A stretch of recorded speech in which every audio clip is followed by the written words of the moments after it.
Good morning, everybody. All right, I'm just going to do our audio tech checks and on Twitch and YouTube here. Today, we're taking a look at what we should be doing this week. A lot of these are the returning same things that we did last week. Usual suspects. So if you want to get your coffer keys for the week, you want to make sure you get your adventurer pieces. If you are doing your, hold on, I'm going to do audio check really quick. Testing one on YouTube. Good, we're good on YouTube. Let's do testing on Twitch. Yep, we're good on Twitch. All right, cool. And it looks like green lights. Looks like both platforms are happy. Awesome. So yeah, what we want to be doing, you're going to look on the side of the screen there. There's a spreadsheet of the tasks that we definitely want to make sure we're getting through for this week in the War Within. Now, there's a couple things like beyond just the things that are over there. Like we also do want to be keeping an eye out on our resets for our world quests for upgrades and things like that. Speaking of which, I'm standing right on top of one that looks like, okay, it's barely not an upgrade. Actually, yeah, no, it's not an upgrade. So you want to be looking at your resets on world quests as well to see if you're going to get any of those coffer key shards. Those are really my favorite things to see. I'm a huge fan of those because like you're capped in a way at just 4 coffer keys a week. And as you can see here, my character, I should have 8. Yeah, I have 8 right now.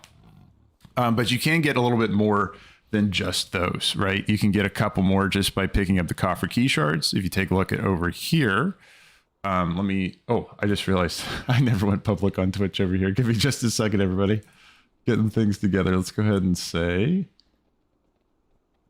yeah, so anyone that's curious about the back end of what that all looks like, the way it works is that you like start your broadcast, you create it on YouTube side, and then it's on YouTube Live's screen, and then it doesn't go live until you actually like set it to a public stream, and then people can actually click on it. So that's what I just did 2 seconds ago.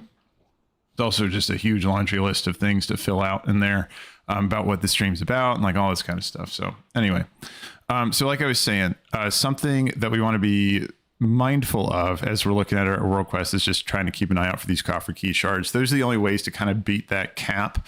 Again, only 4 of those coffer chests that you, or sorry, the caches are going to have coffer keys for you each week.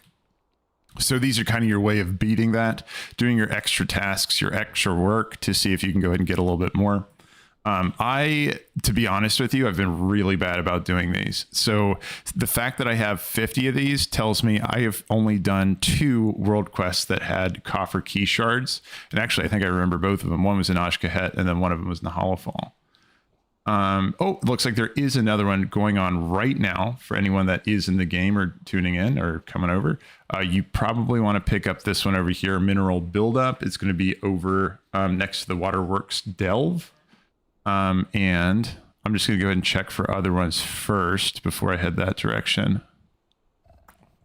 Those shoulder guards are not an upgrade. Oops. Let me see. Anything over here? Any coffer key shards? Oh, there's another coffer. Wow. Okay, so this is a good day for coffer key shards. There's 2 of them for me, and I haven't been great about keeping up with those, so I am super excited to see those. I only saw 2 so far. Okay, good. Cool. All right. Well, let me get down to the first one. The first one's down in the Ringing Deeps. Outside of all this stuff, I'm going to go ahead and mark it so I head right towards it. So outside of all of that stuff, the other things we want to be concerned about and make sure that we're doing is going to be our, our cash quests. The Pinnacle quest this week is going to be a little bit different than the one we had last week, where last week we got to pick our task. We got to pick something we wanted to do. We could do a dungeon. We could do like Awakening the Machine. We could do world quests was another option. And this week we just had to collect those Titan fragments. And if any of you haven't done that just yet, Titan fragments, you can get a lot of them by either doing delves or dungeons, even though the quest itself says that you have to collect it from minions or from like things in Khazal Gar. You can also collect it from the instanced content as well. So the dungeons and the delves both count. At the end of the delve, if I remember correctly, I was getting 35 of them. So 35 of those fragments.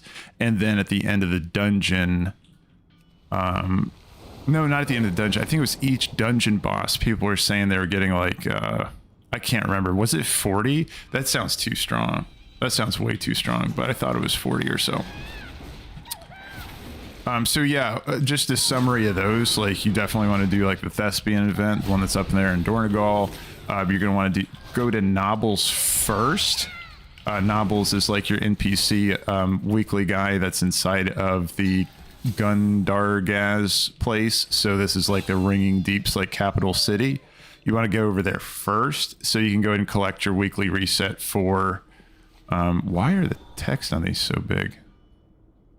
Oh, I think I might have changed the text setting. I'll have to fix that later. That was weird. It was just like the giant name for the Flight Master. But yeah, you want to talk to Nobbles first because you're going to end up repeating the content twice. I want to go ahead and, speaking of Nobbles, I'm going to keep interacting with these. Oh, defend the treasure from the kobolds. Fine. Sounds good. But you're going to have to do Nobbles twice, or do like the Awakening the Machine quest twice if you don't talk to Nobbles first, because he actually gives you a quest for you to go out and do the Nobbles, or the Awakening the Machine. Oops, let's get him before he runs away. This is a really cool scenario, by the way. So if you just, looks like if you just interrupt them, oh my god, they're just really going for this loot, aren't they? But you can just interrupt their cast and they'll have to cast it again. I totally missed that counter shot. And I'm hoping that it's one of those ones that the better you do with it, the more of those wax globs you're going to get. Because this wax globs can be a little bit tough. I'm going to see if I can reset some of the mushroom guys. I'm not as interested in those. No, I just evade bugged that guy. So that's nice. Oh my gosh, if these lashers weren't here, this would be amazing. Okay. So I get the feeling like the better you do in that little thing right there, the more of the wax globs are going to be left after this. That guy's just bugged, so I don't think I can get to him. Let's see. Oh, I only got one gob. So I guess it's maybe just a pass-fail. So you just try to defend it best you can, and if you defend it well enough, then you actually get a wax. Still in combat, though. I bet I'm in combat with that random guy that's evade bugged. Luckily, there's feign death. I feel like every class would like to have a drop combat button like feign death. But there's, yeah, not... Actually, I'm trying to think of it. Maybe invisibility and vanish from mage and rogue are the only two I can think of that also do that. How is that all the way in the ground there? Got another incursion. I think it was just a bug. I think you can still do it up here. I know you're good at this. What do we have to do? Destroy... Oh, excess mineral deposits is this one. I remember this one.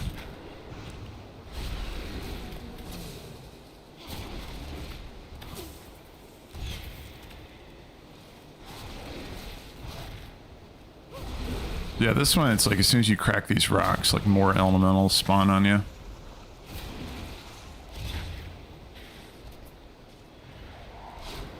I love the way these guys look, though. The disturbed kelp.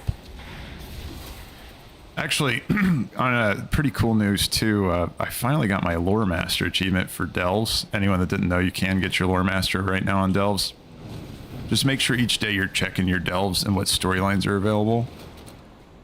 I can show you. Ooh, oh, I was trying to get credit for that. Almost.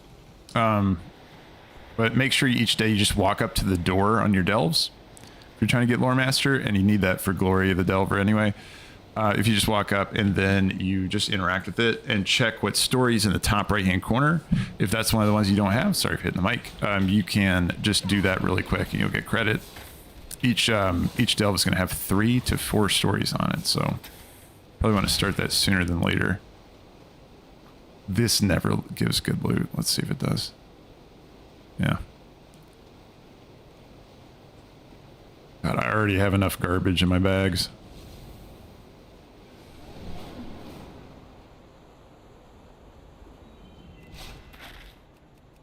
Cracking this one too. I also want to check to see, again, like, don't forget you have that, there's veteran gear on these guys, the renowned vendors.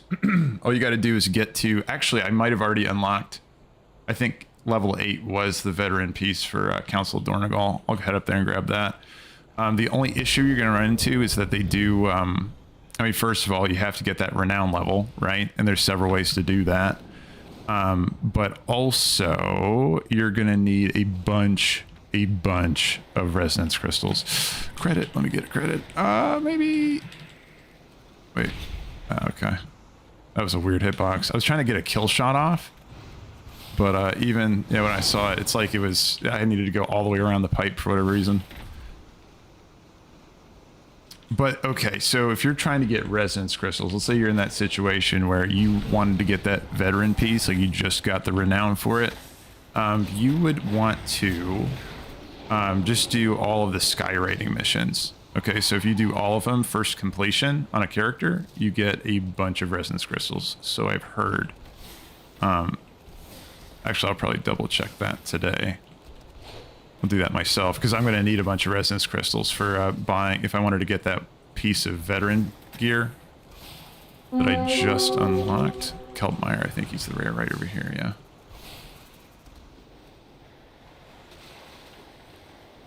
And of course, if you're trying to get super, extra credit with getting your renowned stuff finished, if you kill all the rares one time through, all of the rares, and kudos to you for if you do that, you get 150 reputation per, and renown, right? You get 150 renown per one of these guys you kill. But yeah, reputation, renown, same thing. Different name, same thing. Mechanically, maybe just slightly different, but I mean more just because of how it's presented to you, but there we go. That's a weird way to die. Looks like a seance thing. You just float in the middle of the air. Oh, I think I killed this guy this week. That makes sense because I've been doing, I remember doing another world quest in this area. I think it was this exact same one, to be honest. But yeah, so you just saw right there, you do get 30 resonance crystals still from killing a rare that you've already killed that week. So it's like, fine, I guess you can do that. But you can also get like plenty of resonance crystals, again, from doing all those missions once, all the flying missions. And when I'm talking about that, for anyone that didn't join in, hasn't played Dragonflight, whenever you see a checkered flag, those are going to be like your flight missions. Just do each one of those once and get a placement. And you'll get your resonance bonus for just completing them. And then also you can get some resonance crystals, like an okay amount from doing delves. And you can just repeat those over and over again. But if you really want a good way to grind them out too, another good way, these missions over in Hollowfall. Let's see, did I do them this week? I'll head over there just to check, but yeah, once you get spreading the light going, there's all those bonus objectives that pop up around there. And you can just do each one of those for 200 resonance crystals per. They also give you a satchel that give you another 17, which is like fine. But the cool thing about that satchel is that it can have the Lynx mount, which I'll show you what he looks like after we shoot these rocks. But no, I'm a big fan of that Lynx mount. He's badass. I want my participation trophy for all of these. All right. I touched them, so we're good.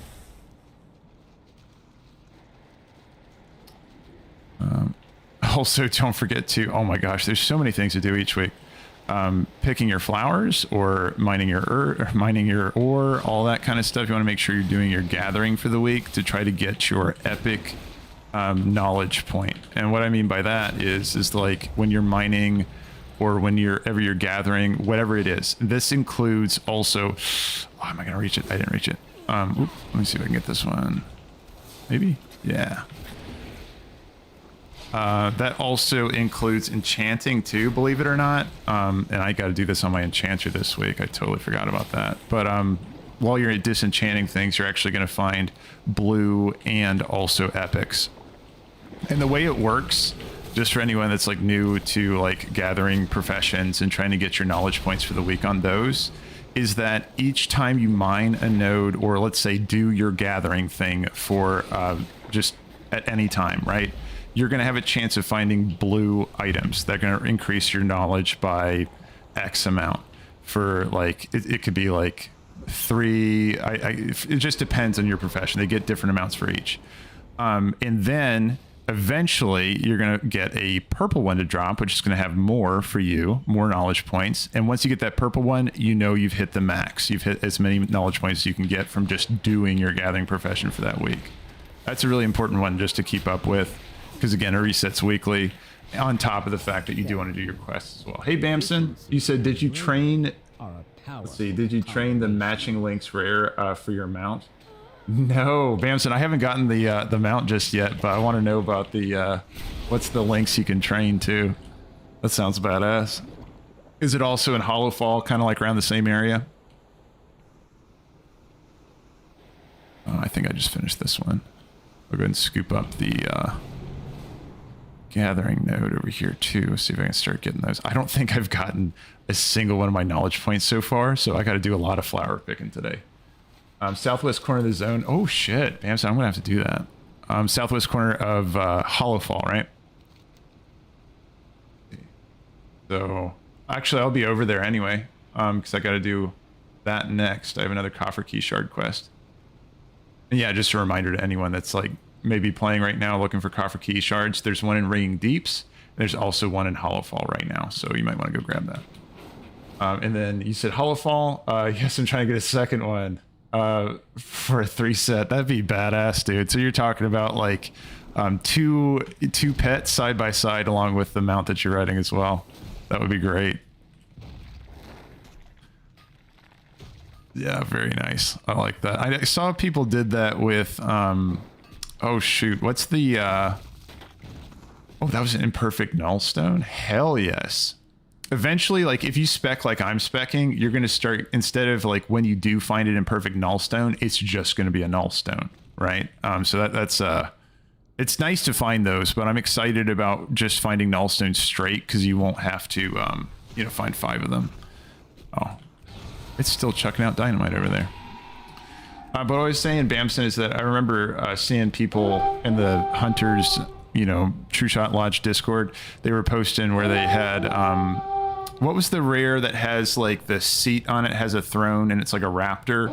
I cannot remember her name for the life of me.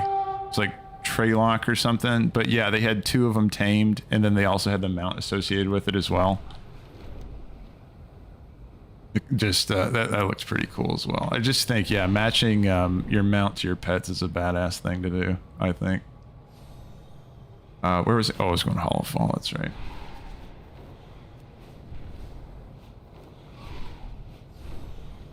But it's hard to beat the Grong combo, where it's so cool. Like people have the undead version of Grong and the live version of Grong like on the same character. And the only way you can do that right now is just if you do a faction transfer, or you might be able to do a cross faction group for that raid, Battle of Zardalor, and you might be able to get like your other faction's version of Grong. Oh, nice. Okay, you just linked the yeah. Okay, I'll look at that. That's the rare spawn, right? I'm just gonna check over here, see also if Rare Scanner has a picture over here. Yep, I see it. Yeah. Okay, I'm gonna buzz by that and check, and then Bamson, if it's up, I'll steal it from you. No, I'm just kidding. You can check it, but I don't think we're on the same server, so I wouldn't be taking it from you. But I'll make sure to peek at that before I leave leave that area.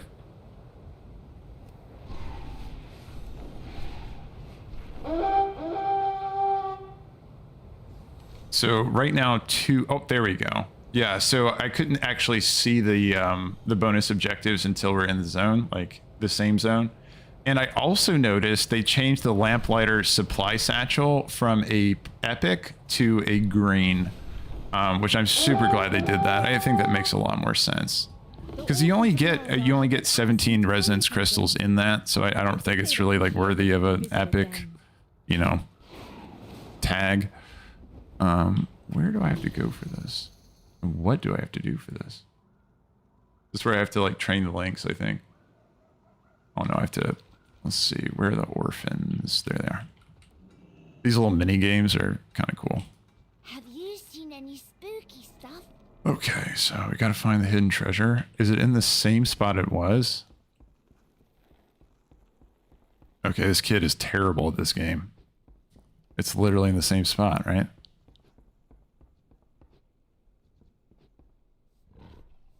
Wait, maybe not. Wait, is it outside? I don't think it does. It actually like checks your Z axis, you know, it just checks.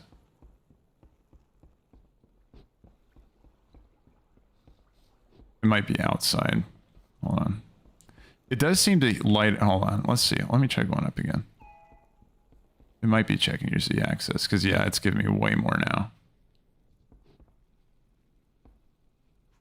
Okay, I'm basically on top of it.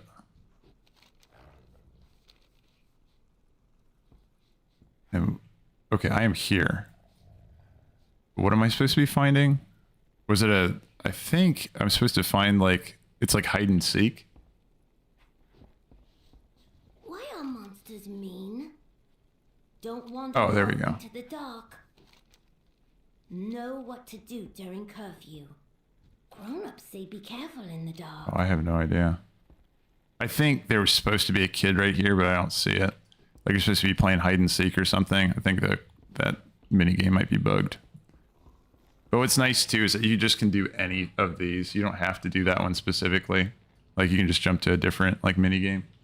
Hey, let's see. Delaney, welcome in, man. You said there's a specific spot that the kid can be found, but several spots are outside, I think. Oh, the kid's right behind the building, I think. Oh, okay. Let me check that out. Oh, thanks for the follow too, Sir Lamek. Yeah, welcome in. Sir Lanek. Awesome, man. Welcome, welcome. Yeah, my eyes suck. So I saw that blue text. I was like trying to read it from far away. And could not. But yeah, welcome in, man. Thanks for jumping in. I think we're just chucking a rock. Yep.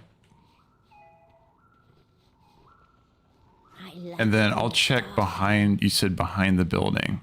So let me peek back there.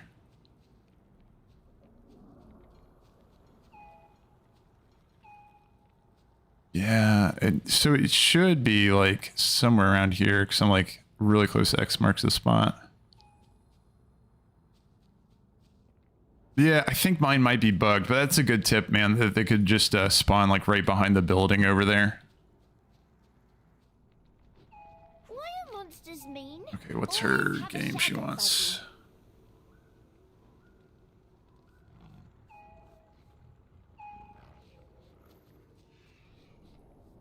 Wait, what does she want me to do? Oh, does she also try to do the hide and seek thing? Okay, I'm ready for a challenge. One day I'll be a lamplighter. Oh man, I feel like these mini games are all kinds of bugged for me. But it might be because like I'm still doing hers over here. Let's try this again. Let's see if maybe it randomly spawned or something. Oh, is this a kid? Oh, okay, he was just sitting down over there. Okay. No, I was standing right on top of him. Let's see, you said, oh, the impossible fence walk? Oh, so that's what I'm supposed to be. I'm supposed to be walking on the fence? I didn't even read what she had to say. Okay, floor is undersea. You can't touch the floor or else the tentacles will get you. You have to run along the fence to get to the other side. All right, let's do it. See, I can play. I can hide in the dark. All right, hold on. Can I zoom in? Yep. All right. Let's just walk along the fence. Oh, man. Okay.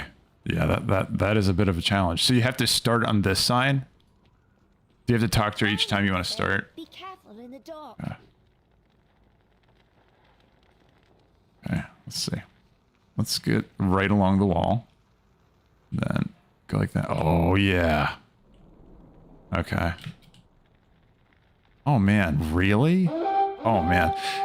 Yeah, the WoW jumping mechanics is probably not the best for parkour. Like, jumping across like this kind of stuff, because Know what to do. you can't control yourself once you're in air. That's what makes it so tough. All right, let's try it again. Get one more shot for fun. Okay, got that one. And then I got to jump from back here. Yeah, I think I'm still on it. Yeah. Okay. All right, and then let's jump. Okay. Progress. That looks like a long jump. Oh, damn. Okay, hold on. I gotta try one more time. Can't make it that far and give up. Let's see the, yeah, I agree. Sir Atlantic, the jumping one is, that's pretty rough. Oh shoot, I fell off right away. Have you seen any Alright, I can play. spooky stuff? Try one more time.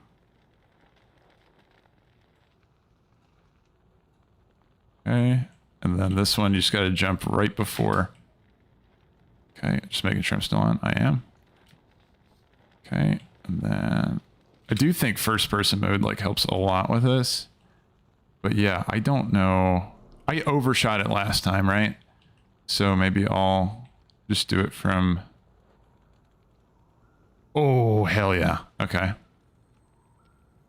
And then you can... Yeah, nice. Are you from above? Okay, challenge mode accepted. That's good. Thank you, friend. All right, got it. The tag one or the kids instead. Yeah, so there's a tag one. That would be easier.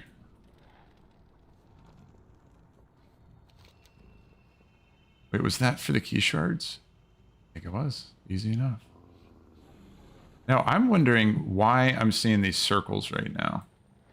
This must be something to do with... yeah, I think this is something to do with handy notes. Because, like, sometimes handy notes will just kind of draw you a little line on where they go.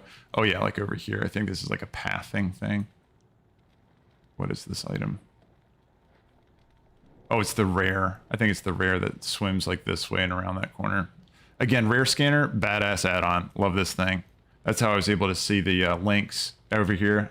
Light Fang the Lost that Bamson was talking about. Speaking of which, I'm going to go check on him, see if he's there.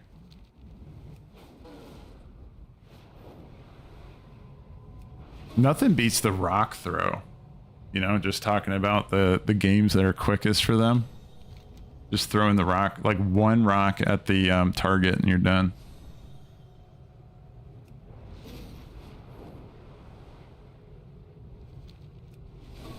All right, let's take a peek to see if Light Fang's here. I see Worn Down Journal. Ah, man, it's tricking me. For a second there, I was like, oh man, Light Fang's here. Oh, you see they're scouting him out too, man. That's a hot commodity you just pointed out, Bamson.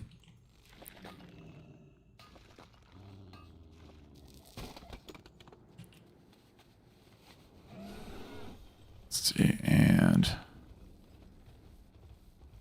yeah, again, don't forget to do your mining and herbing.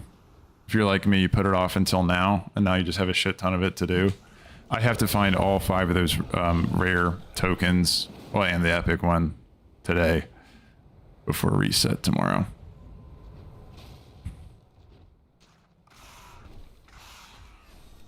Also, another thing I've not been doing is the overload ability.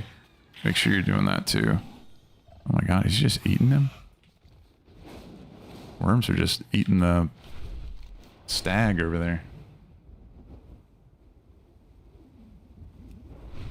Oh shit, I never noticed that over there. If in the top left-hand corner of the map is Beladar's influence. Shadowed in 40 minutes. Beladar switches from light to dark every 30 minutes, every 3 hours. Click on Beladar's spawn to show... see. Spawn to show regardless of your normal settings.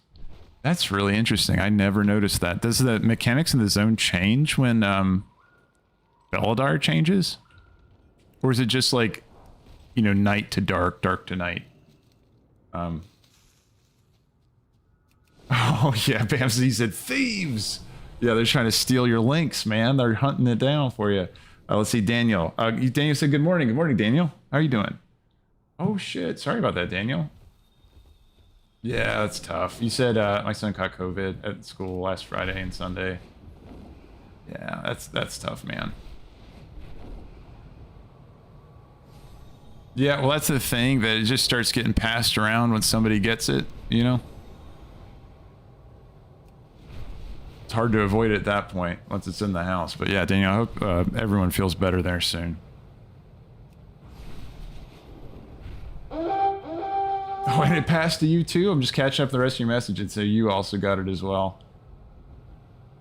All right, well, cool, Daniel. Yeah, if you wanted to queue up for anything, if you want to join in anything as well, you said you're going to be playing WoW today, so, because you got, you're sick, you know? But yeah, if you wanted to jump in anything, just send me an invite again. Gladius GG. I'm working my way through the, you know, the weekly stuff, making sure all that is finished for next week, for the reset tomorrow. But yeah, if you got any of this stuff you got to do too, you're welcome to join in. I have to do the weekly dungeon as well. So if you haven't done that just yet, we could do that together too. I might do some of those up there, like the bonus objectives while I'm at it. Again, it's like not a horrible idea to be pushing your renown at least to the veteran level. I know the champion, some people are trying to push to the champion piece of gear, so the very end of the renown track before this season releases, and it's like all the power to them, man. Like really go for it if you want to go for it. But I feel like that's kind of a lot of a grind to try to do right before the season. If you can do it, great, you know, go for it. But otherwise, the veteran is a little bit more in a reasonable area to be able to accomplish before the season starts. Good morning, Glaziers. Welcome in, man. Welcome in. You said morning. Yeah, how are you doing this morning, man? Let's see, we got invasive lash brooms. Gonna have to kill these guys too. I guess at some point I must have started this quest and I was just like, fuck it. Parasites to the Arathi in every sense.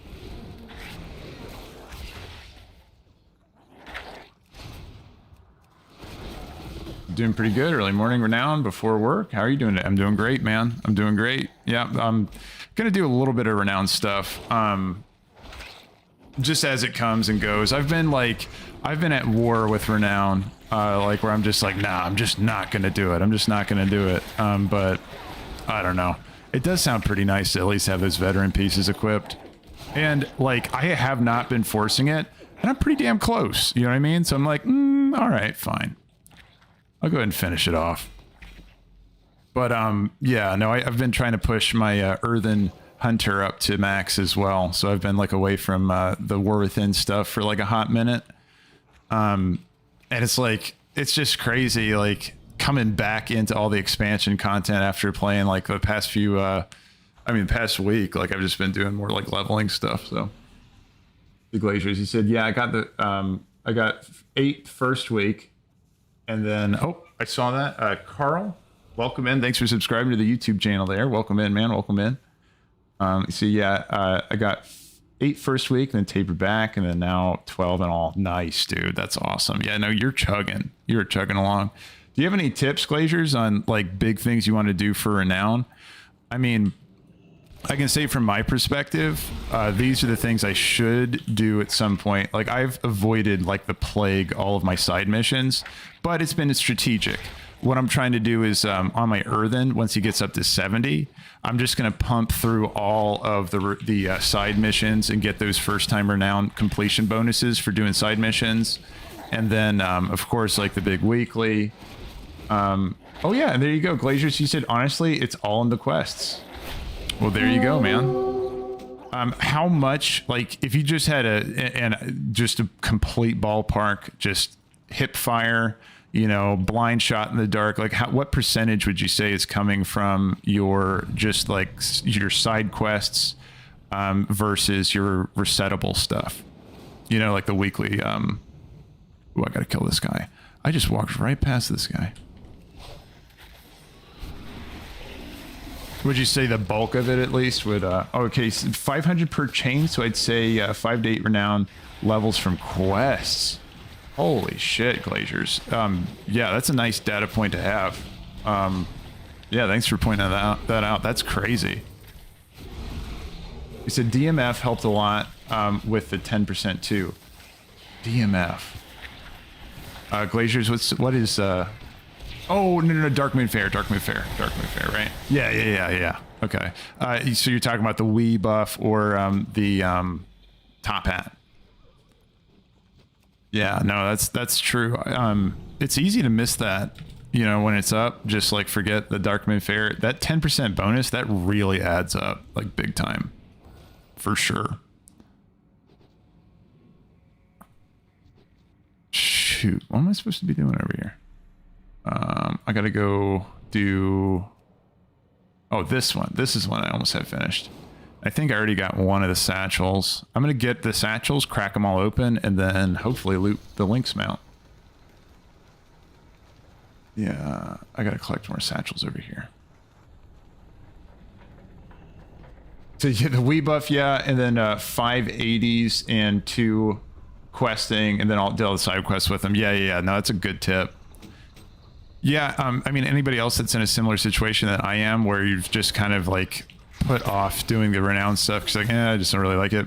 Well, at this point, you might be running out of stuff to do. You know what I mean? Because the competitive stuff hasn't really dropped yet, and it's really not that hard to hit renown 8. You know, so you can just jump down, do a couple side quests like Glaciers is saying, and working through each one of those is really going to put you in a good solid spot to be at a decent renown to start collecting those rewards.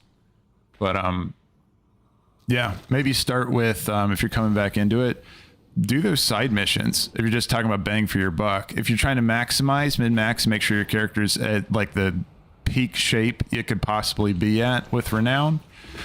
You can just focus on the weekly stuff first because it's not like the side missions are going anywhere. You don't have any time gated anything when it comes to side missions, so you could wait on those if you wanted to. Is this another... Hold on, I'm just going to double check, see if I'm doing another bonus objective here. I am. Let's kill some of these mushrooms. Don't forget to grab this hoe over here, by the way, or the scythe, because you can just blade storm these guys. Like, and it does a decent amount of damage, right? It's not too bad. No cooldown on it. It's just fun. But yeah, renown, pretty good thing to take a look at. Oh, you can even hit the big guys with this. I love that.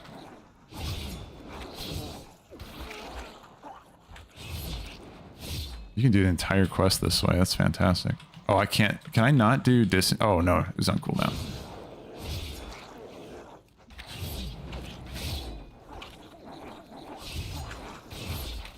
Hey, Dylan, you said what's all there for weekly stuff? So we're working through a lot of the things that should be familiar from the previous week if you were maxing last week. But just a quick rundown on what that is, just in case you're joining the 80 ranks this week. Make sure you're doing all of your caches, and you can actually see on the caches that if you complete 4 of them, each one's going to give you a coffer key. Coffer keys are important. We'll get to those in just a second. I'm going to spin on these guys. Oh yeah, that was nice completion. So coffer keys, you want to get all of them, and you have to complete 4 caches to be able to get them. Just a nice little side bonus, little cherry on top. You will be getting also 2 pieces of adventure gear by doing the same stuff that you got to do for that anyway. So what are those things? Well, if you look at the side of the screen, you can see I have a spreadsheet on over there. That's going to be your bulk sources of, well, really, it's everything you're wanting to do in the week. And again, everybody, if there's anything missing from the weekly checklist over there, go ahead and let me know, and I'm happy to add it there just to make sure everybody gets what they need to do done. But For getting your caches, the ones I'm talking about, the Pinnacle cache is going to be that weekly quest that you're going to get from the chick across from Farron this week. It's not going to be Farron given the quest. You're going to have to go collect Titan relics, and then those Titan relics are going to fall from dungeons. You can get a certain amount of them per dungeon boss. I thought people were saying 40 Titan relics per dungeon boss, and you only have to get 100 of them, so it's like insane if you do dungeons. But also you can do delves, where it's just you get 35 relics, they're Titan disc fragments or whatever it's called. You can get 35 of them per delve, so you can smack out delves really fast. So you could just do that. Nice solo way of doing it too. You want to do your weekly event for so I keep calling it the Thespian cache, but it's like the theater cache that you can do right outside of Dornegal. That one is going to also give you a cache that's going to give you that weekly reward.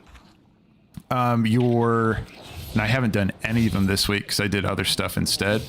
You can also do your special assignments, you know, to get those 4 coffer keys. There's a special assignment right now up in Dornegal, or sorry, not Dorn, Isle of Dorn, over here. So you just got to do 3 world quests so you can unlock this, you know, elite world quest. Sorry, and then you'll be able to do this over here and get that cache. Or you can do the one that's in, I think there's one right here. Yeah. You can also do the adventure, the special assignment in Hollowfall. Same thing goes. You're just doing those world quests, unlock that elite world quest. You'll get a cache that way. And I'm just checking to see. Yeah. Okay. Those are the only 2 special assignments up right now. Also, you can do your patron quests down here if you head over to the Weaver's Lair and then just accept your patron for the week. It's going to be one of the 3. So you get the Weaver Lady, you get, or the Vizier or the General. Pick one of those guys, do their little quest scenario they have for you for the week. And you're going to be able to accept from the Quartermaster for the 7 threads. You're going to be able to accept the weekly quest that's going to have you just do shit inside of Ashgahet. You can pick up treasures. You can do world quests. You can kill elites. All those things are going to contribute to that meter. But I do suggest just doing world quests because each one's going to give you 20%. And those little chests that you find are so bad. Like, unless they buffed them, but I was getting hardly anything. I thought I was like getting like 1% per chest or something. Those are just awful. So I do recommend just doing the world quests over there. Oh, I have to kill this guy. Hold on, don't kill. Oh, I totally disengaged in the wrong direction. Got it. But yeah, so that's the kind of stuff you want to work through. Also on that topic, Dylan, another just general. Oh, and Thorform, correct me there. Thank you. You said 15 fragments from each dungeon boss. I thought 40 sounded high. Yeah, so you get 15 fragments per dungeon boss, so you can just crack it out in a dungeon or 2. I'm just gonna follow this guy around and kill his worms because I need to kill those for this bonus objective anyway. Oh, there's another cache. Let's just talk about caches, Dylan. Another choice, and again, you only have to pick 4 of these. There's some easy ones. This one's really easy. If you go over spreading the light, all you have to do is just fly around this area. You're going to find 4 of those little trash can looking things, and you're going to light the trash can on fire, and then you're going to have a bonus objective guy come out. Or not bonus objective guy. You're going to have a like daily quest dude just run next to the little light that you make. I'll show you what I'm talking about in just a second. Let me kill these guys, and then I'll fly by one. But each one of them is only going to take 3 crystals for it to be on fire. And you have to light 3 of them, making for 9 total crystals that you need to be able to get that cache. And if you stockpile crystals, because if you kill anything in this area, it's going to drop these radiant crystals. I have 41 of them just sitting in my back pocket, and I'm doing this stuff. Yeah, you'll be able to easily each week just come down here, toss 3 crystals into a can, and then just collect your quest or collect your cache. Let me think what else. I'm keep thinking, Dylan. There's definitely more stuff too. Oh yeah, you definitely want to do your weekly quest for your dungeon. That's going to be something separate from your saga quest or pinnacle cache quest. There's going to be one that's just going to give you like a shit ton of reputation. That's totally worth it, even if you're not like hardcore on the grind or whatever, but 1,500 reputation's a lot, right? So you can go ahead and just do that each week. You just have to do a dungeon. You could even do it as a follower dungeon if you don't want to queue up with anybody. That's totally an option, Dylan, if you wanted to. Besides that, getting away from just, pure player power stuff, profession things you want to do. You want to be doing your gathering stuff. You want to gather a bunch of nodes. Whatever your crafting or whatever your gathering profession might be, just keep doing it until you see an epic knowledge point that you get. That's something I got to do today for both of my gathering professions. I put it off until now, and now it's going to be a pain in the ass where I just got to go mine the living shit out of everything to be able to get all those tokens. Speaking of which, and all you got to do is just keep gathering until you see an epic version of, oh, why did it disappear? Come back. Okay, so yeah, until you see an epic version of this, at that point you'll know you're done for the week. Also, make sure you collect those profession quests up in Dornegal. Your whoever trained you how to do your given profession, you're gonna have to do something for them this week. If it's a gathering one, you're just gonna have to go find certain gathered materials and then give it to them. You can also buy it off the auction house if you want to do that instead if you run out of time.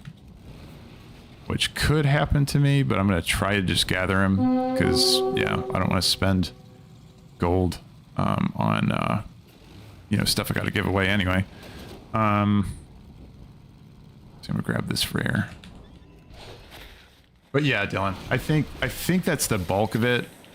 If I think of anything else that I missed, there is one other thing. You want to make sure when you do see quests come up for coffer key fragments, you also want to be doing those. Like you can see here, I just actually finally got 100 coffer key shards.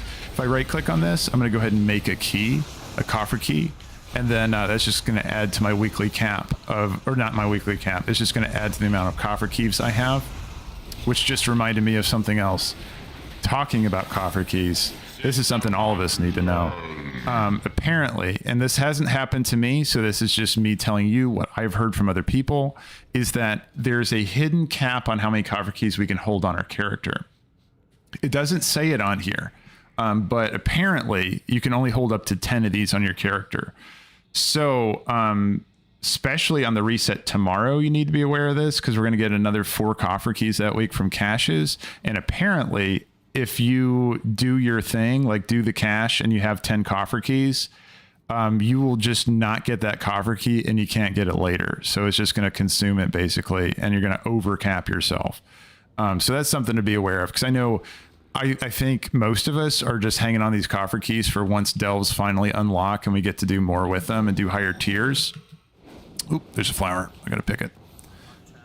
So I think that could really screw a bunch of us over if we're not being careful. So just keep that in mind. So what do we do in that case? Oh, by the way, Dylan, this is what I was talking about. These are the little things. Basically, this is what it would look like for you. If you'd fly over here, you just go and click on this 3 times. 1, 2, 3. And that would be 1/3 of the quest, right? You only have to do that 3 times for the weekly, and then you would be able to just collect the cash from that. It's the easiest thing in the world. So that's probably the lowest hanging fruit when it comes to caches. Yeah, you just have to go to 3 of those, right? Fly around the area and find 3 little, these little things to go light, and you'll be good to go in that regard. But anyway, talking about just like what that means for our fragments, what that means for what we want to do with coffer keys. If it is the case that it overcaps, and I might just test it out for you all tomorrow, like I'll go ahead and do a cache at 10 coffer keys and just see if it consumes it, just so we know. And then if it does, then what we're going to want to do is just go ahead and crack a couple coffer bountiful delve chests. We'll want to do a couple of those tomorrow so we're not overcapping ourselves. That's all that means. But I'll go ahead and test it for y'all first so you can save your keys if you can. You said sounds like a lot, Dylan. So all the things I told you is a lot, but what that translates to, and there's more stuff I didn't tell you. I just thought of other things too, but what that translates to is options, right? Because remember, on your cache, only 4 of them. And actually, I can show you the exact words of the cache because I can look at here. Let's read that bottom part there. It says weekly cache containing material, upgrading gear, gold, and more. Great. But that next paragraph's key. It says the first 2 weekly caches earn you contain a piece of adventurer gear. Later during the season, I've heard it's going to upgrade to veteran gear in those caches, which is great. So we'll get 2 pieces of veteran per week during the season. Hopefully, knock on wood, or we'll see.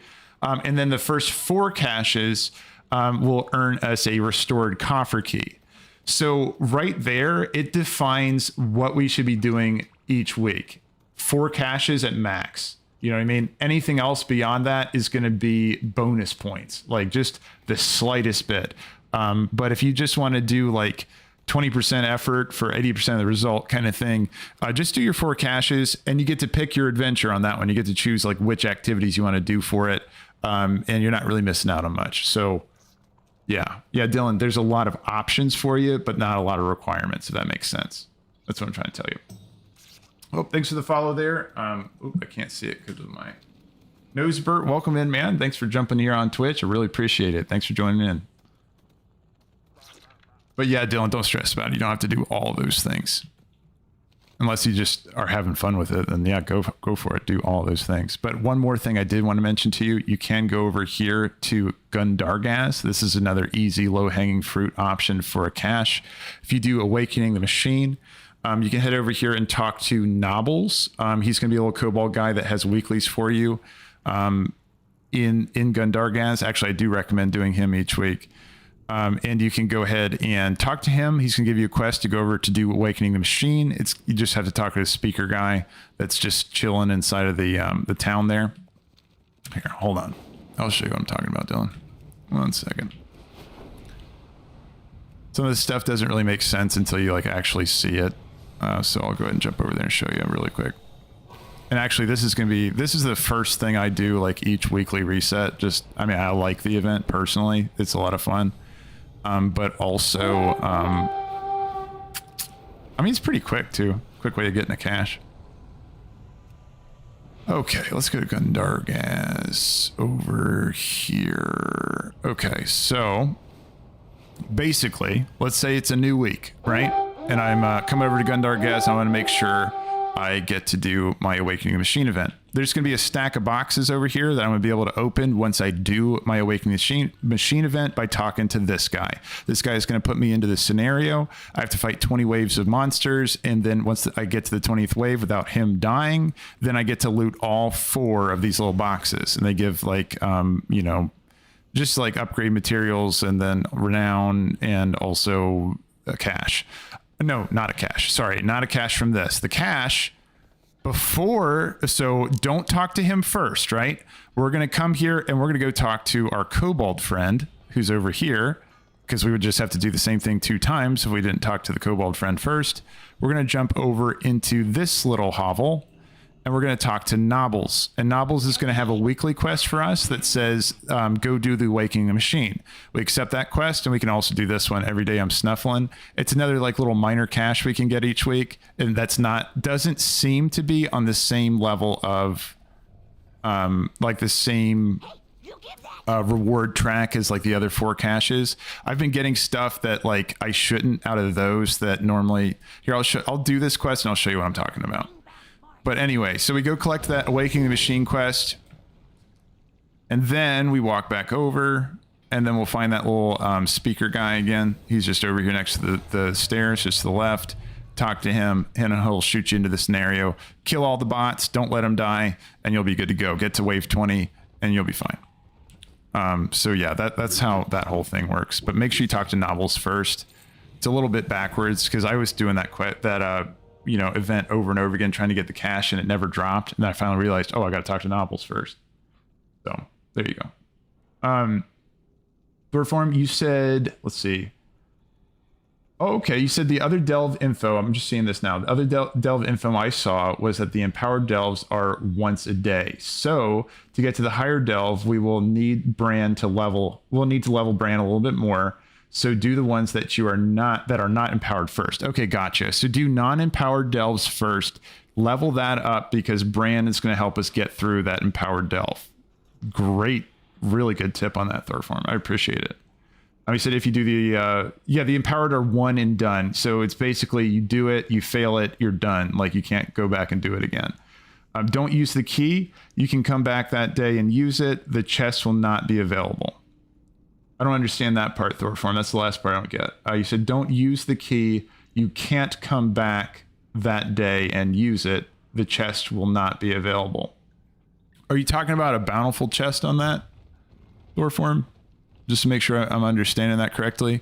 Like you're saying there's going to be the empowered delve that we got to do. Okay, you're talking about the bountiful delve. Okay. Gotcha. Yeah, so my understanding is like the way that week's going to look, like once we can upgrade our stuff, and correct me if I'm wrong, Thorform, we're not even going to get access to those delves for another week, right? Like we can't go tier 8 delve until the 17th? Or are they coming out tomorrow? Because if they're coming out tomorrow, I'm super hyped. But I thought they weren't coming out until the 17th. Let me know if you know information on that, or if anybody knows. Do we get our delves tomorrow? Because I don't think we do. I think it's still tier 3 for another week. Tomorrow, I thought, oh shit, Thorform, let me know, man. You have no idea how pumped I am for that, if that is true. Because I'm ready to start pushing these delves. I just feel like we've been waiting for a while, but yeah, we'll see.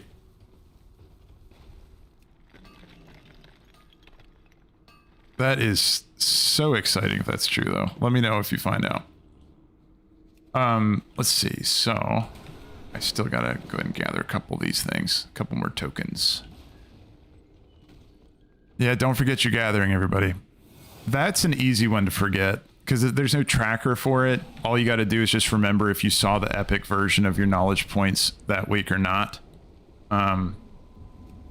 Also, I need to start using my empowered ability. If anyone else is gathering, I'll show you in just a second. Just something you should be aware of. So, just a quick note on gathering, right? Eventually, you're going to hit like 100 skill, or actually 75 skill, and you have all 3 of these trees unlocked. So no matter what spec you are, you're going to have this ability over here for this one. Even if you unlocked it last, you're going to eventually get this one. You're going to get the overload ability, overload herbs, right? You need to make sure, and also, I'll go ahead and say it for this one too, you're going to get an overload version of ores as well, right? So you need to go ahead and find that overload ability. It's kind of hidden a little bit. If you're not paying attention for it, there's going to be an overload deposit. I'm going to go ahead and put that on my bar here. And this one I'm just going to put in a clickable spot because, like, who the hell cares? I don't need a keybind. Overload deposit. And then overload. Overload. So you have deposit, and I need the herb. Overload herb.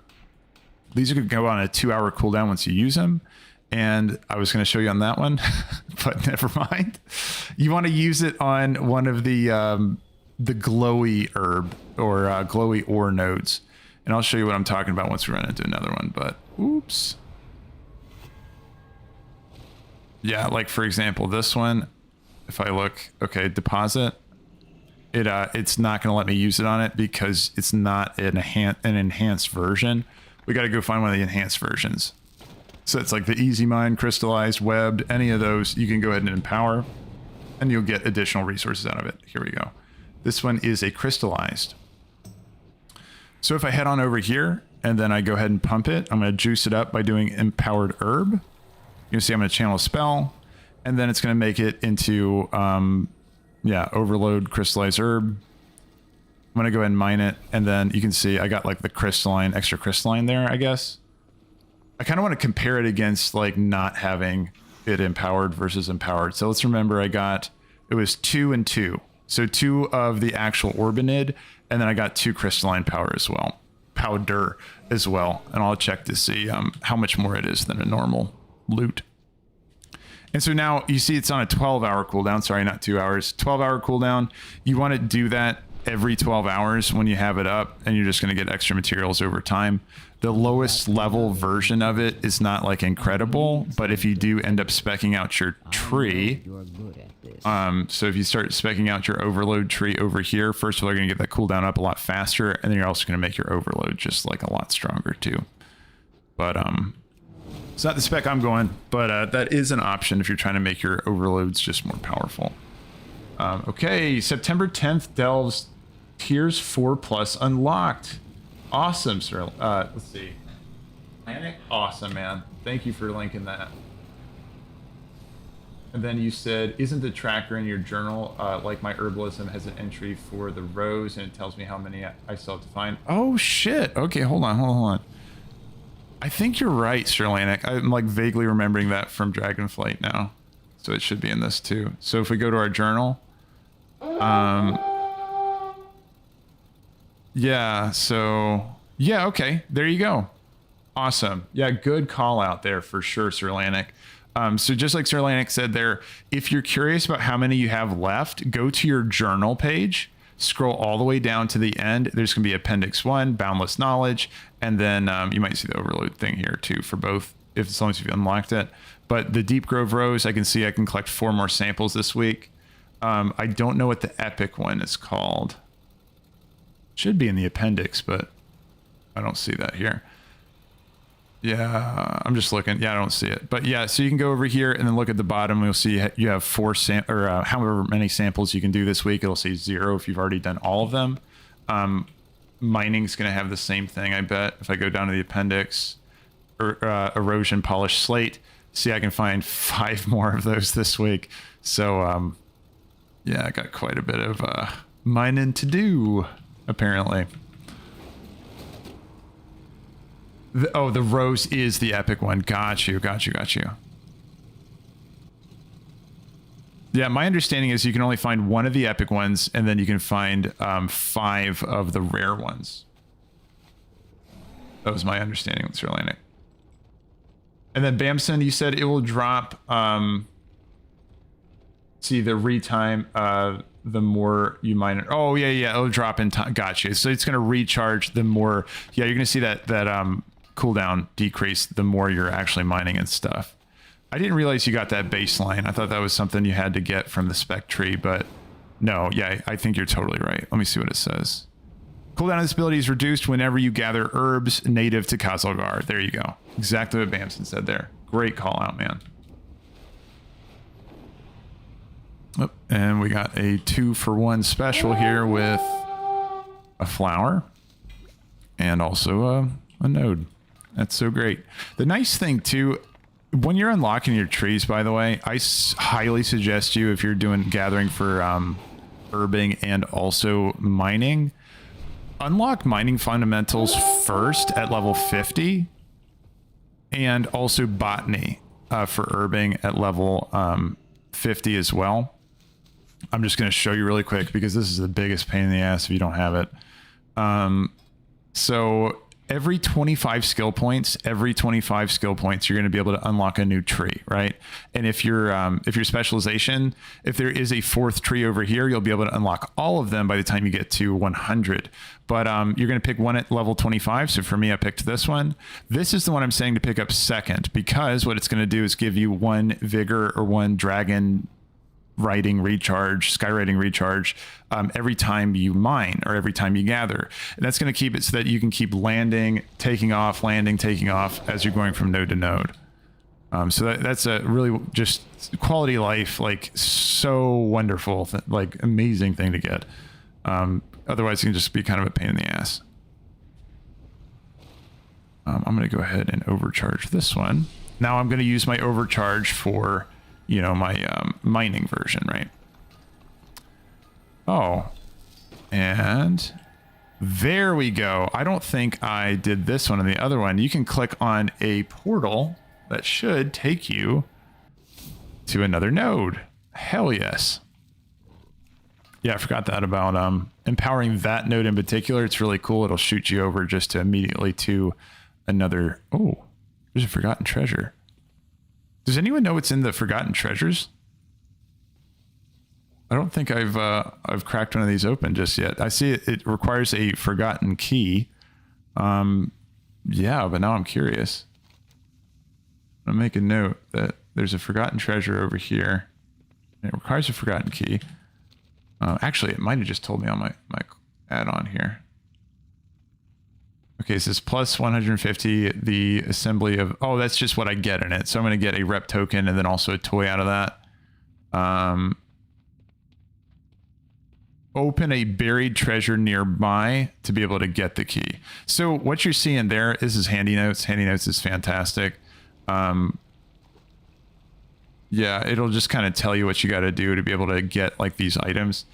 Handy Notes, first of all, you would need the core version of that, and then also you should download the War Within Handy Notes of that version of that add-on as well, and you can see all those little notes for all the treasures. If you look at my map, it's covered in shit, right? Because it's just showing me all the stuff you can collect, all the stuff you can find, including the dragon glyphs, which don't really do much right now in this expansion because you don't get additional abilities or anything for dragon riding. But also it's going to show you like, you know, lootable treasures like loot and stuff that we just saw, or if it has rep tokens, that kind of stuff.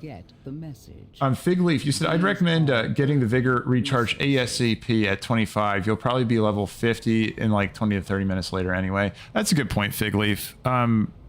Yeah, to your point, what you could do is you could go ahead and pick that up immediately, especially if you're launching right into like a, you know, a mining, like you're going to do a mining session or a gathering session.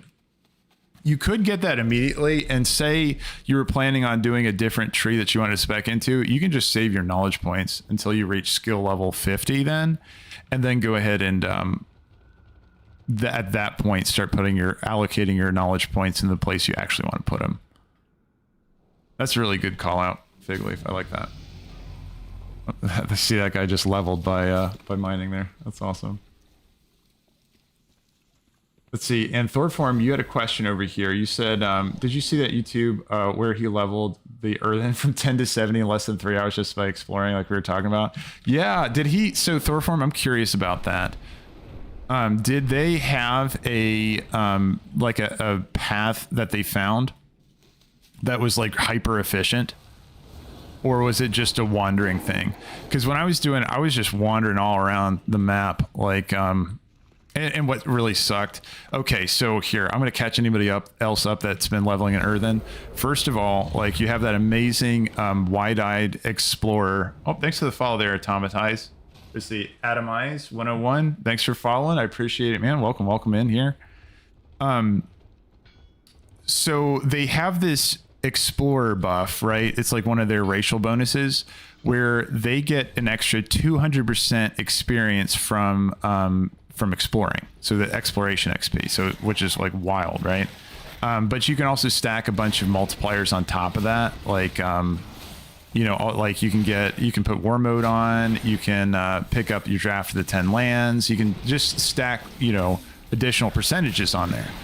And when you're exploring places on your earthen, like it's chunking XP up for you, right? Like you're getting a decent amount of experience, especially when you're just in old zones, dragon riding around, just flying over places you haven't seen yet. Shit, I didn't get to loot it before it disappeared. That sucks. Damn snakes are in my way. But it's kind of a cool way to level, and it's very unique to the earthen. Now, something I found, because I was doing this on my earthen for a little bit, and I found out something you don't want to do. You don't want to use that toy that you get, because I was thinking about being a bit cheeky with it and seeing if I got the XP from that toy that you get in your warband for, like, basically you read the map or use the toy, oops, and it reveals all the map locations that your character doesn't have, like your new character, like your alt character that you're working on. And what it did for me is that it revealed all the locations, but I didn't get the XP for it. So then that made it actually more difficult for me to be able to keep up with it, to be able to fly between the zones and be able to unlock the map to see, you know, like where I hadn't explored yet to where I could collect more XP. So anyway, just catching up to what Thorform is talking about. And then, let's see, in the Thorform, he said he did just, he kept the zones red as he went. Okay, that's good. And so he knew exactly where he was going, and that helped him a lot. Shoot, that makes me really want to try it out again. What I want to do is I want to get the 25% extra experience, because again, that's going to buff the amount of experience you get from the exploration as well. And I want to get that extra 25% experience from just having like 5 level 80s.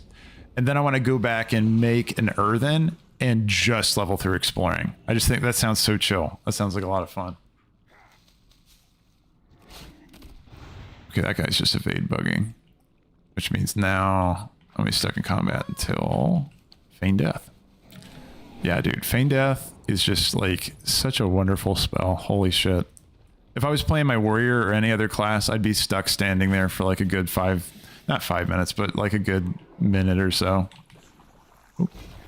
This one's cool. So if you're doing the Nobles quest, each one of those globs you get hit by, you get an additional wax. And if you're collecting wax with Nobles, you're going to know that, like, that's kind of a pain in the ass quest because you're looking for the little purple rocks to interact with all the time. Yeah, actually I was going to show somebody like what you got to do for the Nobles quest. This is how it works, right? So if you're doing that Nobles quest I was talking about up there, remember the little kobold guy that's in Gundargaz, that's chilling, the guy who gives you the assembly or the Awakening the Machine quest. If you're going to do his other one where it's called like Snuffling, I'm a Snuffler, or Every Day I'm Snuffling, you have to go find these little purple rocks to interact with. And when you interact with them, there's going to be random things that happen. Like you can get an easy one like this where you just go, you know, pick up the treasure from the little pile. Or you're going to have to, like a second ago, you're going to have to like catch the globs that are flying out, like the wax globs that are flying out of the ground. And what's nice about ones like that one, the events where you can kind of get more, yeah, it's that you can catch more globs and you'll get more than just one of those waxes, as opposed to the second one I got just a second ago, where you just open up that little mound of dirt and you get one, and then you got to go find another one for the next one. But yeah. Let's see, Sir Lanik, you said you also don't get XP from exploring Khazal Gore, at least on my Earthen I didn't. That's a really good call out, Sir Lanik. Yeah, so you only get it for old zones, apparently, for your Earthen when you're leveling. Super good tip there. Really, really good call out there for sure. I wonder why that is. I mean, I can understand mechanically, like... Well, I mean, I guess like lore-wise, I can kind of understand, because you're not seeing like new things, because like they, you know, are from there, but still, mechanically, I don't think it makes that much sense. You should still get it for there too. I'm kind of wondering if that might be a little bit of a bug that they might be fixing. That, yeah, sounds like a little bit of an oversight. Do I need this quest? Why am I coming over here? No, oh yeah, I do. I need this quest. Okay. Well, actually I don't. I can just upgrade that piece. I'm gonna skip this one.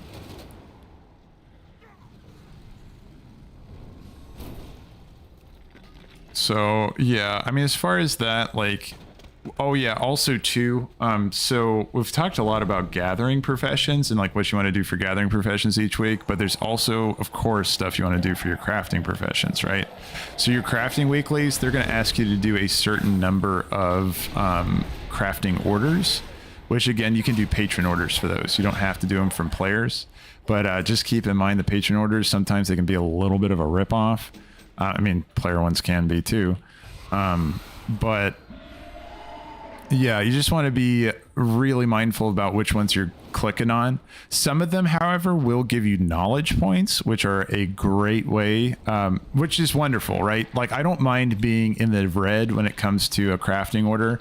And what I mean by in the red is like losing money on doing a crafting order if I get a knowledge point out of it, because yeah, like the overall, that's going to increase the power of your profession in the long run. So it's kind of like taking upfront hit for long-term benefit. So I don't mind that as much, but let's see. Sir Lanik, you said I was already 72, and when I came to Khazal Gore, so I wasn't worried about it. It was just notable. You're saying it was just notable about like not getting that experience, right? Yeah. That is weird, man. I was planning on using the exploration bonus when I got my guy to Dornegal. So, yeah, that's good to know.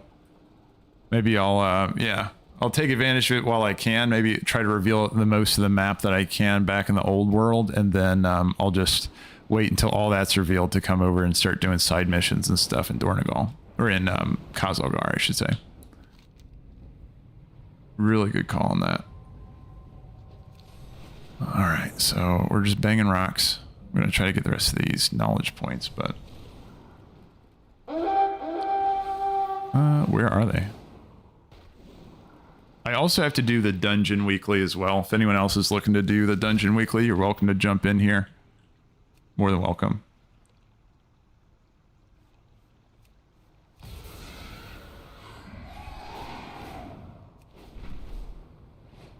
Actually, somebody was just asking about doing the dungeon weekly. I'll tell them that, yeah. With the dungeon weekly in a moment. There you go. Oh. There you go. All right. Yeah, so I mean, ideally what you would do with this is that you would just kind of mine and gather throughout the week, and then you're not going to have to do a crap ton of these gathering nodes like all in one day. What's nice about that too is that you probably get to use your overload spell a lot more than if you just do it back to back to back. I mean, again, you are kind of resetting that cooldown with the more gathering you do, but if you can just let it kind of come back up naturally too, it's... Do I want this quest? Hold on. No. That's that, keep coming back to this one, but I do want to mine this node over here. Also, too, don't forget to upgrade your profession equipment, too. You can get some better ones, like some blue ones, for just dumping some Artisan's Acuity, which Artisan's Acuity is a little bit of a bottleneck for a lot of people. But you do, so there's one resource you can get a decent amount of it off the bat for all of your characters, like literally every single one. You can go over and do a quest that's next to the crafting order station. That guy is going to just do a really fast quest with you where you got to talk to one chick behind a desk, walk across, talk to the crafting order station guy, and then walk back to her and turn in the quest, and you get 350 Artisan's Acuity. Next time we're in Dornegal, I'll show you where that is. But if you ask a guard just to send you to the crafting order station, then yeah, it's going to be right over there. There's going to be a new quest you can grab. And then, yeah, you can turn that in. 350 Artisan's Acuity is pretty nice. You can get Artisan's Acuity usually in the same ways you get knowledge, right? If I remember correctly, in Dragonflight, I think it was every knowledge you got was 5 Artisan's Metal, but in War Within, it's a little bit less. You get 3. You get 3 of them per knowledge point, I think, if I remember that correctly. Jocko, you said, good morning, just tuning in. How is it going? What did I miss? So Jocko, just talking about like the stuff we want to do, make sure we get finished before the reset. Hopefully, in your case, you've been keeping up with, if you're doing gathering and stuff, you've kept up with your gathering this week better than I did. Right now, I'm trying to get all these all of the knowledge point loots you can get. Like 5 of them are going to be the rare one, and then one's the epic one. For the week for both my herbalism and also my mining. But besides that, just working on caches. I think I got all the caches done. Oh shoot, yeah, that dungeon weekly. I can't forget that too.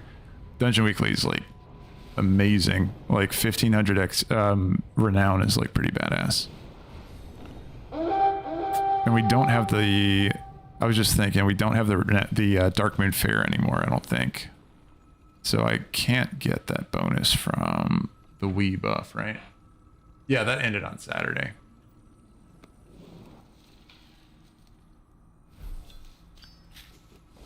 Oh my god, they are being really stingy with these knowledge points, aren't they? So Sir Lanik, you said it's still 5 metal for each knowledge point. Got you. Okay, so it is. All right. I thought it was 3, but that was on beta. So they definitely could have changed it, and I'm glad they did, because I think they were being a little bit stingy with it, that they were only giving us 3 per. So that's awesome. Christopher, you said, are there profession items in the World Weekly or one time?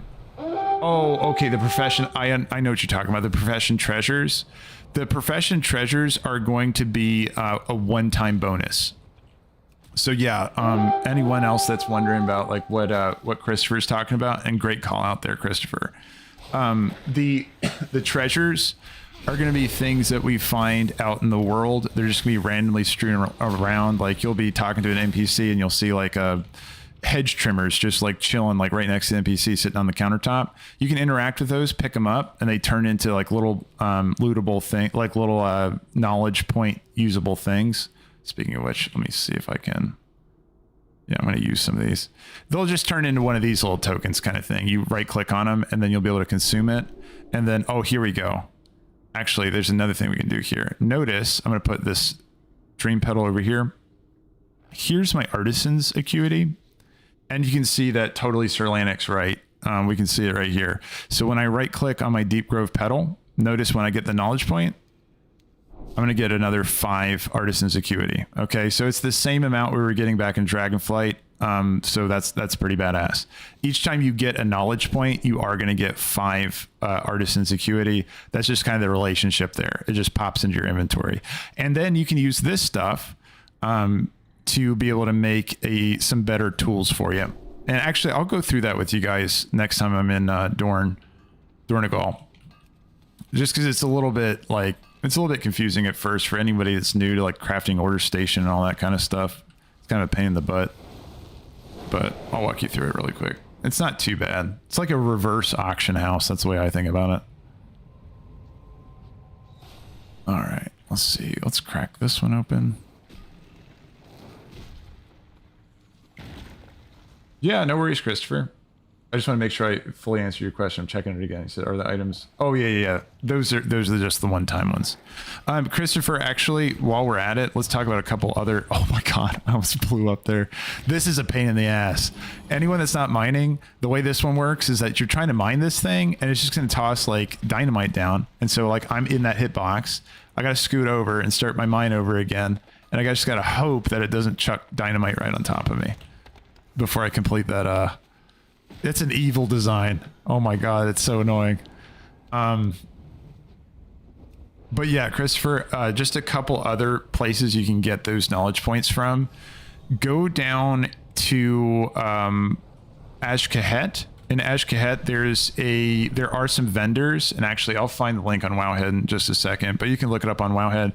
There are different Nerubian vendors that you can turn Kej into to be able to buy 10 knowledge points for your given profession, which is fantastic. Like that is just wonderful, right? That's a lot of points. Because you've been seeing these tokens that I'm looting right now, I'm only getting 1. Right? But you can get straight up 10, and it's a one-time bonus too, by the way. You can't do that every week. But yeah, you can go talk to one of those guys to be able to get one of those. You don't have to be friendly with them or anything. I think that you can talk to them even if you have no reputation. So if you're a fresh 80, but you do have to get Kej for them. And for the life of me, sorry, I cannot remember how much Kej it costs, but I do remember it was not crazy expensive, maybe like 350 or something. If anyone else remembers in the, if anybody else remembers, just let me know.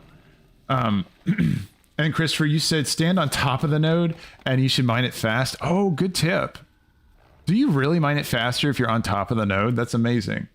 The further away you are, the slower it is. Got you. Is that like, now, is that specific to the easy mine? Or is that like an every node thing? 'Cause I've never noticed that before, if that's the case. Like if I stand like right on top, right on top of it like this. I'll try it now next to it, see if it's a little bit slower.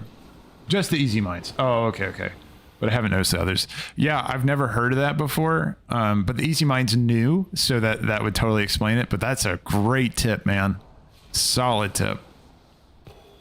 So, here's a easy mine. So what Christopher's saying is that if you get on top of it, right? So you're saying like, do I have to literally be on top of it, or you're saying just close to it? Okay, I'm on top of it.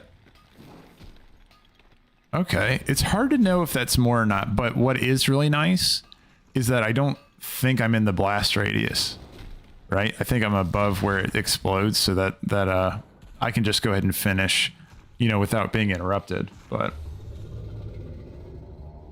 Just as close as possible. I understand what you're saying, Christopher. Well, in that case, like, yeah, try just standing on top, like literally on top of it, because I didn't get blasted at all while I was up there. Let's see, and I got another one over here. But you can see down there too, like I have both of those empowered nodes at the bottom.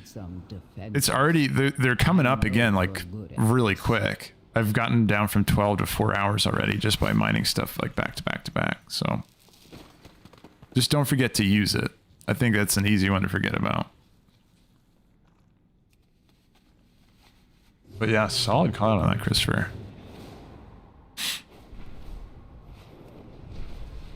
But yeah, the earlier you can go ahead and buy your upgraded tools, the better for this kind of stuff too.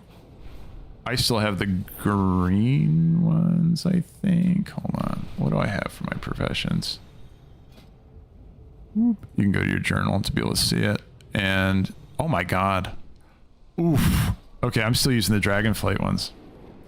So yeah, let's go ahead and go over how to upgrade those things right after this. We'll go into that next. But yeah, the crafting order station is pretty easy.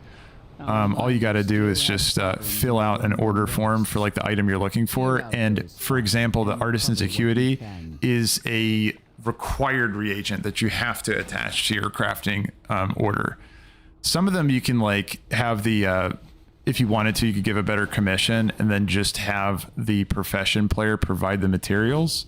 But I mean, of course, you have to compensate them fairly for them to even want to click on that. Oh, did it disappear as I was looting it? That's a shame. But the reason why you also want to upgrade your materials or your tools, unlike the ones I have that are still Dragonflight level, is that you're going to get way more stats on them. Like way more perception, deafness, all that stuff. I'm going to try to grab this rare. I can reach him. Ooh, maybe he drops him out. I'll have to find out. Gonna shoot him. And this one, again, if you're doing your renown grinds, by the way, for example, this guy should drop 150 renown, because I don't think I've done him. I've never seen him before.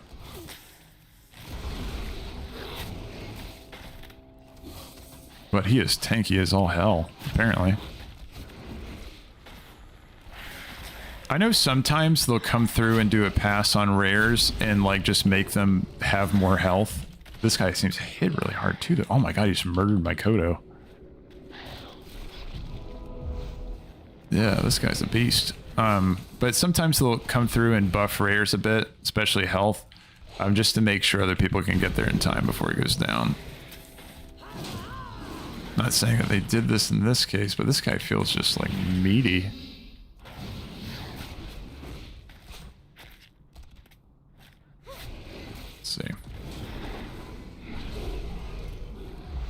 See if I can get him down.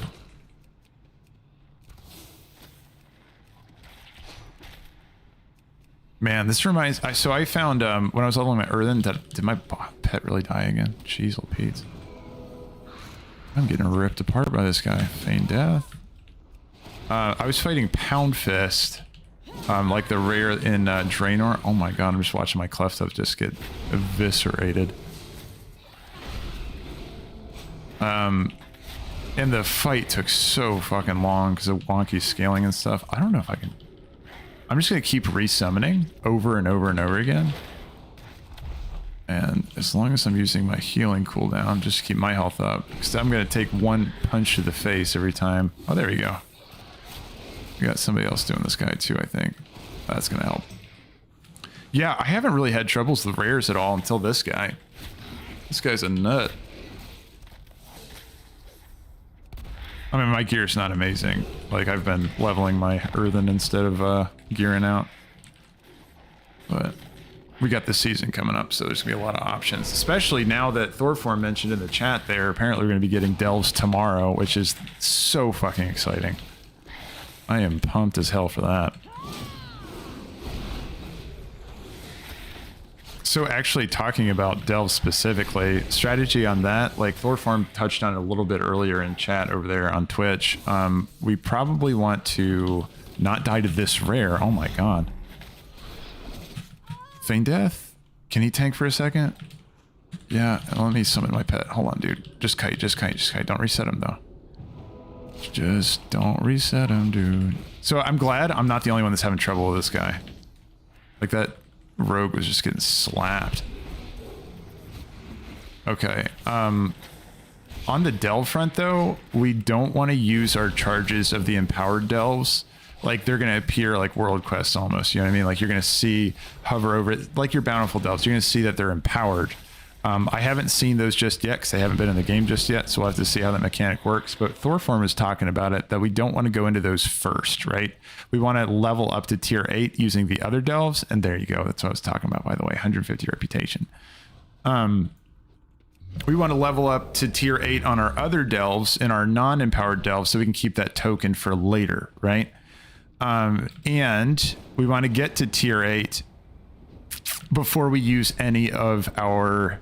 I mean, if we can get to tier 8, right? Because I'm talking about an ideal situation where we can just smoke all the way to tier 8 tomorrow.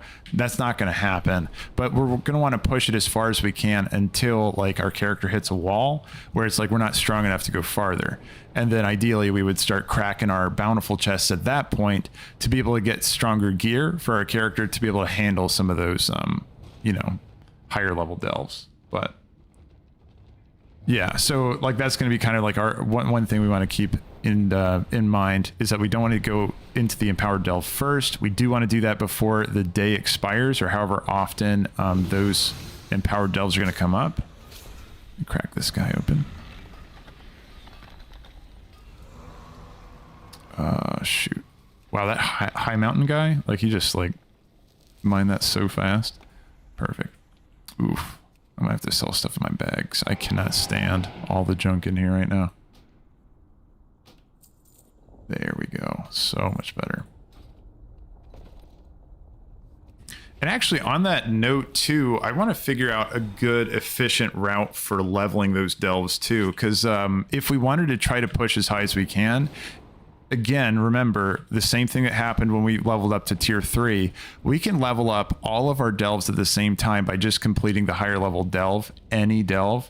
We're going to be able to push it to the next tier for all of our others. So let's say we go into Waterworks, we do a tier 4 delve. Now all of our other delves, we could go ahead and walk in and do a tier 4. So that should repeat for all the higher ones as well. We should be able to just keep going up all the way up to tier 8. And again, we're going to hit a wall somewhere in there, but we should be able to progress it. And we might want to pick a faster delve, like Waterworks is not too bad. I'll have to think on which ones might be a good one just to kind of repeat over and over again to try to push our delves up.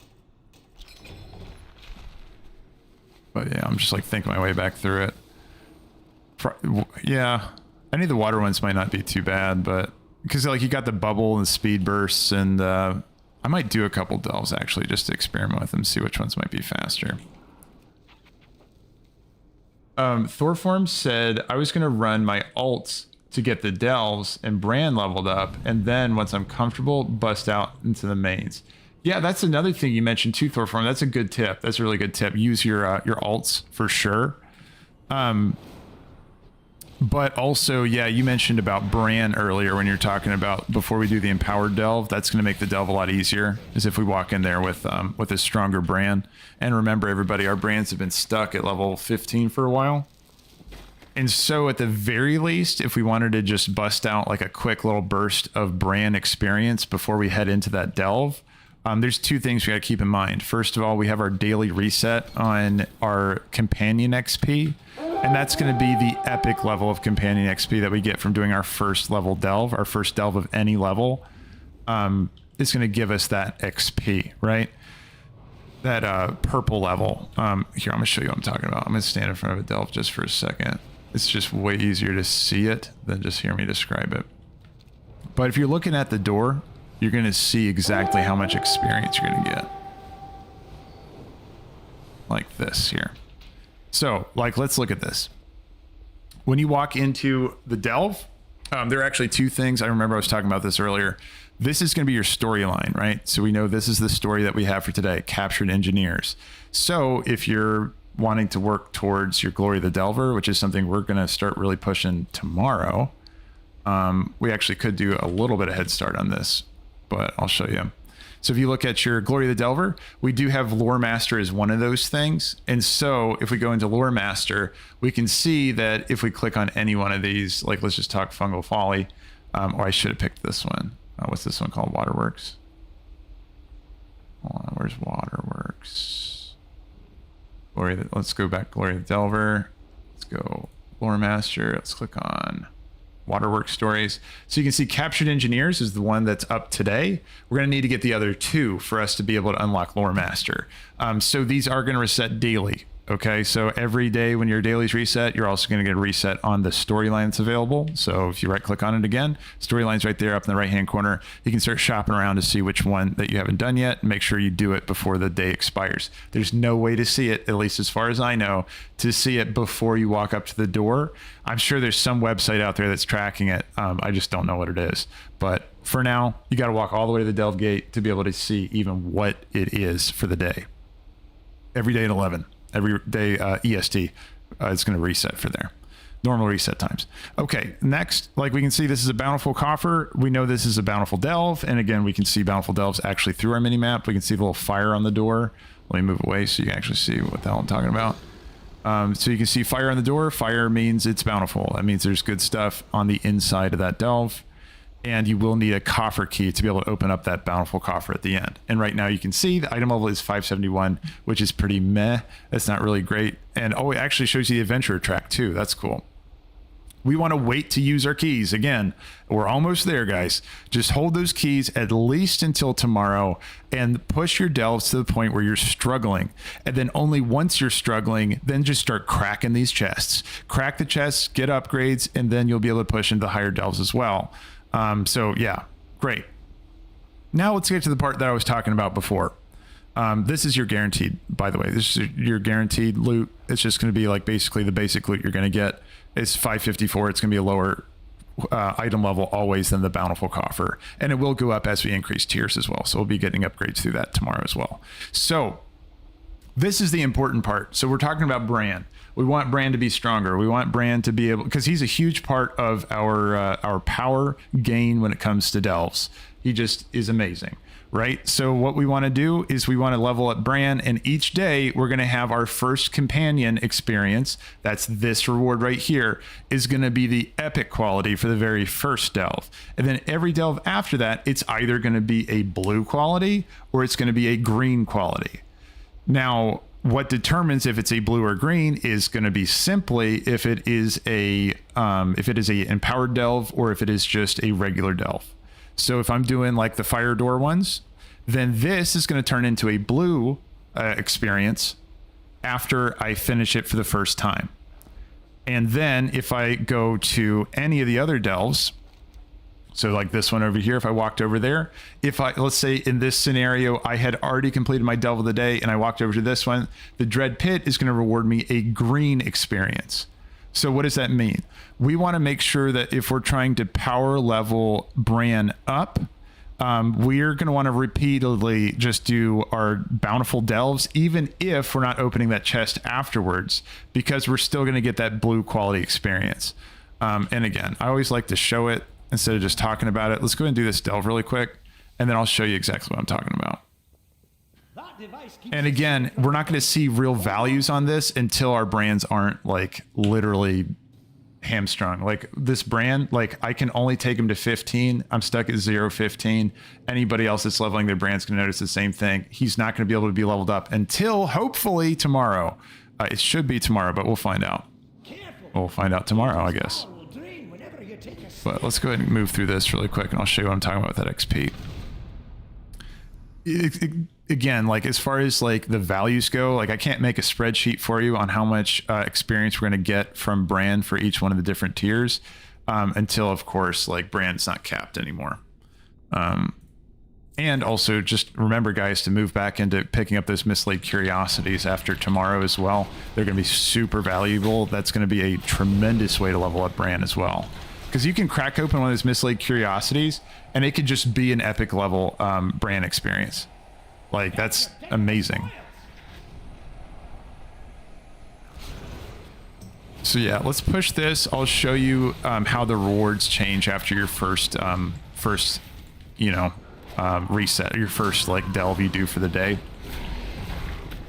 Keep in mind that it doesn't matter what style delve you do, that companion experience is going to always have that first run give you that epic level, right?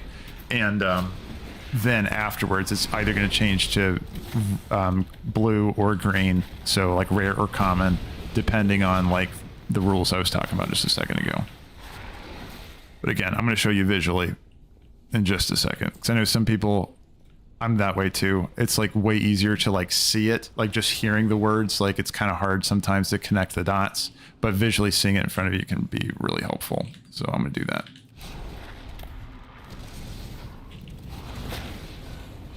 But yeah, Thorform, I like your strategy that you're talking about, where you're saying that you're going to be, basically using those alts as like the pushers, and it should be account wide. Now, I can't confirm that. Thorform can, but because you have another character at 80 right now, I just have one character at 80.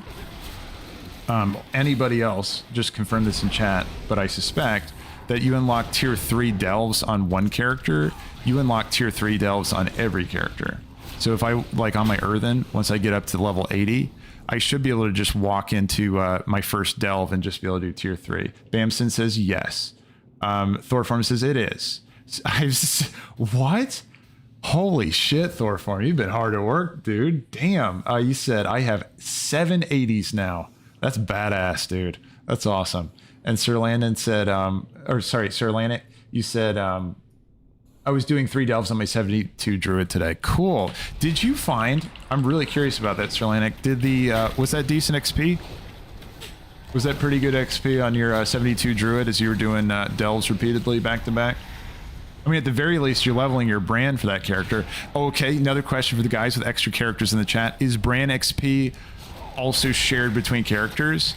I imagine it would be, because it's essentially a reputation. What I noticed is that I tried different tiers. Okay, Sir Lanix is going to let us know there. Okay, and Thorform and Bamson, you both said yes. Your Brann XP is shared across characters. I mean, I figured that was the case because, again, it's like they technically made him a like reputation instead of like a leveling thing. Like it's oh, thanks for the follow over there. Gogi78, welcome in, man. Thanks for coming in here. I appreciate the follow there. Really appreciate it. Thank you so much for coming in here, and yeah, welcome in. But yeah, it's technically hold on. I hate these little bots. So just like swatting flies over on Twitch. Just gonna ban this really quick. Where's the ban button? And all right, he gone. All right, so yeah, so I'm trying to remember what I was talking about.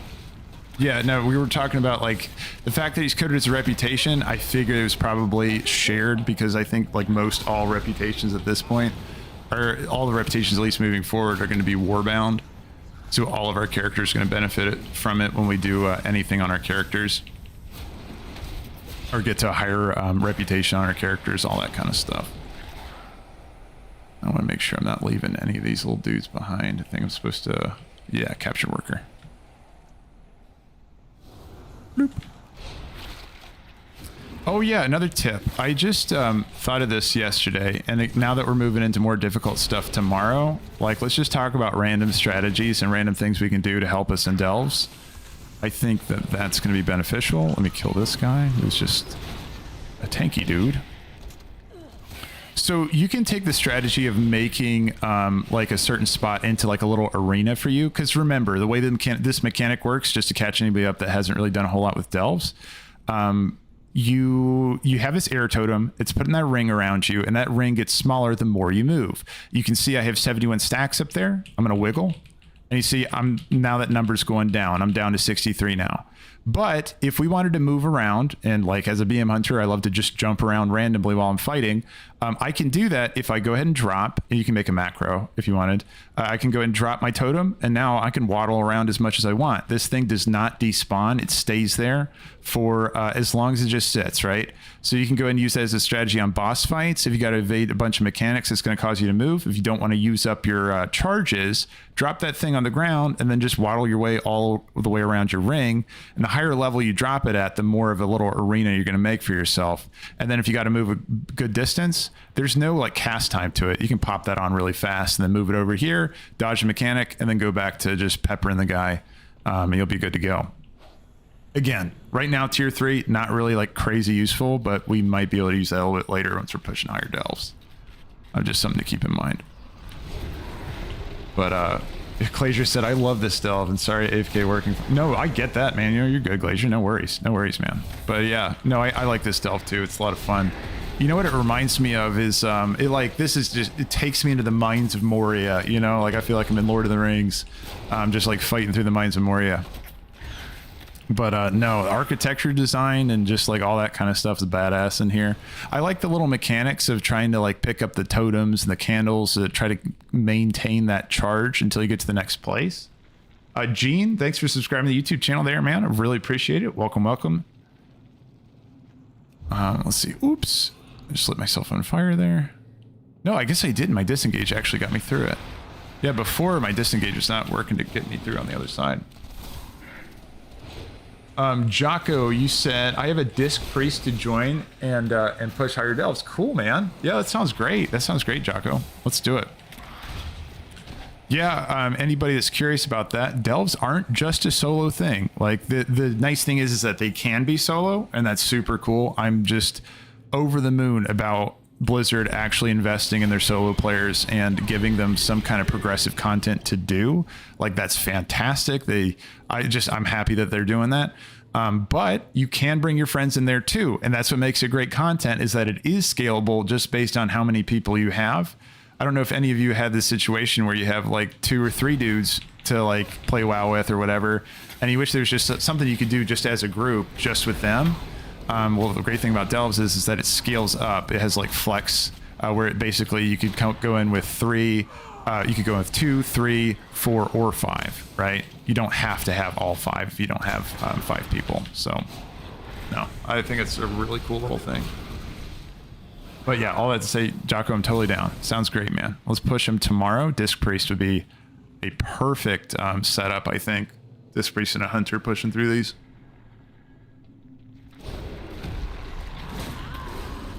See, at some point too, I want to get my my Horde Hunter up as well, because like my Earthen is going to be my Horde character, and he's still sitting at, I think I got to like 62 on him or something like that. So he's close. He's almost into War Within stuff, and he's also going to be my side missions dude. So I'm going to do all the side missions for Renown on him, because again, like you only get the Renown from one of your characters, right? Like the first time you do a side mission, that's when you get the Renown, and then every time after that you just get experience for it, so it becomes just a regular quest at that point. So there's no pressure to redo Renown quests and over and over and over again, which I think is a fantastic change. Really solid.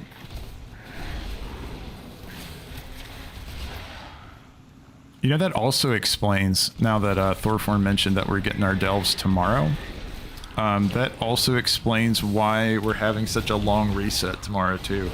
Because I think they said, what did they say, like 7 to 11? So it's like, what is that, 4-hour reset? So I think they're just, yeah, gonna be turning on a lot of features. That's super exciting though, dude. I'm so pumped about that. I thought we were waiting another week to get into some good delve stuff. Oh, but you know, we were just talking earlier about what we can do with the Glory of the Delver right now. And again, that's our pinnacle achievement we're going to be looking at with delves, right? So that's our, you know, we did the things during the season kind of achievement. So let's go Glory of the Delve. The great thing about tomorrow is that now, it used to be we could only do this one and this one, right? Leave no treasure unfound, and we could do Delve Lore Master, War Within. So we could do our storylines and we could go find 5 sturdy chests in all the delves. Now, all of these other ones, and I've looked through each one of them, besides brand development, are going to require a tier 8 delve for us to be able to do it. So the fact that we're getting tier 8 unlocked all the way, yeah, it means that we can do our Glory of the Delver possibly tomorrow, but it just depends what Nemesis is. Okay, so there's this mysterious, who the fuck knows, like part of Glory of the Delver where it's just called Nemesis. And you see, I'm clicking on it right now. I can't even pull it up. I'm just going to go ahead and guess that Nemesis is probably going to be, we have to kill like the pinnacle boss, like Zikfir. Whatever his name is, like the final delve guy that we can't even go in to do his delve just yet. I bet Nemesis is your achievement or feat of strength or whatever for killing that guy. So we'll have to see how close we can get to killing him. So maybe we could get that tomorrow, but it's hard to know without actually knowing like exactly what we're supposed to be doing. But yeah, in any case, really cool. The possibility of even being able to finish like more of those Glory of the Delver stuff is really cool. Oh, well, let's talk about why you want to do Glory of the Delver. You get the Ivory Goliathus. This is a pretty cool ass looking mount. He's kind of like a armored beetle dude. I'll go ahead and show you really quick. Think about like your Keystone Master achievement. Like, it's that, let's see, why not Glory? What was it? Ivory Goliathus. Yeah, there he is. Really cool looking guy. And that's going to be like your Keystone Master, mount, like that kind of stuff. So, yeah, he's kind of cool.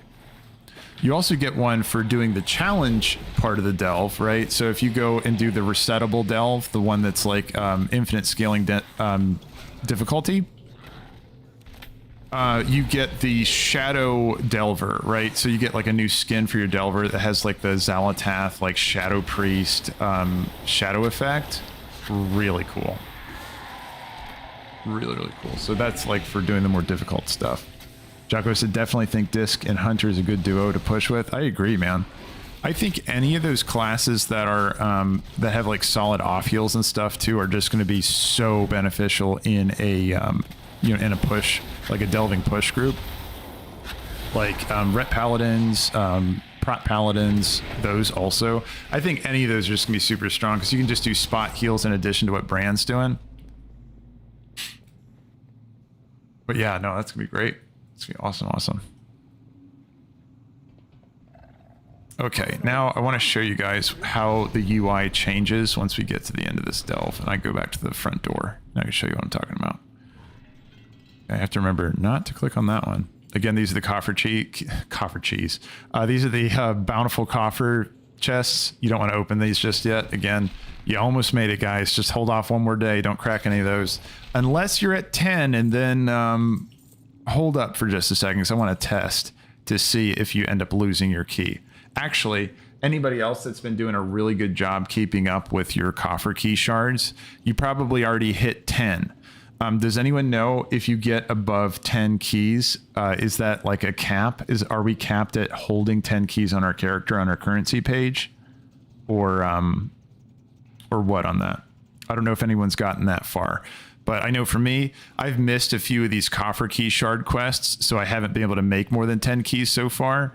And if you're just doing the caches, you're only getting to you're getting 4 keys a week. So I'm at 8, and then I can make one more over here, but I'm kind of holding off because I heard rumors that there's a little bit of a cap when it comes to crafting your coffer keys.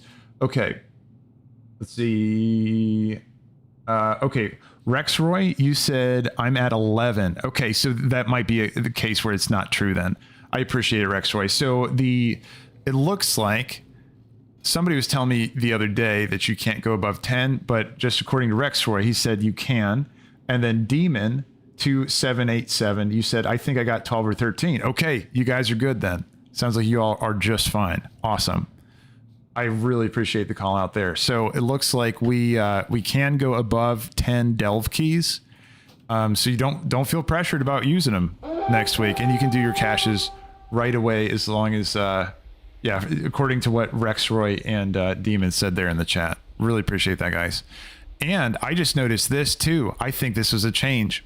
It used to be the case So I was double checking there by doing this delve. It used to be the case unless they just rotated bountiful delves on me. Hold on. Did they just rotate bountiful delves? They did. Okay, no. So it still could be the case. Here. So just looking at this thing, you can see that there is a green level of experience down here for Brann, right? So now I would get the green level experience the first time I did it. And again, any first delve that you do, you're going to get your epic level of experience for Brann. So now let's say we're in the scenario tomorrow where we're now going to try to power level Brann. Watch what happens.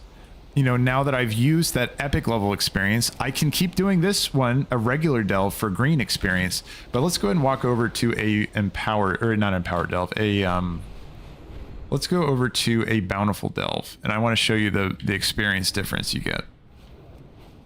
And again, I wish I could give you numbers on this, guys, so we could actually see the numbers difference between a green, blue, and purple. But again, like your Brann is capped at 15. Mine's capped right now, so I can't really tell you the exact numbers on what the exact amount we're going to get. But, I mean, the way it always works in WoW is that you get more if it's, you know, you get rare is, you know, blue is always better than green, and then purple is always better than blue. So it should be more. We'll see exactly how much once it actually releases. But if it's anything like the Mislaid Curiosities, whenever you find that epic token, it's a solid chunk. It's 500 experience points for Brann, which is a decent amount. And then the smaller ones, I can't remember the blue and green, but it was a lot less. Flailion says, I'm going to miss the orange colored items. Lol. Oh, the orange colored items? Yeah, you're talking about like legendaries and stuff? Or, oh shoot, Croaked. I kind of want to go tame him. Let me first go ahead and show you first. Over here. So you see, when we're completing this, right, we're going to be getting the blue level experience, and that's repeatable. As long as you're doing a bountiful delve, you will get blue level experience. If you are doing a regular delve, you will get green level experience. Unless all that, what I just said, is negated, unless it's your first delve of the day, you will always get purple level experience no matter what delve you're doing. No matter if it's bountiful or not, you will get purple level experience for your very first delve, at least in its current edition of like how delves are working. So just keep that in mind. So no matter what, that first one you do, you're going to get your max reward on Brann experience. But if you're in the case where you already did your first one and you're trying to power grind Brann, then you can just keep doing bountifuls to be able to power level him. Yeah, no, that's solid though, that we can carry around those keys, because I didn't know why. I can't remember who was saying it the other day that they got to 10 and it just disappeared. Maybe they didn't craft their coffer key from the key shards or something, got confused about it or something. But I was wondering if they would do something like that to try to encourage people to use their keys instead of saving them and stockpiling them, because it is tempting. Well, let me grab this guy. Oops, I totally shot the wrong dude. Well, there you go. It is tempting just to save those keys like for a really long time and not use that as a gearing method until I'm able to clear higher delves, just so I can just back to back get a boost of a bunch of higher level item levels. Gear from here. I'm just gonna feign death. Did I pass it to him? Oh no, I feel bad. That's fine. He's a moonkin though. He's nice and tanky. Oh, they're back to me. Here. Oh, he's one of those guys. Okay. So he keeps summoning more dudes, so I'm just going to stand right next to him, so Beast Cleave will just keep grabbing the dudes off of me.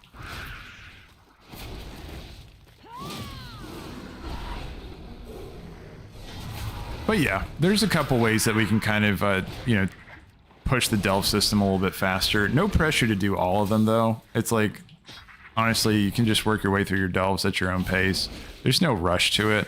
Like, you don't need to find the fastest delve to push to 8 like immediately, unless that's fun. You know what I mean? Like if you have fun doing that. Jesus, wait, that guy just chunked my ass. Just murdered my Kodo too. But yeah, unless that's fun. If you enjoy optimizing, and I'm totally into that too. Like sometimes that can be fun just to find the most optimal path. Here, I'm just going to use my healing. There we go. I have one more of these to do too. I'll go and do that as well. Now, when it comes to these, right? So like, yeah, when it comes to doing your lamplighter satchels, I've had just a hot and cold relationship with these. So you see that little satchel down there? That used to be an epic satchel. You can see at the bottom just below where it says resonance crystals, the lamplighter supply satchel. That used to be an epic level like satchel. And it got me excited. It was like, oh shit, what's in that? And so I went around and did these, and it was only giving me 17 crystals, resonance crystals per opening. I was like, wait, that's a piece of shit, you know? And I do find it funny that they lowered it now to a green satchel. I wonder if other people were saying the same thing. Like, that's not a very good reward for an epic level satchel. So it's just a little bit more visual clarity at that point by just lowering the quality on it. But somebody was saying you can actually get your Lynx mount out of those guys, which made it way more interesting. So threats eliminated. Okay, so if I kill these guys, I should get credit. I feel like he has to bring them a little bit closer. But yeah, no, the Lynx mount, I'll show you in just a second after I kill these guys.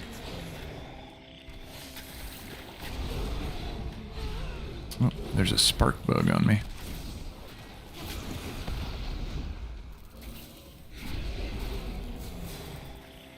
See, I don't remember my Kodo getting pounded this hard by mobs here.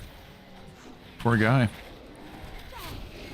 Bamson said, yes, the Lynx mouth drops from the satchels. I used all mine RNG up day 2. Yeah. Yeah, you used all your RNG up day 2. What did you get day 2?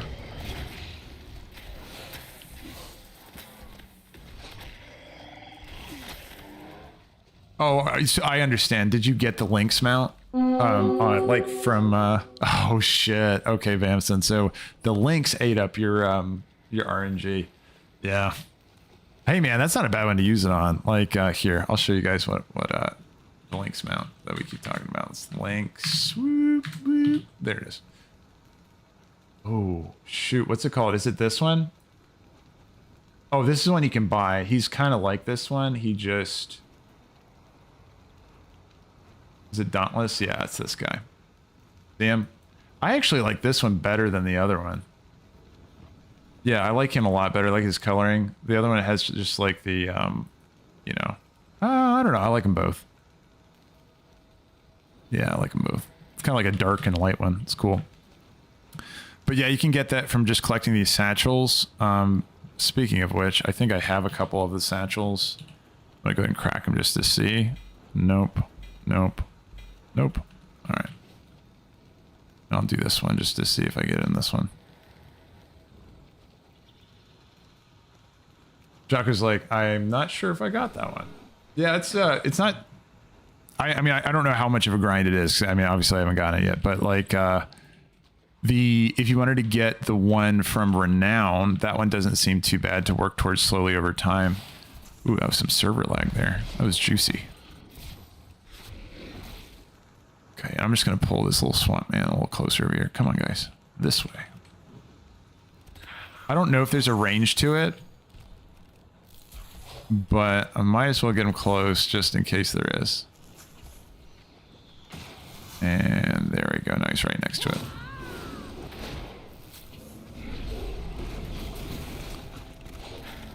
Yeah, Jocko, you said, what renown is it? I'm going to buzz by and just check really quick, because that's a renown reward I could actually get behind. But yeah, he's a Hollow Fall. You're just paying, looked like supplies for him. Hold on. Let me look at him again. You're going to get it from Aurelia Steel Strike in Hollow Fall. And it's, oh my god, 8,125 resonance crystals. So yeah, you're going to need a lot of resonance crystals for that. How many do I have right now? Kind of curious. Oh my god, I have 9,716, but I've been doing a shit ton of delves. So that kind of... Yeah, oh my god, I think there's going to be a lot of people hard up for resonance crystals. That kind of clarifies that. Holy shit. Because I think it's like 3,000 per each veteran piece that you unlock. Oh, there's a rare behind me, I guess. Is it this guy? No. Or is he one of the guys hanging from the ceiling? No, I don't see him.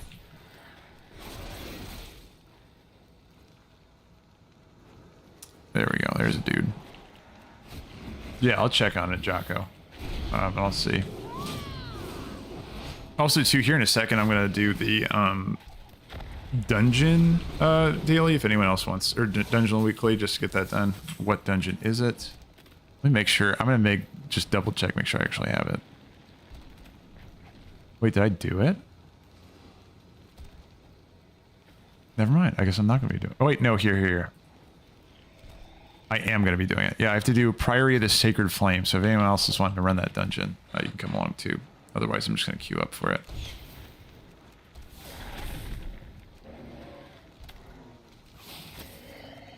Let's see. Yeah, so I think that's... Yeah. We're just going to have to go to the Priory of the Sacred Flame. I love that dungeon. Those guys have like the coolest armor set. Oh, I just need one more of these dudes. Any will do.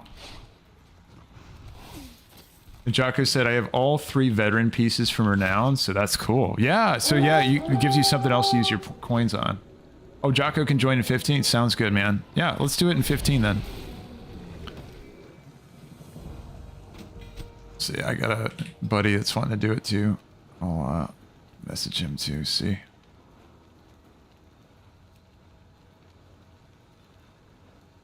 Priory in 15? All right. Is the dungeon weekly? The harvesters work the land with the strength of Okay, and then let's go to corrupts even our machines. Search the surrounding let's see. salvageable parts. With them, we will make a garden deep. And we have Jocko, were you playing on your priest? Yeah, I think you were playing on your priest. I'll go ahead and put that out there. All right, so now what I got to do here, gyro optic springs collected. Well, here, actually, I'm just going to crack this last thing here. Yeah, didn't get it. That's all right. I'm not going to do that one. I know I wanted to buzz by Dornigal really quick and show you guys the crafting order station, just for anyone that was confused on it. Also, while I'm at it, there's, and everyone else, do your treatise for the week. That's going to be your like little notes you can get for your profession. I'm gonna cruise on up to, what's the best way to get to Dornigal? I guess either way, I'm pretty much at the middle point. Like I could go down to Ashkahet and take that portal, or I could go to just fly straight up there. I'll probably just fly straight up there. Jocko, you said, do I need an Alliance or Horde character to join? Oh, good point. Yeah. Yeah, I hate the old bots. They're so annoying. Yeah, I'll grab that one. I am on an Alliance character. Actually, I mentioned that to my buddy too. He might be Horde. Oh, yeah.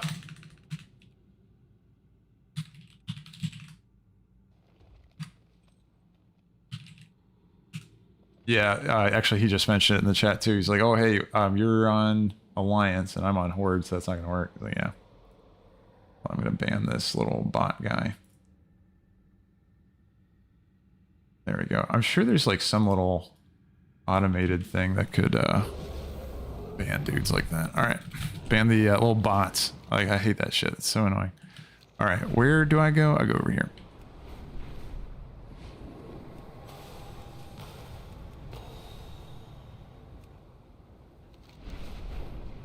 Let's cruise this way. So yeah, every week you are going to have to interact with the crafting order station for a couple reasons, right? Not every week, unless you're doing professions, then it will be every week. So the treatises you can make, you need to send those off to a scribe. They're going to give you, it's 1 knowledge point. So if what I'm about to do just looks annoying and you're just like, hell no, I don't want to do that, then I don't blame you. It's 1 knowledge point. Does add up in the long run though, you know, because eventually knowledge points will be really hard to come by. Right now they feel so plentiful, they feel so easy, you know what I mean? And it's like you will get those repeatables from, you know, your gathering from each week, but that's going to be about it once you reach a certain point with gathering. So getting 1 extra one sounds pitiful right now, but I don't know. I feel like I'll be happy I did it in the long run. So you want to head over this way. The crafting order station's going to be... I might just talk to a guard. I feel like I always get turned around here. Crafting orders. I was correct. Yeah, no, I was correct. So let's talk about two things up here. First of all, I feel like character names are really big on my screen right now. Like, they're just all really big. I think it's a setting I have. I don't really mind it because my eyes suck, so it kind of helps me just a little bit see it, but now I feel like an old man just with giant text on my screen. So over here, if you walk into the office, there's going to be a quest you can grab from this chick right here. If on each of your characters, you can do this. So you can go ahead and talk to this guy, grab that quest, walk across, and then talk to the crafting order guy.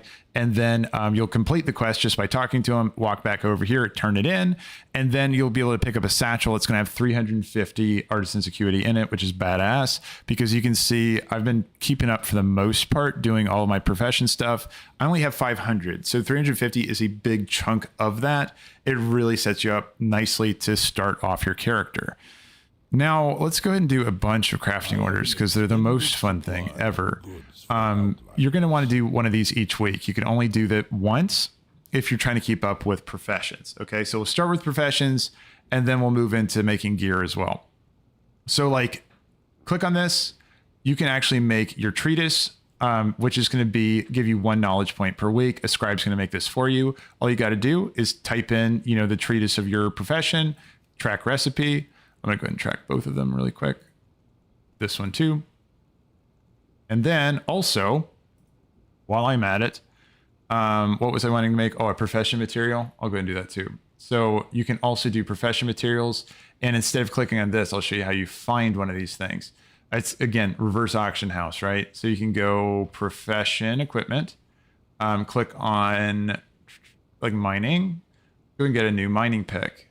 And then we can go and search, and then I can do my artisan's pickaxe, which is going to be awesome, right? So I can just do a artisan's pickaxe. That's going to be the current expansion. And again, you can go ahead and click on this right here, a filter that's going to make everything you look at only the current expansion. Oh my God, I could not suggest this enough. Please do this. It's going to help you on the auction house. It's going to help you on your crafting order station. If you check this box, you'll only see things from this expansion. It's fantastic and life-changing. Click it, and then you won't buy something by mistake that is old and outdated. So you can go ahead and click on that. And then notice it's going to cost you 300 artisan's acuity for you to be able to make one of these pickaxes. And I'm changing my mind on you guys. I'm going to do the herbalism one because I know that tool is from Dragonflight for me. So I'm going to go ahead and click on that. And now I need to go buy all these reagents. Ooh, null stones? Shit, I don't have the money for that. Never mind. I'm not going to do that right now. I'm just going to do the artisan, the treatises. But just to show you all the way, it's going to be same for gear too. You have to attach all the stuff there that you want to send to the profession maker to be able to make this. If it's a public order or if it's a personal order, you cannot attach the stuff. You just got to message the guy individually because you got to type their name here. You can also make it a guild order and then any of your guildies can pick it up. The benefit of guild order or personal order is the fact that you can set what quality you expect from it. And also you can just not attach certain things. So you can pay more of a commission to them if you want to make up for the fact that you're missing some of your items, because no profession player is going to like make something for you, give up their items, and then take a 0 commission. They just won't click on it. Hopefully. That would be unfortunate for them. Okay, so nice thing about tracking those 2 recipes, I just did it a second ago. You can see on the side of my screen now, no, not there, hold on. This one, you can see I know exactly my shopping list now. I need these 2 things. I need to get the ink, both kinds of ink, and then balanced cipher for each. And then I'll be able to make both my treatises nice and easy. So you just head on into the auction house here, and then you can just go ahead and grab whatever the hell you need to buy. Again, it's really nice when you click track the recipe because you can just see it over here on the side. So I can get apricot ink. And there's no, this is really important. There's no quality attached to treatises. So don't buy expensive stuff, right? Like when you're looking at it like this, don't buy gold. You know, you don't need to do that because there's no quality attached to it. You want to buy the higher quality stuff when there is quality attached, and treatises don't have quality attached, so don't buy expensive stuff. You can get the cheapest version. Sometimes silver's cheaper than bronze. Just keep an eye out for whatever's cheapest. So I'm going to go ahead and buy 2 of these.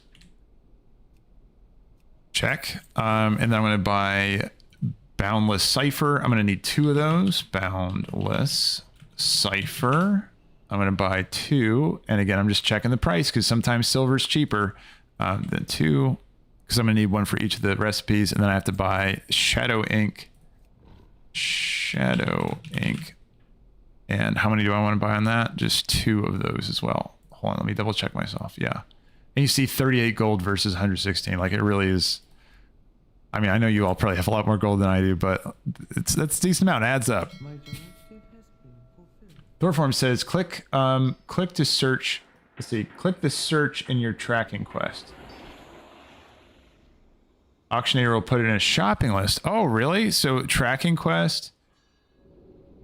And then you said there's supposed to be something I can click on here that's supposed to put it into, oh, maybe it's like on the auction house. Hold on.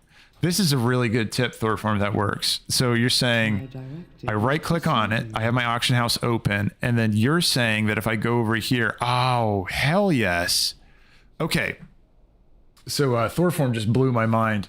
So I'll catch you all up on that. He's talking about Auctionator, which is a really good, really fantastic add-on that I have. Because like you can do like TSM is what everybody uses, right? That like if you really want to get hardcore with like just being crazy about the auction house and stuff. But Auctionator is like the easier version of that. Like I love it because of that. Because it's like just comes pretty much set up. You don't have to do any of the like, you know, market orders and all that kind of stuff. You just can click on stuff. It scans for the price currently, and then you can just post it for the same price that things are at currently. And you can also see like everybody else's auction on there, so you can aim at certain prices and all that kind of stuff. That's kind of basically how that works. You can see price history on stuff. It's just a handy little auction house add-on that gets you through it really fast. Now Thorform just like unlocked the expansion pack to this, where it's like now when I track these orders over here on professions, I can click this search button and let's see what happens. It's going to go ahead and pull back all the current auctions for literally everything that I need on that shopping list. So huge W for Thorform there. That is so badass, man. You blew my mind. That's awesome. I did not even know that it did that. But I'm so pumped because that's a pain in the ass to search for things each individually. Because you can see the difference. You just saw me do it the other way, and it took way longer than clicking that one button.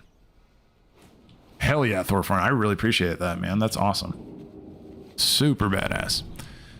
All right. So once you get all that stuff, you're going to head on over to the auction house, not the auction house, the crafting order station. Cruise on back here. Yeah, Pamson put the GG. Yep. Hell yeah, man. That is good shit. All right. And then over here, this is where we're going to go back to those treatises again. I never picked up from my... Hold on. You got to pick it up from the mailbox, which is the part I skipped. Go ahead and yank all that out of the mailbox. Oof. Oh, I hate my bags. Hold on. Let me make room in my bags. And then I will show you what the heck I'm talking about. Let's sell all the junk. And yeah, that'll do it for now. I'll just sell junk, and then I'll just grab the rest of those reagents. I think it was literally just those things. The rest is Postmaster. Okay. Off we go. And now we should be able to just go ahead. Yep, there we go. There's all that. Reagents value is, you can see it down there. Also, Auctionator does this too. It shows you how much like all this stuff together is. So you can kind of, you know a market price before you go there and buy that stuff. I'm going to do public order. Again, there's no quality attached to this, right? Like watch, do personal order. There's no quality option there because there is no quality when it comes to treatises. So I'll just say thanks. And then I hate the fact that this doesn't work yet. Like you can't see what the current listings are going for, but normally the way it's supposed to work is you click this little hammer and then you'll see what everybody else is paying for commissions. So you can match everybody else or pay a fair price according to the market and what people are doing. But for right now, there's nothing even there. So I'll just go and say, I guess 2,000. And you all can let me know in the chat what you all have been leaving, so I don't rip people off. He says, Thorform, it even will gives you the quantity when you leave those, so you know how many to buy. That's fantastic. So yeah, it'll show you the quantity of how many of each of those things to buy as well. Speeds your thing way up. That is so fast. That's awesome. Wonderful, wonderful, wonderful. Okay, I'll go ahead and leave. I'll just do 2,000 for each one of these. I mean, you probably don't have to do that much. Ooh, I'm missing a viridescent spore. Okay, hold on. I got one more thing to buy. Yeah, I didn't realize I was short on one. Cruise on over here. Again, let's just go ahead and click that search bar. I can see viridescent spore right there at the top. And I'm not going to buy 2. I just need... It says... I see what you're saying. Like, it auto-fills the quantity. For right now, though, I only need 1 because I had 1 before from when I've been mining stuff or gathering stuff. So, fantastic. Oh, my God. That, like... Yeah, that's amazing. Okay, so let's go ahead and cruise on in here. And then let's go ahead and finish that other treatise. And treatise is like, all you need is just somebody on the other end to click the button. They can come back relatively fast. Oh, I didn't pick it up for the... I always do this. I have to run back to the mailbox like 4 or 5 times. Oh, somebody already did that one? That's amazing. So yeah, you just saw that. I just got the treatise back for mining. And I literally just clicked that button 2 seconds ago. That's wonderful. Shoot.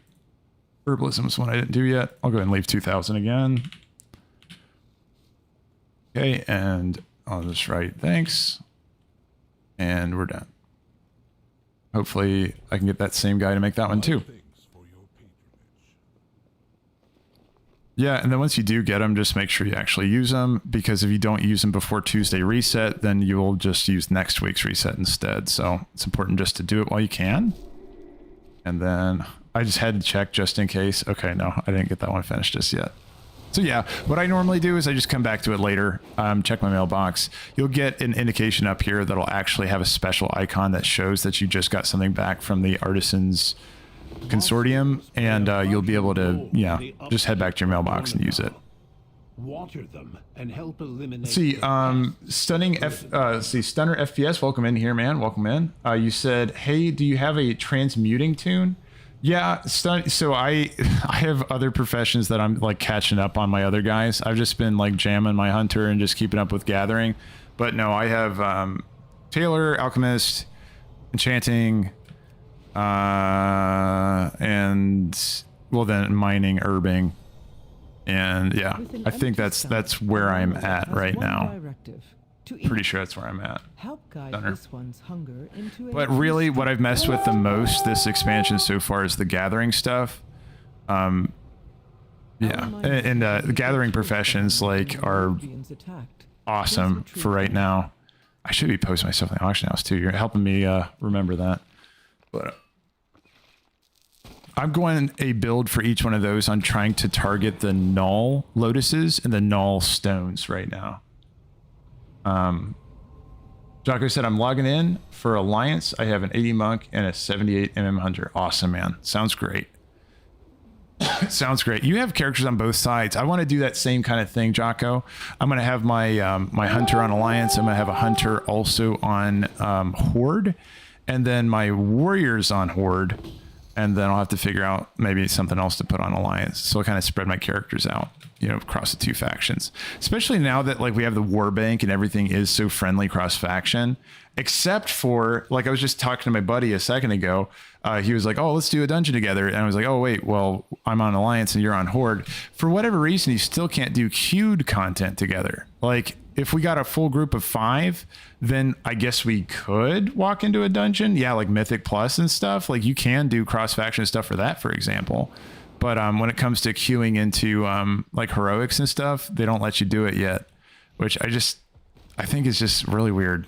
I'm surprised by that. Ooh, nice. Okay. Got it. It really helps to be a high mountain with those, by the way.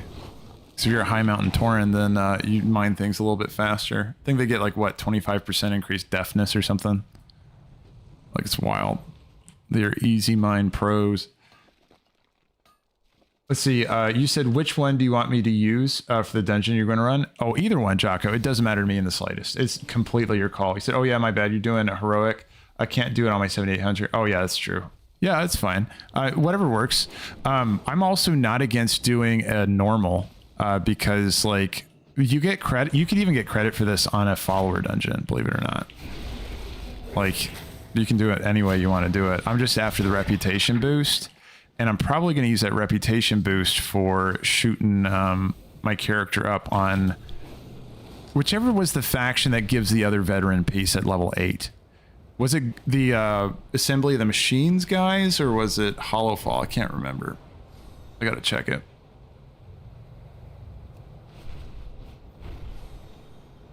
You said, Jocko, you said, oh, nice. I'd like to level up my hunter. Yeah, let's do it, man. Sounds good. Jump on your hunter, just send me a... Oh, what's nice about that too is we wear the same armor, so I should be able to just hand you anything I don't need. Just keep an eye... I'll try to keep an eye out too, see like whatever drops for me, and yeah, I'll just pass it your way so you can jump into hopefully heroics as soon as your guy levels up. Let's go ahead and dump all this stuff out of my inventory because I can't stand looking at all this gear.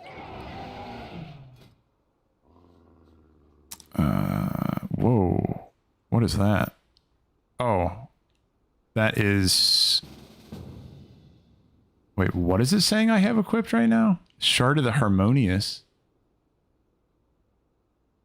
Oh, is it just saying like an offhand? Oh, here, I'll accept that. Yeah, I don't know what that was indicating.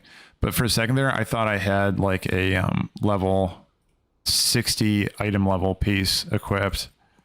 Which I was going to say, like, no wonder that rare was kicking my ass earlier. But no, that wasn't the case. Okay, 54, 54, 554. Yeah, any 554 pieces. Oh, no, that's not an upgrade. Not an upgrade. Not an upgrade. Oh, a cosmetic. Hell yeah. Okay. Well, that's better. At least I can...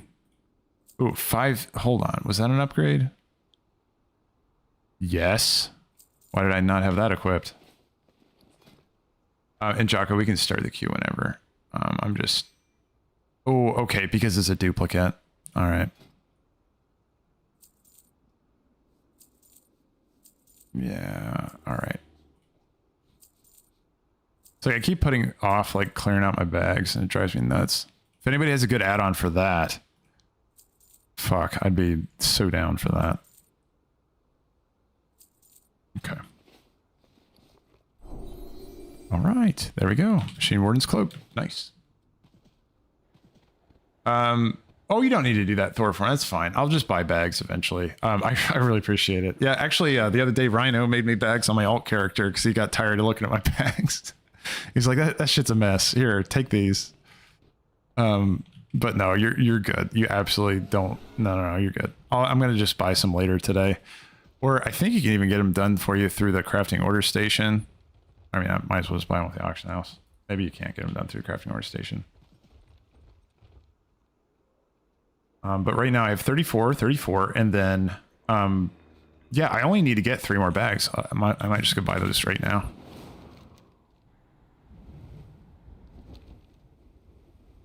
Wherever the guard is. The coreway must be protected.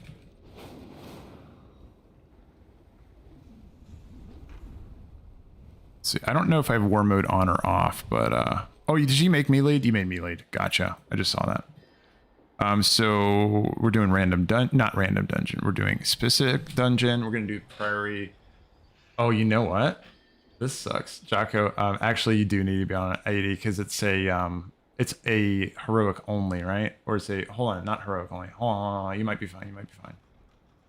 Can I do it up here? Yeah, prairie's. No, you're good. You're good. You're good. You're good. I was wrong. Yeah, there we go. Yeah, some of the quests are only locked to level 80, I thought. So, or some of the dungeons were only locked to level 80. You said you have war mode on. Yeah, I don't think it matters. Yeah, I just saw the eyeball over here. I don't think it matters. Like when we're queuing in, it's just gonna put us in there. Which war mode you can't benefit from inside of dungeons anyway, so it just turns it off for everybody. But Let's see. Oh yeah, I was gonna go and buy some bags. See what those are going for nowadays.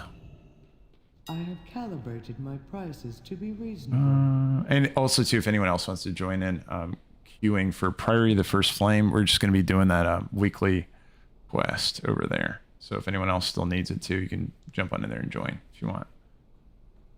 You can just message me. I'm Gladius GG, Gladius GG hyphen Black Dragonflight if you wanted to message me. Bags, containers, right? Yeah, containers. Let's just go with bag.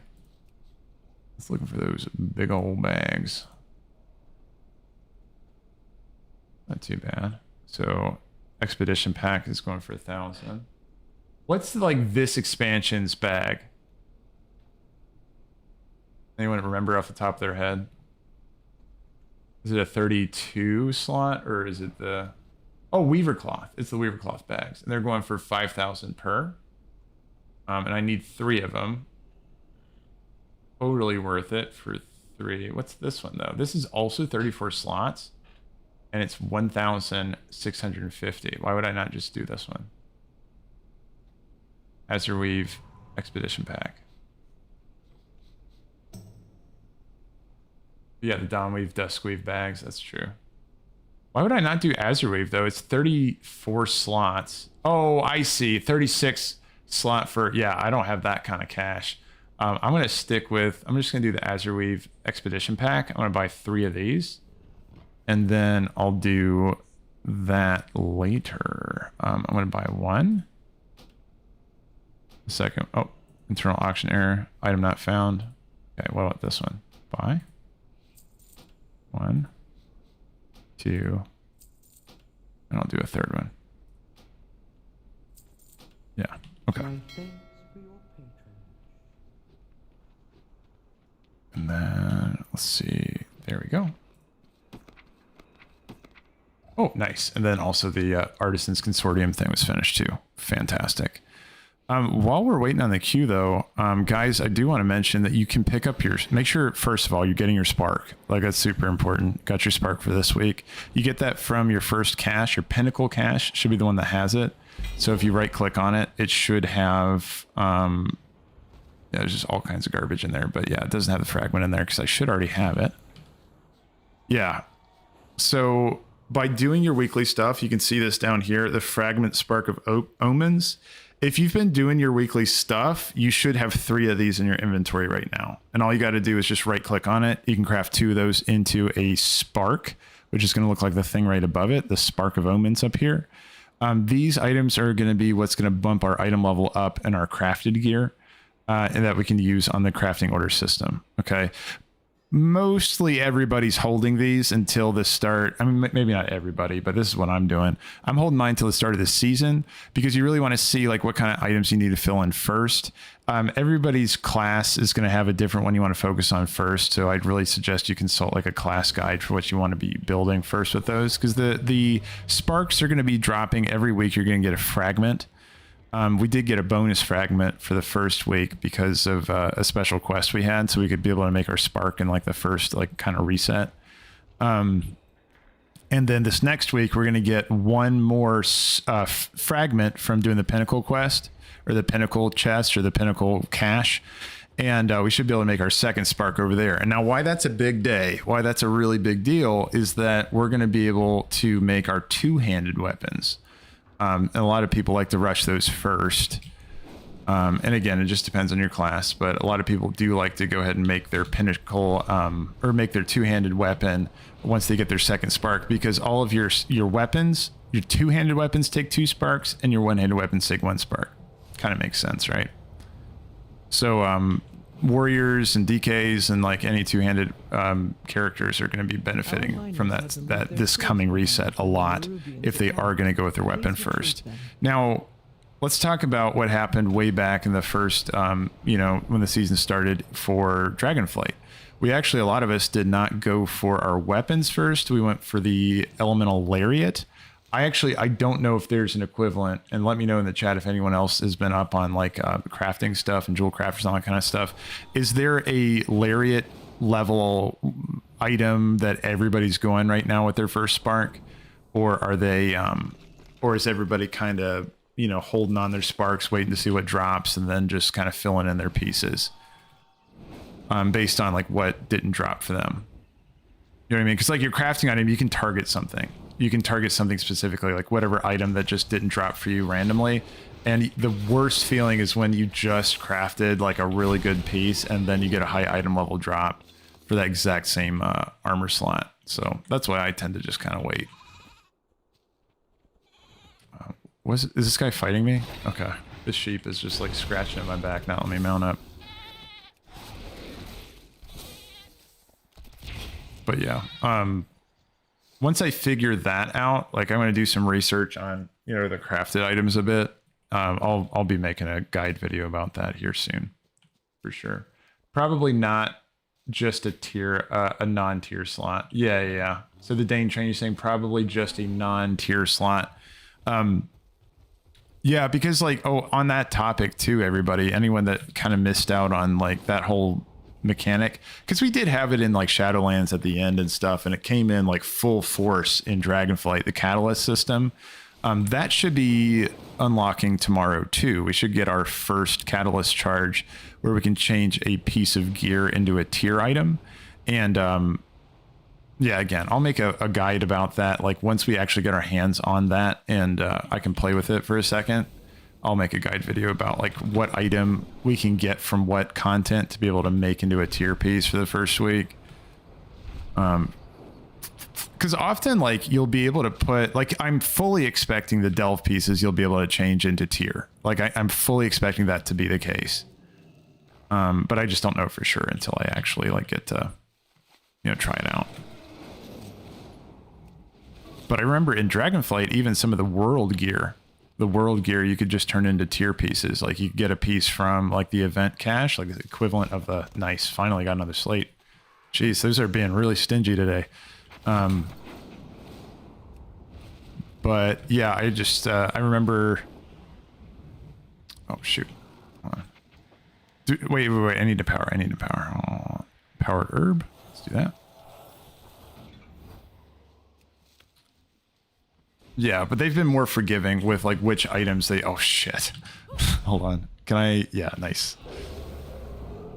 Yeah, anybody that doesn't know, if you haven't like herbed before, that thing explodes afterwards. I totally like spaced on that for a second and it just like blew me off the edge, but luckily I've disengaged, so I hop back on.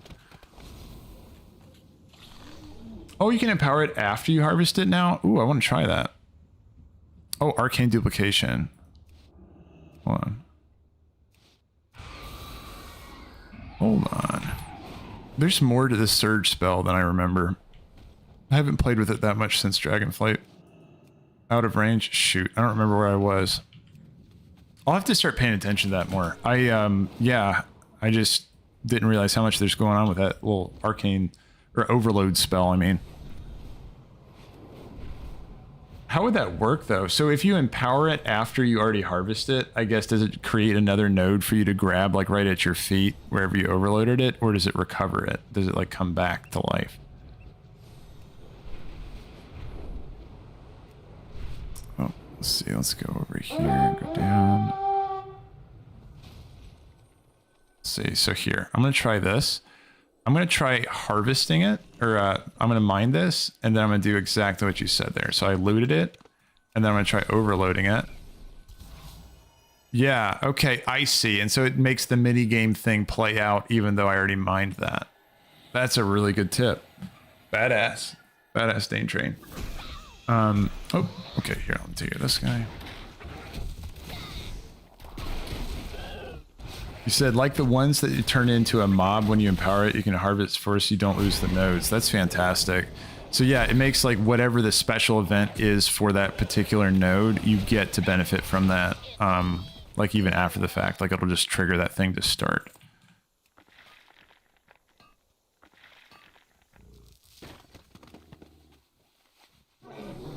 Yeah, and again, the earlier you start collecting these little knowledge point things, the better for you, because you won't have to just do one hell of a mining session at the end. Is it inside of the Delv cave? That's not the Delv cave. Well, I'm not interested in going all the way down there to grab that.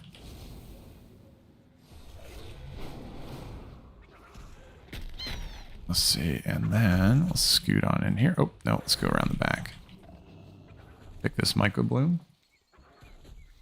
And then you said also like the webbed ones, you can just get the cloth directly. Oh, nice.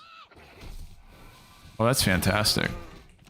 So when you're doing your empowered nodes, the Dane train, which ones do you focus on more? Like which one do you like to do first on, you know what I mean? Like which, is there a particular node that you see that and you're like, oh yeah, I'm going to empower that one? Or do you just kind of, whenever it comes up, whatever the first empowered thing you see, you just tend to just juice that one? Because that's what I've always done. They don't seem as strong as in Dragonflight. Gotcha. But are you going an overload spec? Because I wonder how much that has to do with it, right? Because I was looking at the trees and it seemed like you can just boost the fuck out of your overload, including making it twice as effective because you get 2 charges on the spell as well. And then more cooldown reduction. So no, I just pretty much, I just send it. You said Dane Train. Gotcha, man. Yeah, I'm doing the same thing. But yeah, if I notice something selling particularly more on the auction house, I might, you know, think a little bit more about what I'm, you know, what I'm overloading.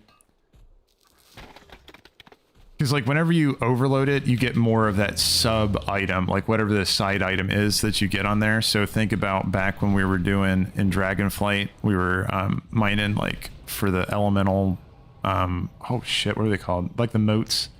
I don't remember what they were called in Dragonflight. I just cannot remember. It's like that's all out the door.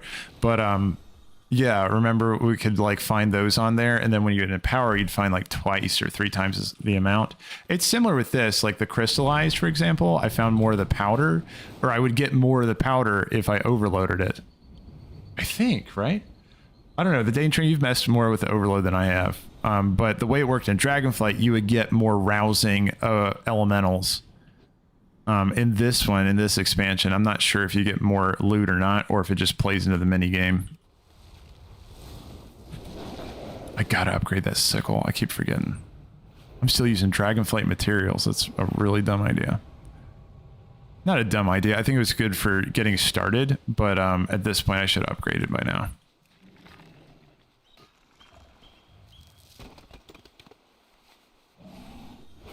Let's see. I think the duplicate one is the best for herbs. Gotcha. Oh, so the arcane duplicity. Oh, there we go. There we go, Jocko. I think it's just the mini game thing, or like the cloth from the webbed. Gotcha. Yeah. I mean, yeah, it is a cool system. I like having like some autonomy over like the nodes, and I can strategize a little more instead of, you know, with gathering. I feel like a lot of times it's just like whatever you happen to run into, you're just whacking nodes over and over again. But having the choice to empower certain things, and the reset mechanic with empowering makes it so that there's some level of like, you know, thought being put in there. Now, I don't know if I have a dungeon build put together or not yet. I think I'm still running just my, let me take a look. What do I got? Ooh, is this it? The expedition built the prize. Yeah, okay, I think this might be more of a dungeon build here. Oh, we're rolling. We're moving already. But of late, the devotees have become secretive, hostile.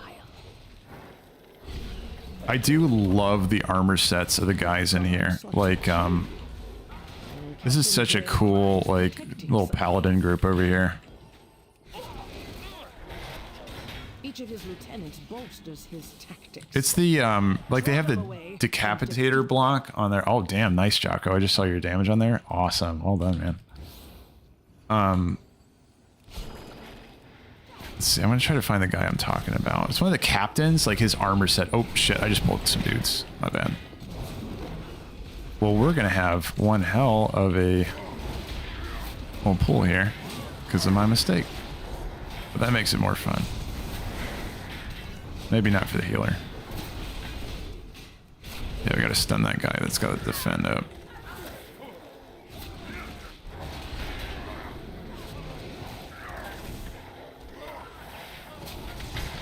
See.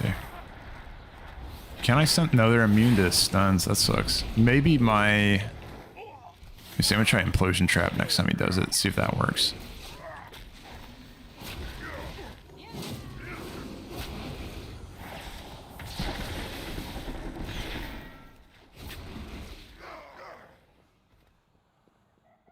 Yeah, I'm excited to see how these play out in Mythic Plus. I think this one's gonna be a rough one. I just got a feeling. Ooh, this guy already knows about. Guy's doing the skips. That's awesome.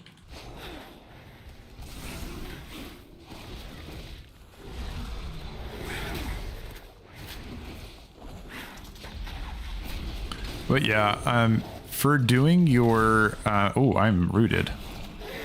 I don't want to be here. For doing your like weekly dungeon, just keep in mind that if you didn't want to queue with other people or whatever, you just wanted to do it solo even, follower dungeons do work. Like you could do this on your own. And the nice thing is too, is that you don't have to wait in a queue. Like you saw me and Jocko were both playing Hunter. So we're both DPS. We had to wait on like quite a hefty queue and we finally got it. But if you just wanted to get it done, you didn't want to wait around for a queue, yeah, just queue a followers dungeon. Like they're actually pretty useful for just getting your weeklies and dungeon quests done. Also too, gearing up, like if you're at fresh 80, man, just jump, like it's great. You can just jump into followers dungeon. You're getting the same loot that you would have gotten in a normal dungeon. Doesn't even matter. So you could do that as a tank. You could do like if you want to practice tanking, if you want to practice healing, all that kind of stuff, man. Like follower dungeons are legit.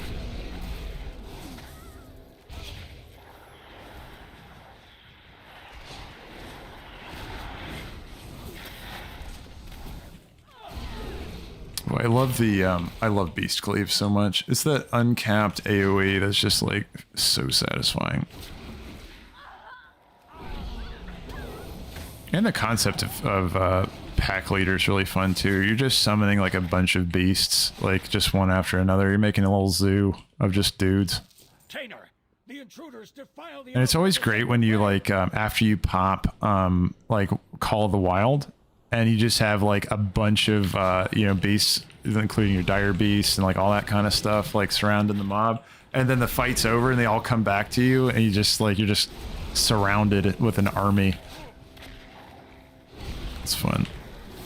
I'm gonna save my cooldowns here so we can I see their jam this guy. They seek to ambush me without my lieutenants. Ours is the true path for the Arathi. Notice this guy here. I keep seeing this. He doesn't, like, he has a pretty cool weapon on his back, but he punches. Like, he stands on top, like he's riding a lynx. You can't really see because all the garbage there. But you can see he still has his weapon holstered on his back. Like, this guy's punching instead of using his weapon. I don't get it.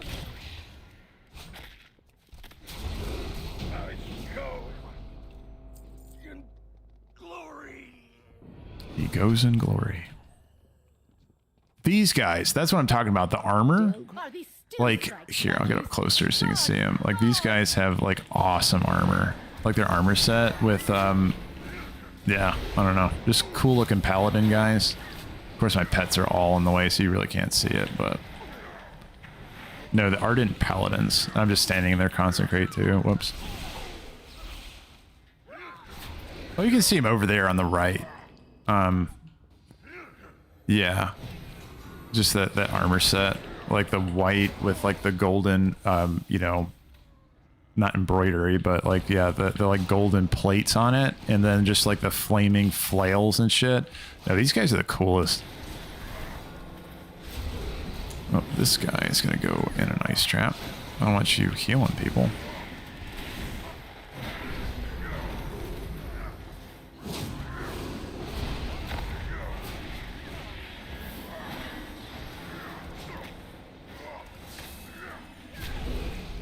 Yeah, Jocko, you're rolling it, man.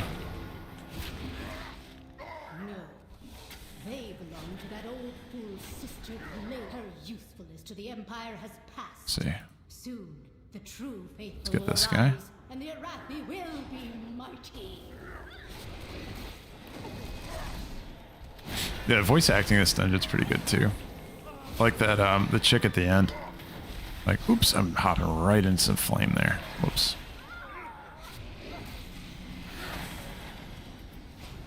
These guys too, like their little consecrate, like their super uber consecrate they put down. Oh man, I'm terrified to see how much damage that does in Mythic. Like that is going to be gnarly. And as a tank, because I tanked this on my warrior as I was leveling up, it's hard to not be in that because they put it like, it almost like drops like with you in the center. And so it's like, if you don't start running like immediately, like you're going to get smoked. Guide my hammer. Oh my gosh, this guy's dying before I can ramp up all my cooldowns. Damn, very nice. The paladin is doing a ton of damage as a prot. I didn't know prot was doing that kind of damage right now. That's crazy. Has warped the priory Oh, there you go. You see that? Like after Call of the Wild there, because I ended the fight with Call of the Wild still up. You can see all the like I just had a ton of beasts like all around me, like a hydra and like 2 wolves and shit. It was cool. No, thematically, like pack leader is so fun. I did hear though, tomorrow we should be getting a Dark Ranger buff, like a visual buff, and then also I think it's the Dark Ranger tree is getting a little bit of some love. Oh, sorry, didn't mean to hit my mic there. I haven't looked at it yet. I just saw it was linked on Reddit. I didn't click on it, but I'm curious. It burns away weakness. Its blinding light reveals the strength we Arathi lack to an army of the risen. And we already got some love to pack leader earlier too, so this will be like back to back, a little bit of love for hunters. So that's kind of nice. I'll take it.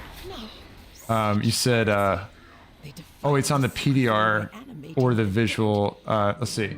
Is that on the PTR or the visual is actually tomorrow? Oh, okay. Yeah, I might be wrong, Folly Leon. I totally could be wrong. Oh, nice. Bob Marley. By the way, I just saw you use the emote there. Yeah, I made that one.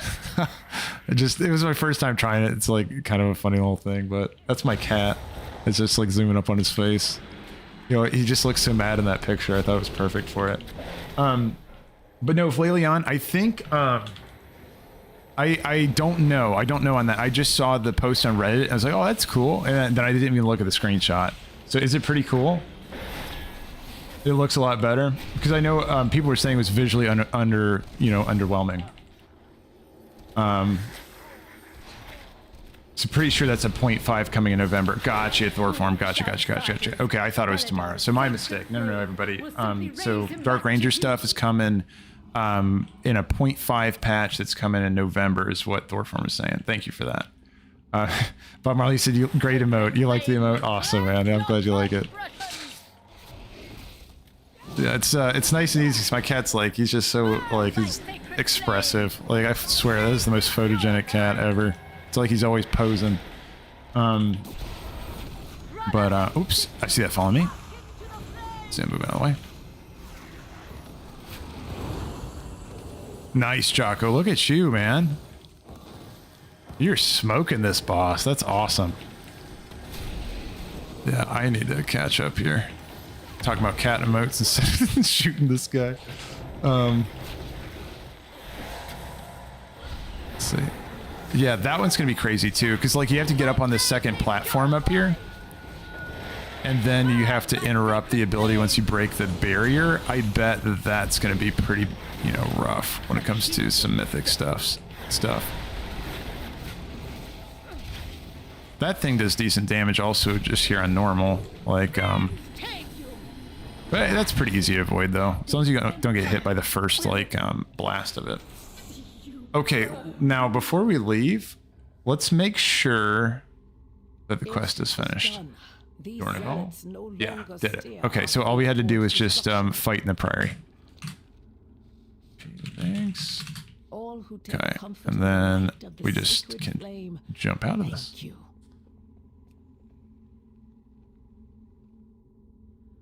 Yeah, no, Jocko, for a 78, like you were blasting in there. You're doing survival on that character, right? I didn't realize survival was I mean, I heard survival was like doing pretty well, but damn, according to that, survival's doing very well. That's badass. Oh, no marksman. You did marksman there. Cool. That's badass, dude. Really good. Flay Leon, you said, oh, what's your plan for tomorrow, by the way? Missed it if you said it earlier, pushing to tier 8 Delv. I want to try to do that. Yeah, tier 8 Delv would be amazing. Actually, Thorform actually had a good suggestion on that too. He was saying that we shouldn't use our bountiful or empowered Delvs to like tier up. We should just kind of tier up, scale up. And he's planning on using his alt characters to kind of push up that the tiers, so he can then jump on his main and be able to do a high level one. So that was some really good suggestions there. There was another thing, Thorform, you said. I'm trying to remember what it was. There's another tip you had about Delvs for tomorrow. Thought I missed. I can't remember, but yeah, if I remember, then I'll mention it. But yeah, Dark Ranger MM, awesome, man. So that's a spec that's doing really well, I imagine, because that damage is crazy. Let's see, let's crack this. Okay, so you got a bounce, Jocko. Good luck with what you're doing there. No problem at all. See, yeah, and thank you for the run too, man. Thanks for coming in. Thanks for doing that run. I'll see you later there, Jocko. Okay, just those two Thorform. Okay. I wanted to make sure I didn't miss anything you mentioned.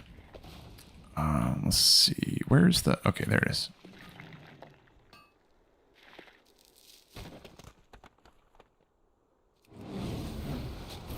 What else we got? Yeah, so right now what I'm trying to do, another...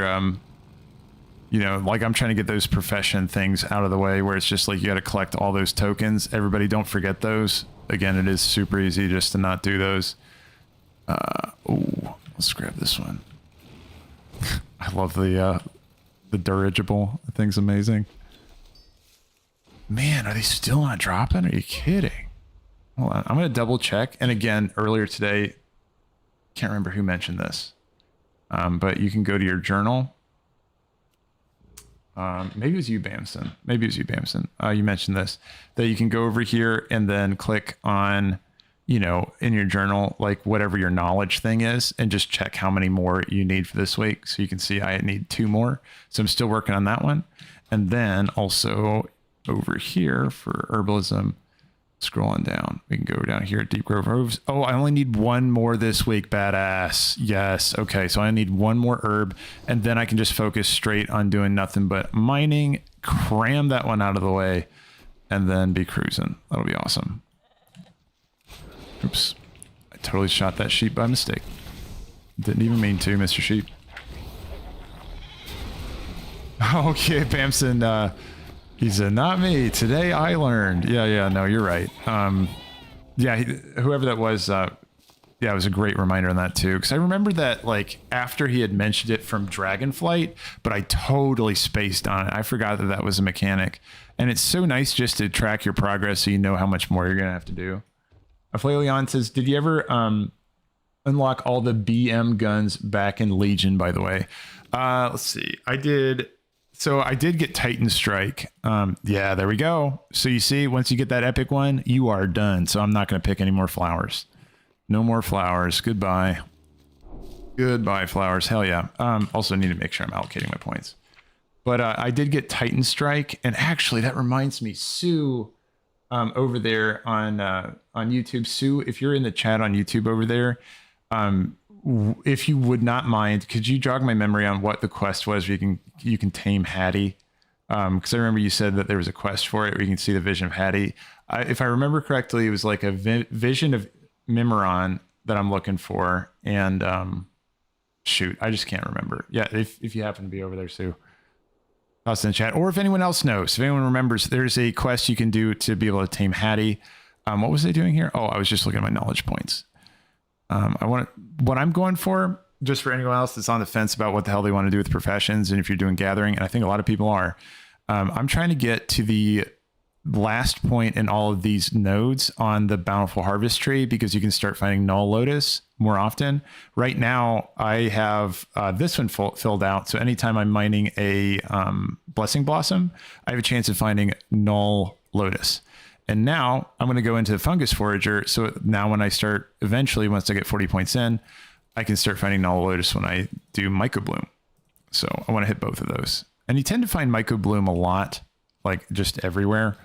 And also there's a lot of those in Delvs I have found. But so that's kind of my direction I'm going there because I want to get Null Lotus.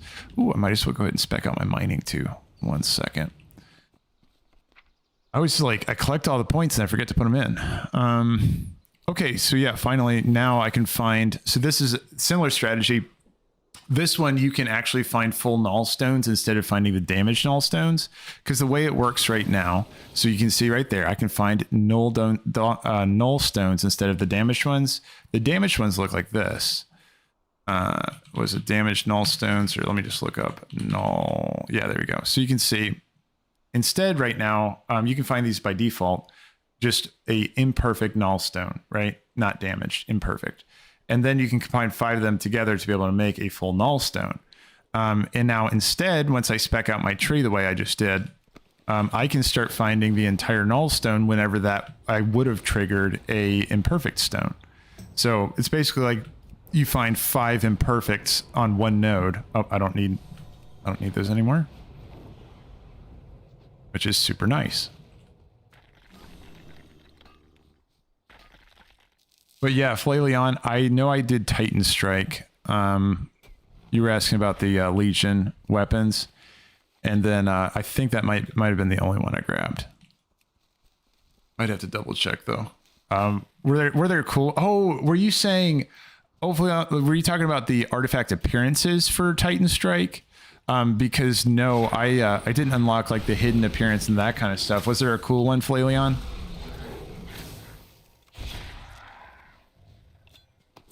Yeah, I totally forgot that there were like hidden appearances. Yeah, all the appearances. No, I like the bows. Yeah, gotcha. Shoot. Well, you just made me think about that. I haven't even looked at what the hidden appearance was for Legion, because back in Legion, I didn't play a Hunter. I played Warrior back then, so I didn't even think about the different appearances on him. And I think for Warrior, was it Arcanite Reaper? What was our hidden appearance?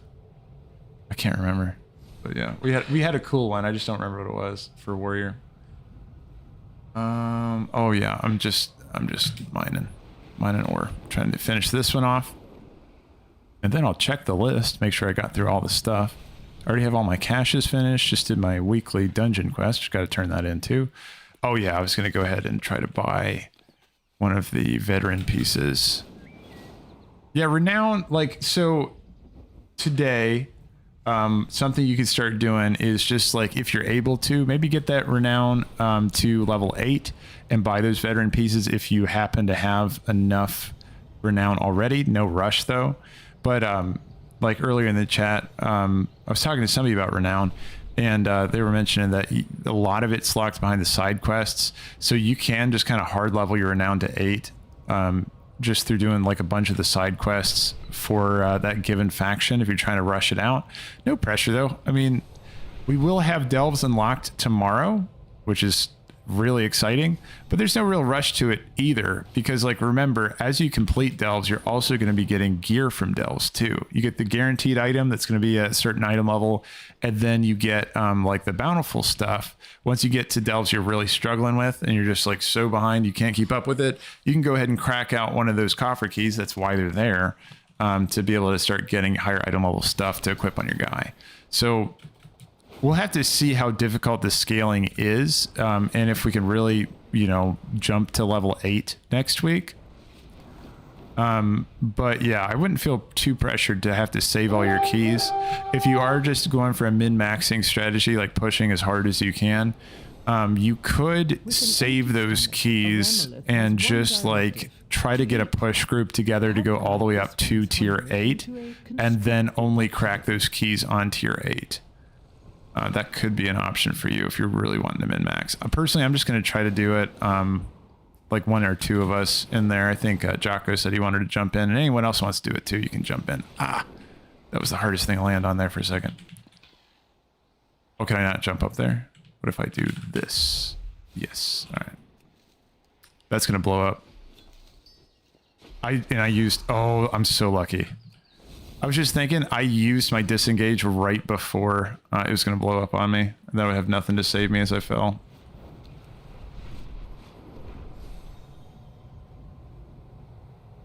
Chaco said, yes, sir. Let's get to 8. Sounds good, man. Yeah, we can push as much as we can. Let's see. Let's go. I gotta turn this in over here. Yeah, going into Dornival right now is getting choppy. There he is. Beergoth. Oh, I gotta determine. So actually in the chat, anyone that has been doing the renown grind, can you tell me what are the 2 factions that you get the gear from? Oh shit, look at that. Oh, I didn't see this. Look at that, everybody. So we can actually see season 1 will begin in 25 hours. It you can see it on Brann's little book over here. Oh, that's fun. Yeah, I didn't even realize that. Cool. All right. Let's go and turn. No, I don't want to turn that in. I want to go over. Does the faction matter? Let's see. So, okay, you said head, shoulders, chest there, Thorform. What factions have them? Like all 3 of them? Like there's 3 different ones that have it, but like, for example, do I want to grab... Probably don't want to grab the ones from the patrons, right? I probably just want to grab one from Dornigal, Hollowfall, Ringing Deeps, right? And from top to bottom, 7, 8, 7. So you're saying 7, 8, 7. Hollowfall, I'm really behind. Shoot, yeah, 2 of them I'm pretty behind. Okay, well, the Council of Dornigal, I can go ahead and buy theirs. I'll just go ahead and do that. I have an extended Oh my god, I have so many things. Harbinger Crest, thanks. My directive has been fulfilled. Valor Stones, I'm not going to be capped. And peruse my Resonance Crystals, thanks. Shining Stone, thank you. Alright, let's go ahead and buy this. Yeah, there we go. 584 for the shoulders. I'm down. Okay, cool. So shoulders done. And then you were saying I wanted to do 787. So I'm not going to do anything else in Dornigal. I'm going to do Assembly of the Deeps next. 787. Okay. So then you get this to 8. Well, actually, maybe I'll do this one because I have to get to 7 for them. If I read that correct from Folly Leon. Yeah, maybe I'll do Hollowfall because I'm going to have to get up 1 more level for them, and I might just not be able to do Assembly of the Deeps, and that'll be fine. Let's just do... I'm going to go to Hollowfall. I think I was checking the Lynx mount for Jocko as well, just to see what the renown was for that. Like, renown level. Okay, and then Jocko, you said, I mean for the Delv push for... Yeah, for sure, man. Yeah, absolutely. I know what you're saying. You're saying for when we push on Delvs tomorrow?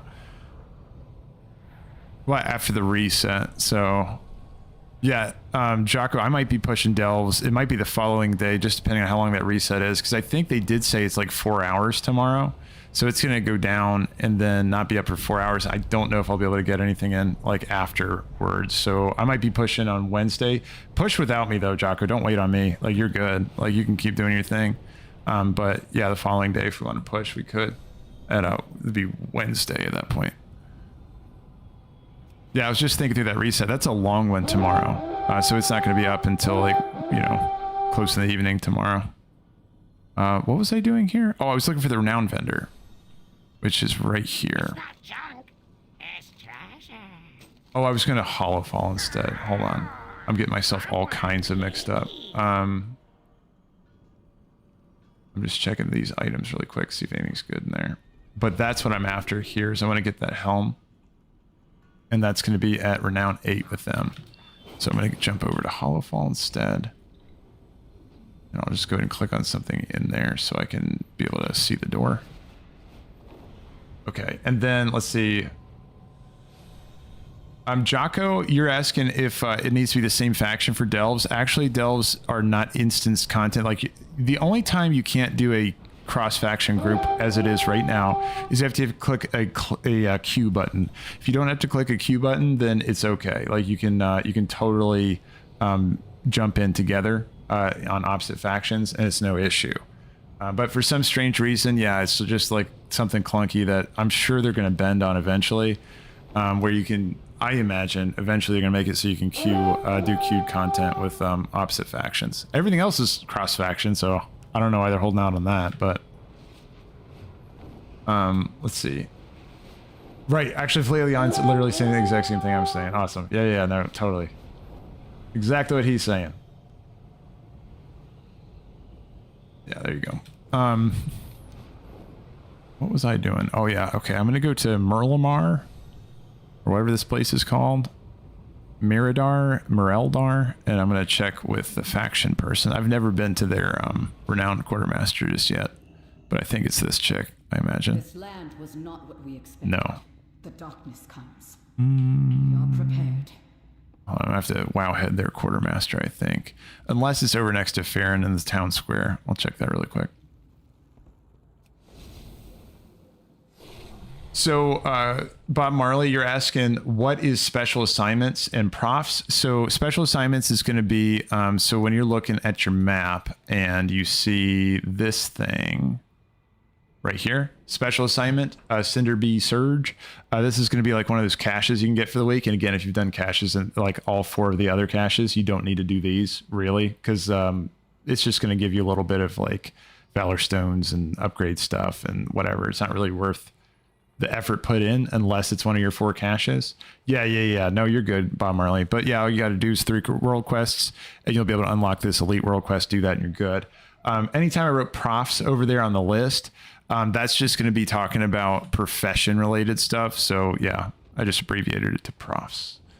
So profs, you got to do, yeah, your quest, your weekly quest that you're going to get from the profession master. Let me see. Hold on. I'm just looking for that quartermaster. Is that it? Light and flame? No. Okay, I'll look it up on Wowhead really quick. Oh, wait. No, I see it. It's in this cave. I see master. Quartermaster. All right, nice. We must prepare for Okay, what do we got? I don't want that quest. I just want to get rid of all your other stuff. No, you don't have a bunch of stuff for me. It's fine. Okay, so I need to get to this for her. But yeah, I just realized I didn't turn in that quest yet, so hold on. Let's go back up to Dornegal. Let's turn in that quest, accept that token, and then I might be Renown 9, or Renown 8. 7.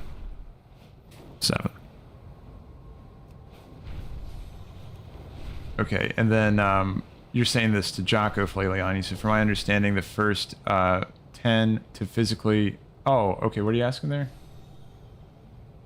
Oh, yeah, if you're asking about... Yeah, gifted subs is what it shows up there, I'm pretty sure. Yeah.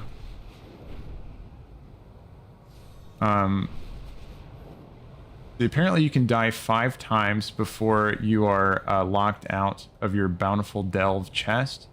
Did you Did you know that? No, I didn't know that.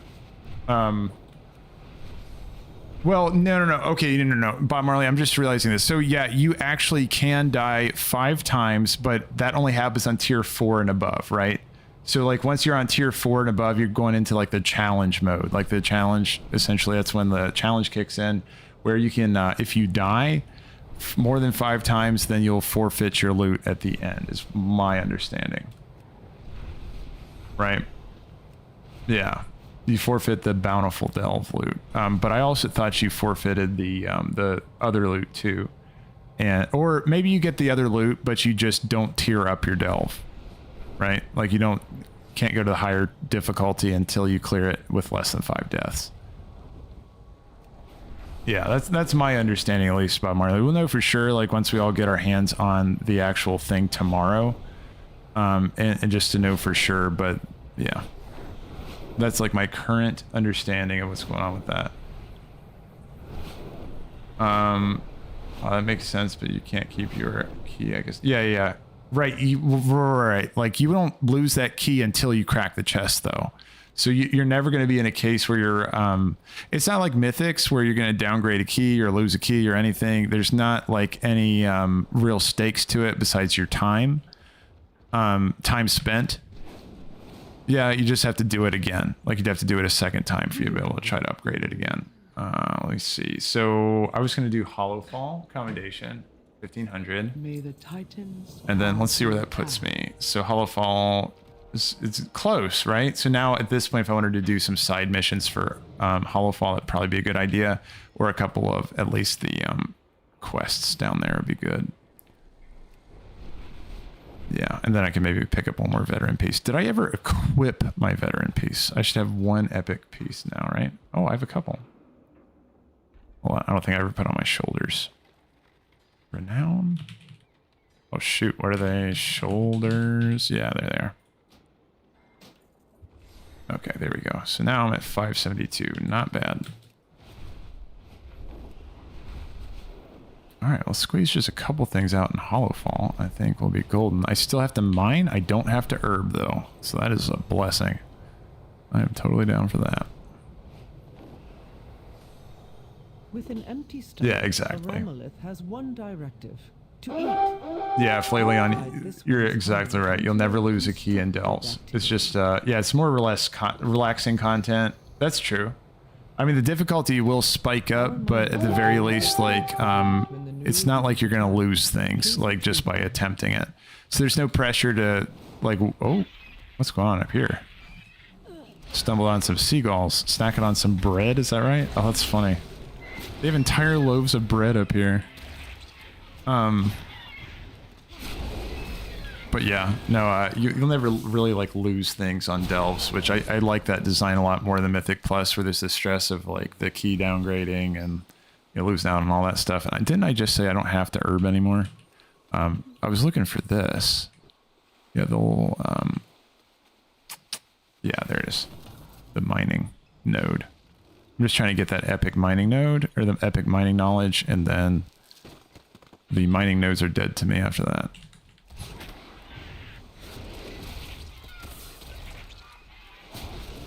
So Bob Marley says, you'll be able to do another Bountiful until next reset. Wait, you wouldn't be able to do another Bountiful until next reset, right? If you failed it, I mean. You get like 3 Bountifuls from what I remember. So there's kind of stakes if you're on the low ones. Bob Marley, now, so here's a limitation of what I've experienced so far, is that I have not cracked any delve chests, like any of the bountiful delve chests. I've done a ton of delves, both bountiful and non-bountiful, and I've never opened any of their end chests at the very end. Okay, so yeah, so I don't really know like that limitation in particular. I'm not sure how you would hit that limitation, because my understanding is that you can just keep doing those bountiful delves. Like you can just jump into the next bountiful delve again and again and again, just kind of hit them as they come up. And then basically it's just a true or false at the end. It's a binary option where it's like, do you want this loot or not? And if you choose yes, then you're going to use one of those coffer keys, but you're always going to have the option of just running to the next bountiful delve. You're never at a point where you're stuck without a bountiful delve to go to. No, that's what I understand, unless I'm missing something. You said, but I mean, but what I mean is that if you fail the bountiful delve, the delve changes to a normal one. Again, that's what I've heard. No. Okay, I think where we're getting stuck in the mud, Bob Marley, is I think we're getting stuck between a oh shoot, what's the name of it? Delve Surge or Empowered Delve. Oh my gosh, yeah, it's kind of weird, right? There's Empowered Delve, Bountiful Delve, Regular Delve. Your Empowered Delve is going to be the one that's like, you know, you got that temporary buff to it, and if you fail it, you lose it. Bountiful Delve, that's just going to be the ones that have the little glowy door that has like the fire effect of the door. We can go do those right now. The Empowered Delves don't exist just yet. They come out with a season. Those are going to be non-consumed, to my knowledge. Like you're going to be able to do those back to back to back. That's just my understanding of what it is there, Bob Marley. I could, again, like once we have our hands on it, this could become a lot less confusing. And actually we get to see what it looks like. He said, oh, that's great. I have not even seen an Empowered Delve yet. No, you won't. And you won't. Yeah, no. So somebody else was talking about, I think Thorform was bringing up the Empowered Delves earlier. And I remembered somebody mentioning them earlier in the beta, but I completely forgot they existed literally until Thorform was talking about them earlier. Thorform, yeah, said pretty sure they'll have 4 bountiful delves a day. So there you go. You get 4 options for bountiful delves. And then the empowered one, I think, is just, well, actually, Thorform, how much do you know about that mechanic for the empowered delves? Are we going to get one of those per day, or is that going to be a weekly empowered delve, like our pinnacle challenge for the week that we're going to want to hit and then forget it for the week? Do you know how that whole system works a little bit? Because that one I'm fuzzy on. I only know about like the stuff that we have access to currently. Okay, in beta, it was weekly. Okay, so weekly we'd have an empowered delve. So basically we want to save that one for our, special attempt in the week. And then after that, Bob Marley should be good. But yeah, so basically like the way I would think about it is like this. Oh, is that a, wait, hold on. Did I just get a straight nullstone? Yes. Awesome. Okay. That's fun. It's just good. It's fun to see like your strategy actually work for you, on like the professions, because like the only way I found that nullstone is because I spec'd into it. So I don't know, kind of fun. Shoot, I got off track. Yeah, I said, but it was weak. Oh, okay. So what I'm saying is that if we wanted to just think about like the general structure of the Delve week, this is how I'm piecing it together without having my hands on it just yet, is that basically in an ideal world, you want to be at max power when you go into the empowered Delve, right? And the empowered Delve should have tiers to it as well. So you want to be able to shoot for something you can finish, or you're going to forfeit your really good rewards for that week on like your empowered Delve. Okay, so if we were min-maxing and we're like playing in a way where we want to be in the best possible, oops, grab the glops. We want to be in the best possible situation we can be in before we walk into our bountiful Delve. We would wait until the end of the week and we've gotten all our gear for the week, all of the different things. And then we'd be, oh shoot, I'm going to get myself blown up. And then we would do like our empowered Delve on like Monday, like today, like the day before reset, because we'd be at our max power and there would be no question we'd be able to finish it. We may not be able to do that just depending on like where the bountiful delves are laid out and all that kind of stuff, because throughout the week, my plan is at least, is that see how close I can get to level 8. And if I'm good, like using my bountiful keys, my coffer keys are going to be my last stitch effort, like my last resort. I'll be like, I'm stuck. I can't move past this. This is really tough. And then I'm going to go ahead and start cracking into my keys. I'm just going to crack them like, one at a time. I'm not going to just dump them all right away as soon as I have a first lick of trouble. Like I'm just going to try to get through it best I can. And then use those coffer keys as a resource of kind of like, getting me the extra breadcrumbs I need to get over that hump. So like, let's talk about best possible scenario. Like you could get level up to tier 8. You don't need to use your coffer keys. And you push all the way up there and then you're able to grind your tier 8 keys easily. Use your coffer keys to open up all tier 8 bountiful delve chests, and then walk into after you've cracked all those keys, your character's taken like the most amount of the character growth it's going to have, at least from delve content for the week, and then you'd be able to just switch on over and jump into a your empowered delve for the week, and then you should be able to smoke it if you've been able to do tier 8 delves and you've unlocked all of your tier 8 bountiful coffers for the week. And again, that's talking about dream scenario where it all works out in exactly our favor and we're able to get to tier 8 without having to use coffer keys to get there, which is an unlikely scenario, I imagine. So that's just kind of like, that's the way I'm seeing it so far, and we'll see how it actually plays out once we get our hands on it. Okay, so Thorform, you said pretty sure there will be 4 bountiful delves a day. Oh yeah, okay, you were responding to what I was saying earlier. And then you said exactly, great. Okay, so there we go. He said, Bob Marley said, am really slacking on the delves, lol, as long as you can probably tell, got all the keys though. No, then in that case, Bob Marley, I'd say you aren't slacking at all. You know what I mean? You're not behind at all. And first of all, you don't even have to worry about that. Like their keys will come each week, and they're pretty easy to get. Don't stress about that. But also I'm going to say, I'd say you've been going above and beyond by collecting those keys. because anything beyond that, like we haven't been able to progress past level 3, right? So you're not missing absolutely positively anything. Like you are absolutely golden. Yeah, so I wouldn't worry about that. I wouldn't worry about that at all. The other stuff, like, you know, I've been working on War Master and all that kind of stuff. Like that's just absolutely just bonus points, extra credit. So you'll be able to get that passively as you're going throughout this season. You don't even have to think about it really. And your brand is level 7. That's fine. That's not really a big deal either. Because like, once again, as long as when you can, like if you can at some point today, Bob Marley, just do 1 Delv and get your epic level experience. And, but you don't even really have to do that. Again, like your brand is going to level up, and we've been capped pretty early on in his power progression. We'll see how much experience he requires at these higher levels, and if it's like really difficult to push past it, but I don't imagine it's going to be incredibly difficult. But we'll see. We'll see. I just don't know what the XP curve looks like for Brann. There's no way to know until tomorrow. But I'll see if I can iron out a good like way to power level Brann, like once I can actually see numbers and things again because of the soft cap lifting. And then I'll clip together or get together a good strategy. I'll make a video on it, Bob Marley. But you're not gonna be behind. You're good. Don't you worry. Where is this last little knowledge point? I just can't believe it hasn't fallen yet. This is incredible. Maybe. This is it right here. This has got to be it.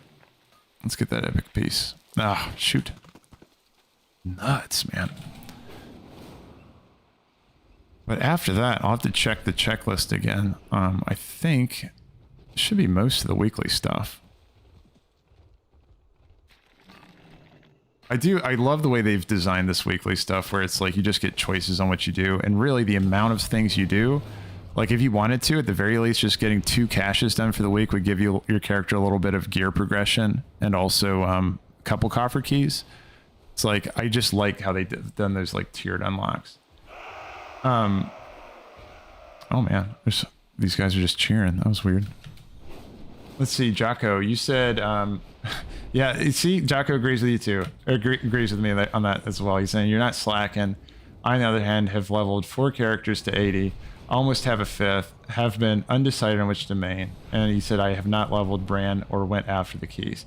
Yeah, and like no worries. Like this is all preseason stuff, and I mean you've seen it. Like they've done this now for a couple different things. Like for early access, remember they gated us pretty hard back then too. And this preseason stuff, I still feel like we're pretty hard gated. Nobody's getting behind. But even so, like, just with the way that the delves are set up, I don't think like you can really get like crazy behind. I think it's pretty easy to catch up if you really wanted to. Even if you started like a couple weeks later than now or halfway through the season, I still think you can make it happen. Like you'll be fine. Let's go up here. Go up here. Come on, surely this is going to drop. I'm about to check my journal again, make sure I didn't just... Yeah, let me check my journal. It does say that I have more of these to get, right? I just can't even believe. 1 more, yeah, I'm looking for that last one, just the epic piece. Any day now. So you go over here. I should just untrack herbs for right now, but I'm not going to do that because then I'll never mine herbs again. I'll never gather them. I'll just forget they exist. That node is definitely inside that tree, or inside that, yeah, it's inside the mountain.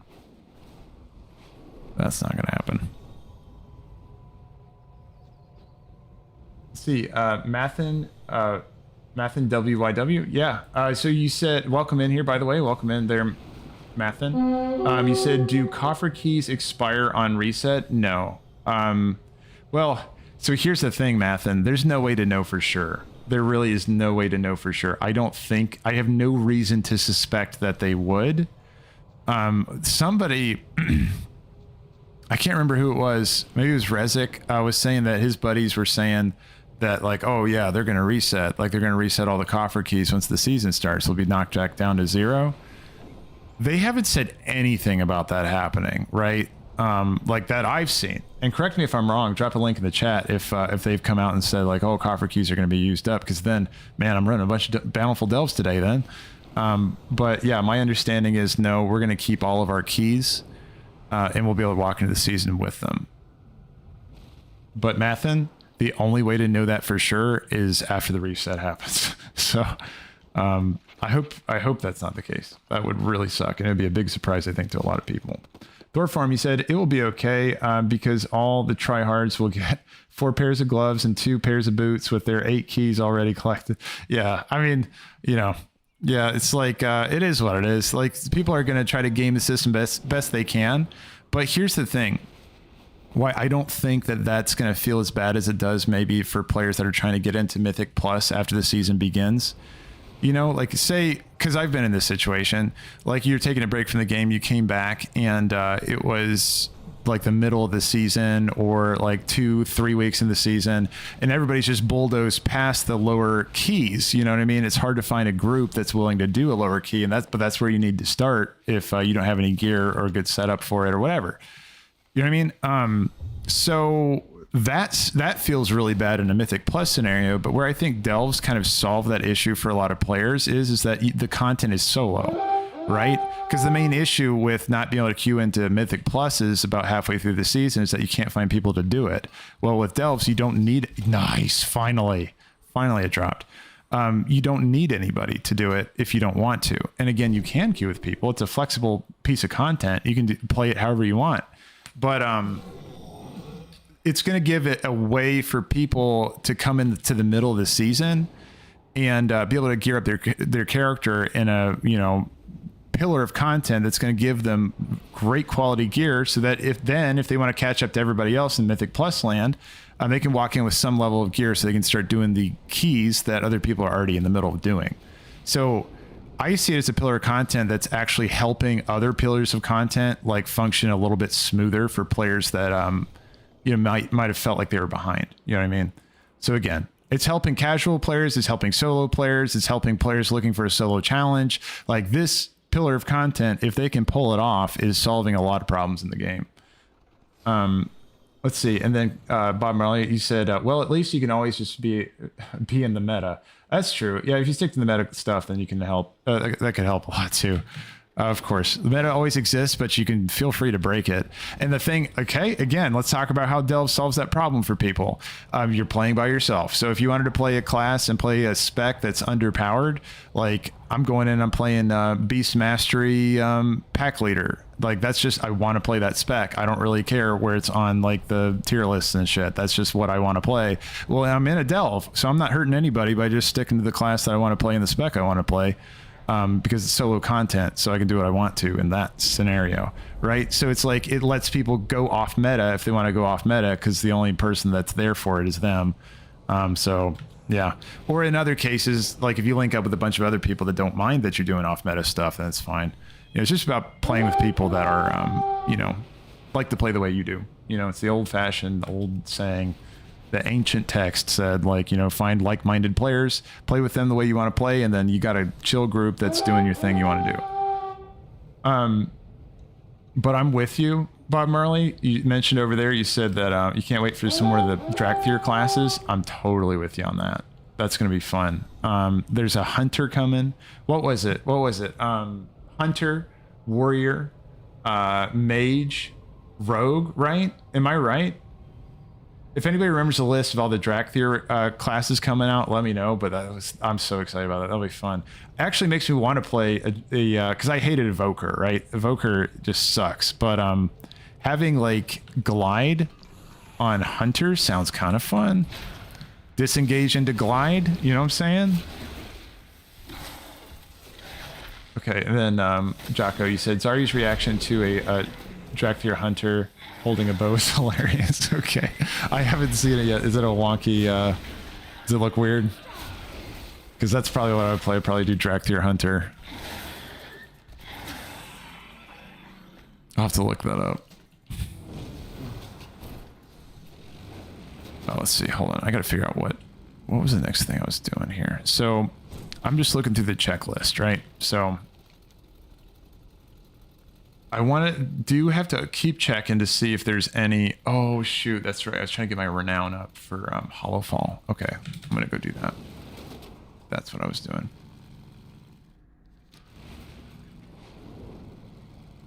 Yeah, so just like Thorform was saying, 7, 8, 7. Okay, so you want to get 7 in Dornegal, 8 in Assembly of the Deeps, and 7 in Hollowfall or Arathi, and then you'll be ready to roll. If you are done with everything you can possibly do, yeah, let's say you've done everything. Like your character's all set for the season. You're like, but I want to play WoW today, but there's not much for me to do. You still got like 2 mounts you can go farm out in the Isle of Dorn. You got the Cinder Bee, or Metter Bee, and you can do a little Nira. Just start farming those crackling shards if you wanted to. Go farm your Lynx mount, I guess. Still a couple things you wanted to, but I still haven't tried like PvP or anything in this expansion. I usually do play some PvP. But I know we have the solo BGs coming out in with the season, so that'll be fun. Oops. I still need to gather more wax for him, don't I? Hold on. There was a quest I had over here. Do I have all his wax yet? Oh, wait. Hold on. I have to purchase wax from this guy? I've been out there just gathering wax for him like this whole time. I just had to do something like this. Tribute? Is this what you're talking about? What are you talking about, Novels? I don't understand. Oops. I got something to buy from you? Oh, I just buy one of these. Oh, waxy bundle. Oh, that's all I had to do this time? And then let's see what's in it. Open this up. Resonance crystal and just a bunch of junk. Thanks, man. I really appreciate it. Okay.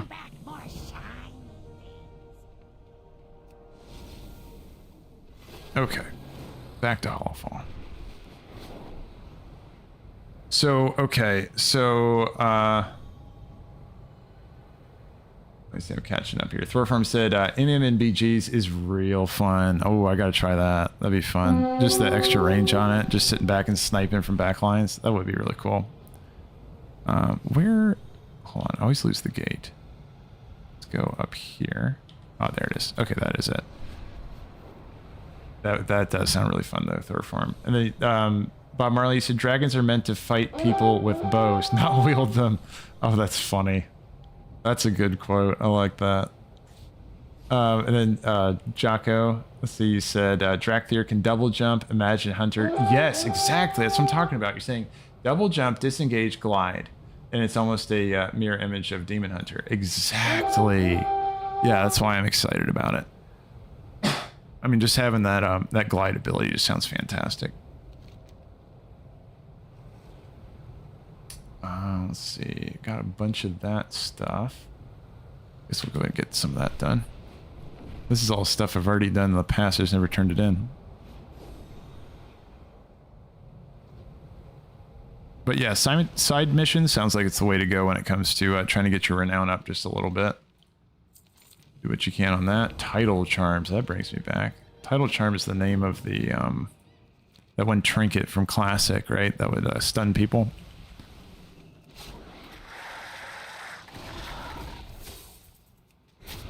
Yeah, I'm really curious about that, Jocko, especially in PvP scenarios. You know what I mean? Like you got the, I wonder if they're going to let us glide off of our disengage. Because that just like, I feel like PvP Hunter at least, maybe just Hunter in general for that extra maneuverability. Like your best, you know, race is going to become Drakthir. Now what does kind of suck though is that like I hate the walking animation of Drakthir. Like it's just, ugh. I don't know what it is. It's just like annoying. So I don't know if I could put up with that. But for jumping around and gliding and stuff, it sounds fun.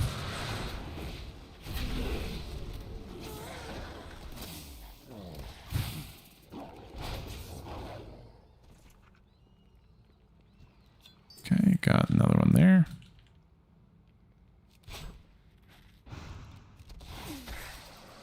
Wow, so that is crazy though. So I guess like the official season start is tomorrow then. And then we're going to get all of our Mythic Zeros tomorrow, right? But we're not going to get our Mythic Plus system, Heroic Raid, and all that kind of stuff coming into the following week. What's confusing, though, and tell me if I got that time schedule right, by the way. So it's like tomorrow we got our, you know, tomorrow, basically, if we're looking at all the content we have available, it's going to be Mythic Zeros. It's going to be the normal raid.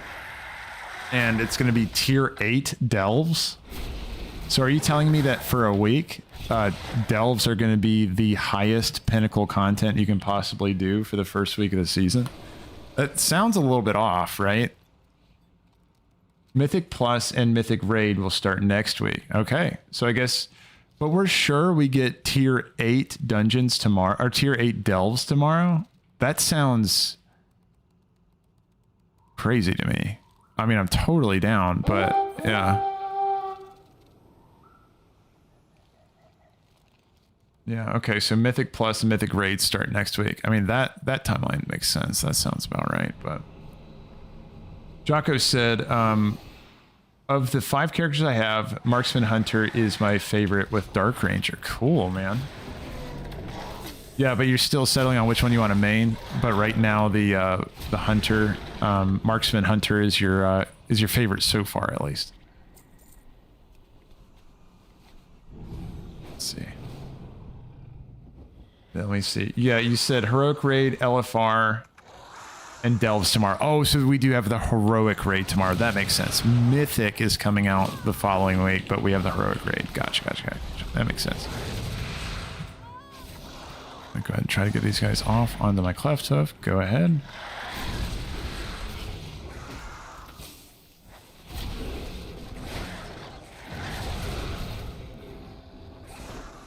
Yeah, fascinating. It's hard to keep track of like all the different timelines and stuff. Especially because like you think like, oh, season started, everything's up. No, not just yet. You got a little bit of a tiered release, which I think is nice to at least give a week of relevance to like, you know, lower level stuff.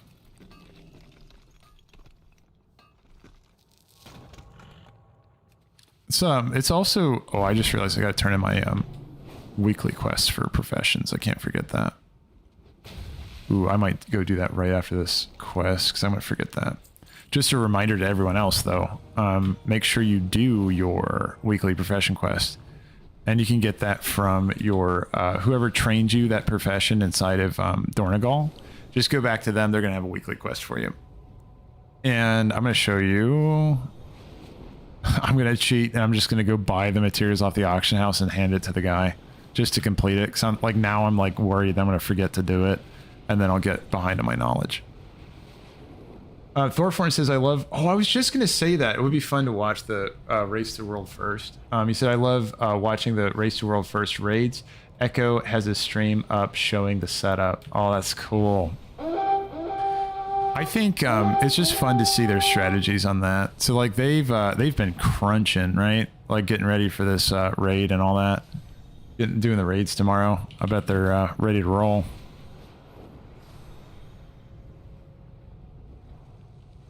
Yeah, I've never actually watched... I've watched, like, the clips of them, like, downing it, finally, you know, and, like, all that kind of stuff, and it's so cool. It really would be fun to just, like, watch it from start to finish and see what these guys are doing, or just, like, even tune in every so often, because watching it start to finish, oh my god, no way. That'd be a lot. But yeah, just peeking in every so often, keeping tabs on it. These guys are, yeah, crazy. Let me buy my profession materials. Yeah, again, when I'm talking about profession quests, I'm talking about the resettable ones, so the like blue swirly quests. Dornegal. Oh, I already did the one for herbalism, I think. I just need to go buy 7 acarite off of the auction house. But yeah, if you literally just walk over to your oh. Okay, are you going to stand still long enough for me to get this? Is it acarite? Okay, and I just needed 7 more. Oh my god, am I actually going to get it before they move? I don't know about you all, but every time I try to interact with these things, the guy moves, like, the second I start. So I, like, tend to just find the actual auction house. Alright, 10 of 10. Great, and then let's find that quest to turn in. Let's see, Flailion, you said, haha, yes, they move on purpose to troll you. Yeah, you know, honestly, if I had one of those too, maybe I'd do the same, just for fun. Resuming work cycle. It's like they just scoot a little bit over. I don't blame them at all. It'd be kind of funny. All right, did I use all my knowledge stuff? No, I didn't. Yeah, if you ever want to know if you used all your knowledge points or not, just type in knowledge or no into your bar up there, and then you'll see all of them. And I'm going to have to fill in a couple more of my nodes here. There we go. And then Flightbound Ruby. Okay.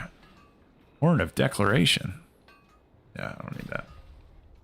Okay. And then, of course, don't forget to actually put this stuff in.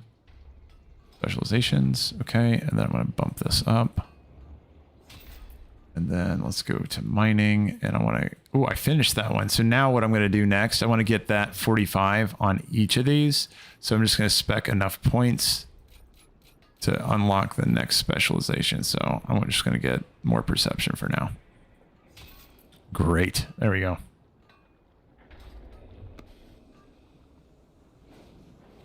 Okay. Yeah, that's done now. Now I can go back to Hollowfall. Ooh, first though, let me just check the herbalism guy. I don't trust myself. I don't think that I did the quest yet. But I mean, if you're, so this will be a good way to show you like how to actually find your profession quest. If you wanted to find your profession quest, all you got to do is go over here, talk to the guy, and say, like, for example, I just want to double check, make sure I did herbalism. He'll send you over. You'll find your trainer. And the crafting guys, you interact with your trainer more often than the gathering guys. Oh my god. I didn't even get this quest. Oof, you see? Good to double check. Go ahead and pick that up. And I gotta get 5 Aerithor Spear. I might already have all that. I do. Here, take it. We will continue speaking. Done. And again, those are going to be 3 knowledge points each. So those are more important than even the treatises that you're doing. You want to do at least those. All right, and let's cruise on back down. I'm going to get a little bit more renown from Hollowfall. Over this way.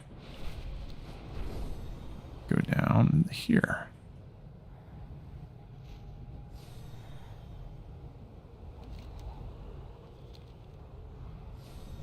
Yeah, as far as Hollowfall goes though too, like you have those bonus objectives that I was working through. I don't know if I have any more of those, because those are actually like not too bad for reputation. Definitely good for resonance crystals. But if you want to just jam it straight, it's a one-time bonus, but you would just want to do the side missions. You can get a huge chunk of renown just doing side missions. And remember, you can only do them once on your characters. Don't need to do them more than once. Not at all. It's back this way. I always get turned around coming out of there.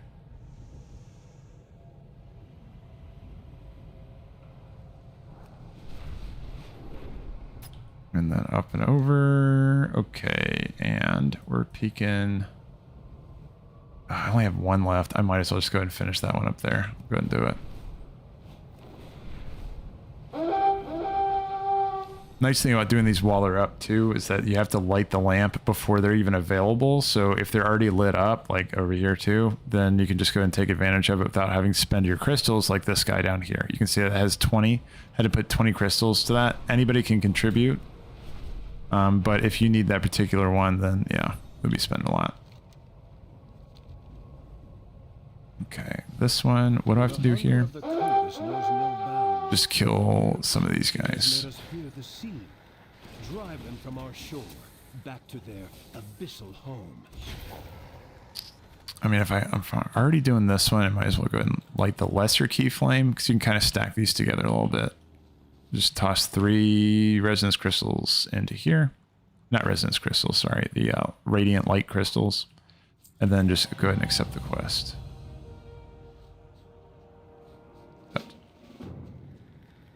And then it's going to have me just kill crabs. Great.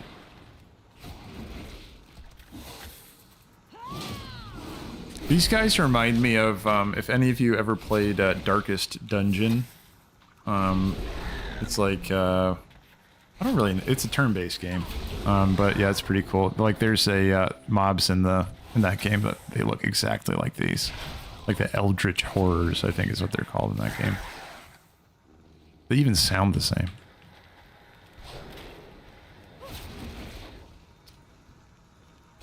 How many do you have to kill? Okay, so I'm just going to have to kill about 10 of them. Shadowtide crabs. Oh, I just have to pick them up. Okay.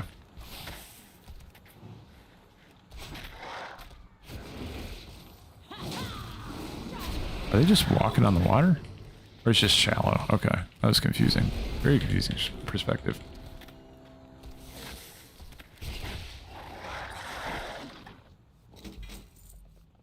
Yeah, and while you're doing these too, like you're just going to get more and more of these Radiant Remnants. It almost feels like you're never going to run out of these.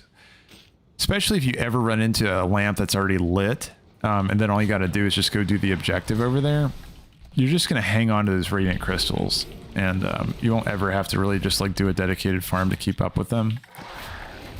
What I like to do, I mean, I'm probably just going to push my Renown up to the level... see, I'm just gonna try to get Beast Cleave to take this off of me, but I'm probably just gonna level it up to level 7 to collect the Renown gear. Yeah, like the Veteran, and then I'll probably just not work on it much after that, outside of doing the really quick cash quest, because the cash quest is so easy for this. You just have to come over here and toss like 3 of those crystals into 3 of the lamplights, and yeah. Outside of that, that's pretty much all I'm going to be using my crystals for, so I'll never really run out of them. Let's see. Rhino, hey man. So I love how you're just committing to the loudest murders ever, 20 yards away, wander around the background so they can't see. Wait, what is it? Rhino? Hold on. What do you mean? You're saying like, so I love how you're just committing the, oh, I understand what you're saying. Committing the loudest murders and 20 yards away, they're just wandering around in the background, can't see. I understand. The other mobs in the area. Okay. I see what you're saying. Like, yeah, his buddies, like I'm just like savagely destroying, like ripping this guy apart, like with my animals and shooting them. And then, yeah, his friends are just kind of like, another day in the life. They're not worried at all about it. Yeah, you're totally right. That's kind of funny. A lot of mobs are like that in WoW. Mark, I saw you over there. You said, hey, good morning from Texas. Good morning to you, Mark. How are you doing this morning? Are you guys actually having like decent weather down there too? Like it's probably cooling down for you guys as well. Adam said, nice bun, bro. Appreciate it, man. Thanks.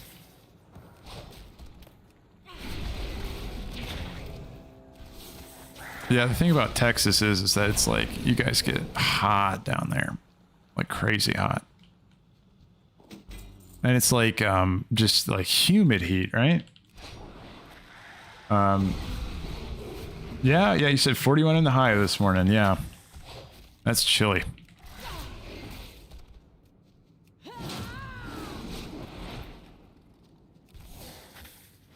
Yeah, for a while I lived in Florida, and that's where I started like doing some running and stuff, like training, like trying to get better at running. And it was just so hot down there all the damn time.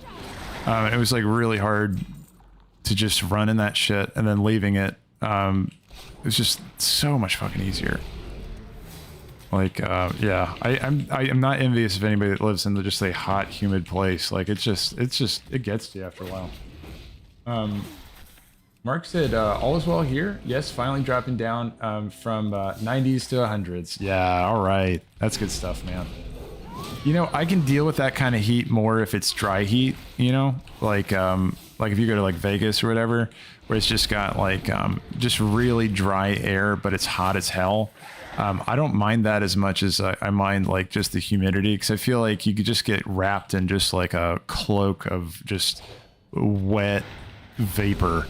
And it's just like you can't escape it. Like, oh god, hate it. But 80s all day, yeah, Mark. That's my favorite range. Love that. Yeah, I'm a big fan of fall in general, though. That's personally my favorite season.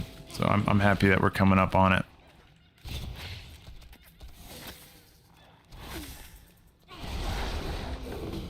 All right. Ooh, did I not get credit from that guy because I was like 1 foot outside of the bonus objective? That's lame. Oh, here. I have a little zappy thing I can be throwing at these guys. It doesn't do much damage. Really nothing right home about there. Okay, Adam. Let's see. I'm reading that there. He said, so is raid open tomorrow? I only have 7 copper keys. I'm going to be disadvantaged. Wait, you said, am I going to be disadvantaged for the rest of the season because I don't have 12? No, you're not. No, you're not at all. So I'll answer that question right away. Hold on, I'm dying over here, so. Hold on, let me get this guy out of here. Like, if you're saying, like, just throughput-wise, like, you're not going to be able... The advantage they gained from getting 12 keys is in the long run is going to be minimal compared to, like, where we're going to end up. So I would not stress about that at all. So I would disregard that. Like, you're absolutely fine. I wouldn't even call it a disadvantage. But if you're just talking objectively, it's like the fact that they did farm out those 4 extra keys means that they're going to get the smallest little boost ahead of time if they are able to just jam in 12 of their bountiful runs. Especially if they're able to push it up to 8, then yeah, then technically they would have 8 chance, or they'd have 12 chances at getting good pieces of gear for them as opposed to your 7, right? But like, really, you're fine, dude. Like, I wouldn't stress about that at all. And then I'll read the second part of your question. He said, do we only do regular delves first before we do the bountiful? Now, the thing is, Adam, is that you shouldn't be afraid to walk into a bountiful delve at all. Like, it's totally fine. Bountiful delves are like, you can... I mean, I've been doing bountiful delves over and over and over and over again. Like, it's totally fine. There's no worries about going into those. The only time that you're consuming anything, like anytime there is a transaction when it comes to a bountiful delve, is when you decide to loot the bountiful coffer key at the very end, right? So just by you walking into a bountiful delve, it's actually going to be very similar to a regular delve in a lot of ways. The only difference is that it does have that purple chest at the end that has the higher item level gear. Now, let's talk about one other thing that I've noticed that's different with bountiful delves, and the reason why you might want to choose to run those repeatedly as opposed to the other delves. When you do run your first delve of the day, you do get that epic level experience for Brann. Great, fantastic, wonderful. After that, it downgrades. And if you're talking about what it downgrades to for a non-bountiful delve, it's going to go to a green level experience. When you're running a bountiful delve, though, even if it is not the first delve of the day, you're going to get a blue level experience, right? If you're running a bountiful delve. So what that means is that you might want to go ahead and run your bountiful delves over and over and over again outside of that first purple XP drop that you get for the first delve of the day. Now, numbers on that, I can't really tell you just yet because, again, everybody's in this situation that's been doing a bunch of delve stuff. We're all stuck at level 15 on Brann. So we don't really know how much Brann experience, and just to clarify that, I'm talking about the companion experience. I'm not talking about the player experience that you get at the end of the delve. I'm talking about the experience that goes towards Brann, and Brann's a big powerhouse when it comes to what we're able to do in delves. So you probably want to repeatedly grind your bountiful delves as much as you can. Now, where I think that you might be getting this cautious feeling from, Mark, is because I think it was you, Mark, or was it who was? Oh no, Adam. So Adam, where you're getting this cautious feeling of thinking like, do I want to do those repeatedly, or do I want to wait on doing those, or I'm worried about consuming it? There's going to be another type of delve that Thorform was talking to me a little bit about earlier today in the chat. That's called an empowered delve, right? I had remembered these from a while back, people mentioning them, but I didn't even think about them until Thorform just mentioned them now. What you want to think about with your empowered delve is that that's basically going to be your pinnacle delve for the week. And that is a pass fail. Okay, so you can go into your empowered delve, you can get your ass kicked, and you won't be able to do it for the rest of the week. So when you see that empowered delve, make sure you're ready when you walk in there. I do believe that it has the same difficulty select that the other delves do, where you're able to select tier 1 through 8. So you just want to go ahead and practice on your non-empowered delves to make sure you're capable of handling monsters that are at the tier level 8, okay, before you start it. Oh, quest discovery, thanks, man, appreciate it. So yeah, that's all, Adam. Basically, the structure would be like this. We're going to walk in tomorrow. Just go ahead and bang out whatever delve of your choice. You want to find one that's fast, you can. You just want to go ahead and level up to tier 8 best you can. You're going to struggle at some point. When you start struggling, that's when I recommend cracking into those coffer keys and start doing bountiful delves and opening up those chests. You have 7 of them. That's going to equal 7 different pieces of gear that you could grind out if you wanted to do 7 different bountiful delves through the time span of however much you play during the given week. At that point, once you have used all of those coffer keys, just to make sure you're going to be okay when you go into that empowered delve, because it does have that pass fail mechanic, and you want to make sure you succeed just because it would feel better, right, than to lose. You probably want to use all those keys, get to the max possible power level that you can through the delve content. And then if you have other things, you're doing the raids next week, you're doing all that kind of stuff, do all that stuff first, and then go into your empowered delve like next Monday, right? And it's right before Tuesday, right before the reset. You know your character's as strong as it's going to be for the given week, and then you can cruise on in there and go ahead and clear your empowered delve and kick its ass. You know, so that's what I would suggest if you're just looking at the breakdown of kind of what that cycle might look like for you next week, Adam. Let's see. I wanted to see, Mark, you said, I completely understand. I did a tour of the Jungle Operations Training Center just outside of Cologne, Panama. Hell yeah, dude. Wow. And then he said, dry heat is the way to go. I'm with you. I'm 100% with you. Yep. Absolutely. And these guys are something. Hold on. I'm going to try to pick up these crabs without having to fight a bunch of dudes. I'm still going to get some. But yeah, that's my understanding of that. And then you said, yeah, again, Rhino, thanks for the quest discovery. And you said, how do you get above delve level 3? Mark, right now we're all capped at delve level 3 right now, but it's going to work the same way that it did before, starting tomorrow. Because I believe, yeah, because like I think that's what Thorform is saying. He linked a link earlier to an article about Blizzard saying that delves are going to be kind of released tomorrow, and I'm still like, honestly, I'm surprised. Ooh, I want to pick that up. Don't eat it. No, stop. Come back, pets. My pets are just eating the quest mob. There we go. So I want to. So what? All that to say, like, let me look at your question again. Totally just spaced on it, like hardcore. Oh, yeah. You're asking about how to get above delve level 3. If it is the case that they are unlocking the delves for tomorrow, right? Then what we want to do, then it's going to unlock the same way. You complete the lower level delve successfully, it's going to unlock the next one. Now, what's different about 4 and above is that it's going to have a little bit of a fail mechanic when it comes to tiering up your delves, where you can't die more than 5 times. That's a unique thing that's from 4 and above. We haven't even seen that yet with 1 through 3. So you want to successfully be able to clear a delve without dying 5 times, and then you'll be able to progress to the next power level, and you can go scale that all the way up to 8 potentially. I'm still amazed that they're going to let that unlock all the way to 8 when Mythic Plus isn't getting their scaling stuff until the following week. So I'm still surprised by it, but I'm excited. I'm so pumped. I've been waiting on delves. I'm ready to roll. Let's see. And then Rhino had a suggestion here. He said you can, looks like 2 different things here. So I saw you too, Figleaf. I'll grab that too. Rhino, you said you can also focus on just clearing delves and Brann at max power. See if you can go get him, and he'll make sure that the higher tier stuff is trivial. That's true. I've heard that from several resources now, like that have like really jammed the stuff on beta. Brann is a big part of your power level when it comes to the higher tier delve stuff. So yeah, we're going to be looking to just gear up Brann as efficiently as possible. Not gear up, but level up.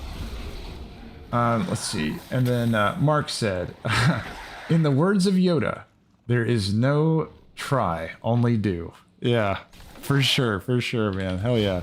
Love Star Wars. It's fun. I like the old Star Wars. Not as big a fan as the newer stuff, but let's see. Clearing a 3 opens 4, clearing 4 opens 5. Exactly, Rhino. Exactly. Now over here, Figleaf, you mentioned, my understanding is that when you complete a bountiful delve, the delve is no longer bountiful, irregardless of it if you open the purple chest or not. Is that not true?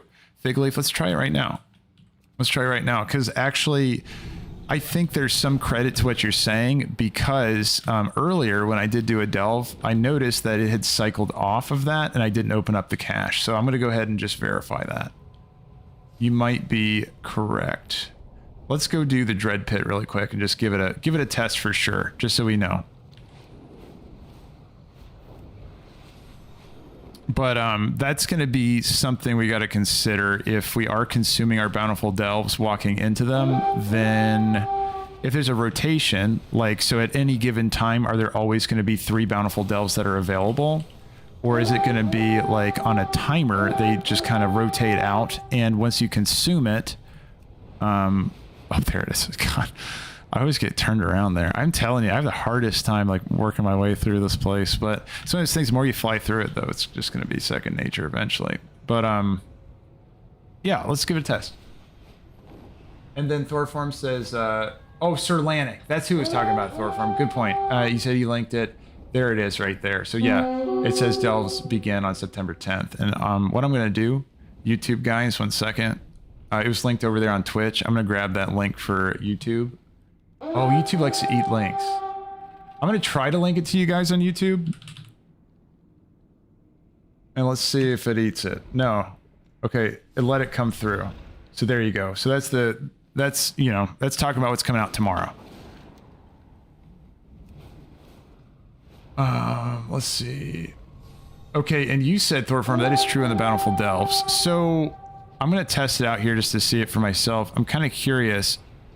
Let me look at what delves are bountiful before going in, and then I want to see what delves are bountiful coming out. Because what I want to make sure is that are we always going to have one bountiful delve that we can be doing? Is it possible to clear all bountiful delves, cycle them off the map, and then we have no bountiful delves left to do for that given amount of time? Because that's going to impact my brand leveling strategy. Okay, so I'm looking right now. I don't see any bountiful delves in... Actually, the only other bountiful delve I see right now is going to be Krigval's Fall. Yeah, let me just check one more time. Krigval's Fall, and I'm just peeking. Sorry, guys. Let me just make sure, because I want to get this as accurate as possible. Everything we can check now, let's go ahead and check it. That way we're all ready for when the content releases tomorrow. Yeah, okay, so the only other bountiful one I see right now is Krigval's Fall. Oops, over here, this one is going to be bountiful. Let's head on in there. Oops, that got chunky there for a second. All right, and let's go ahead and check this out. So this one is bountiful. We know it for sure because we saw it on the map, but we also see it over there. We're gonna go ahead and click enter. Let's roll. Ryan said, I'm wondering if you do a bountiful delve as a group, if the chest will be available for all players. I imagine it would be. Yeah, anybody that participated, anybody that was in the dungeon, that was in the dungeon when you started and all that, they all should have access to it. Okay, let's go ahead and get these guys down. Ah, okay, so Thorform is saying you get 4 per day. Okay, so you get 4 cycled per day. Now, Thorform, here's a question for you. Is it like they, throughout the day, they're going to become unveiled? Or is it like, we have a daily, like let's say our daily's reset. And if we look at our map, when our daily's reset, we have 4 bountiful delves up, and then we can kind of turn the lights off one at a time by going to each one of those delves. Is that the way it works? Or, yeah, and I'll be kind of double checking by going through this just to make sure I'm understanding it correctly. Oh my god, these guys are getting demolished. That stun ability, whenever you're doing this one, make sure you're using your special action button. It helps a lot. Yes, it seems so. I don't see the pattern once you complete it. It is no longer bountiful. Okay, I don't see a pattern. Okay, I understand. Gotcha. I totally forgot I had arachnophobia mode on. These guys are just crabs now. That's funny. So, okay, that seems to be piecing it together. Basically, like whenever we have that daily roll, like whenever our dailies come up, then we get 4 options for bountiful delves, and we can just go ahead and use our keys on 4 of those per day if we wanted to. So in that case, I'm trying to think, like, back to your question, Adam, you originally asked, where you're like, am I going to really be behind? Maybe just a little, because, like, I'm thinking about the math on it, right? So if at a max capacity, the max we could use is 4 keys every single day. If we can use 4 keys every single day and people got to 12, then yeah, because like then I'm just thinking math, we're going to have 12 plus 4 because we can get another 4 that following day, right? So we'd be at 16. That means we'd be able to do 4 delves on 4 of the days, and then no, they would be a day ahead of you at that point. Now, I'm terrible at like hip math, but yeah, they would be just a little bit ahead of you. In the long run, still, I don't think it's going to matter. Like, you're fine. I wouldn't stress too much about that. But yeah, if we're consuming coffer keys at a rate of 4 a day, you know, that's where they're going to be able to beat you just a little bit.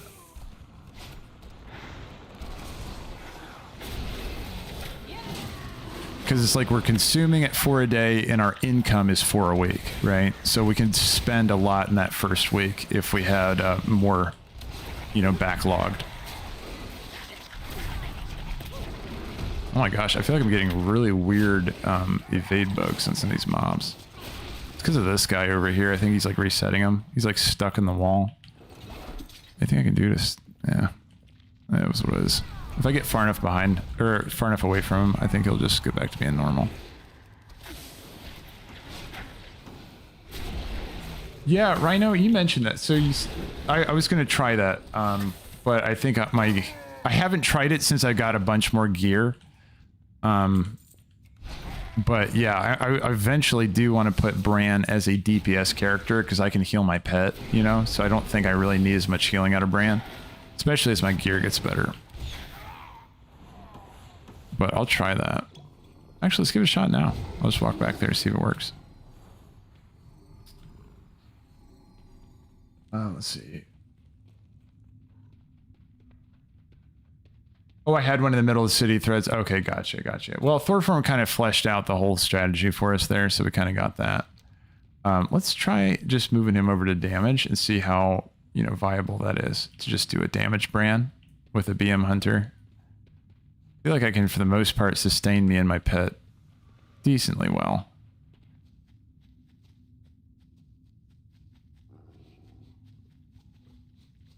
Go ahead and rip this open.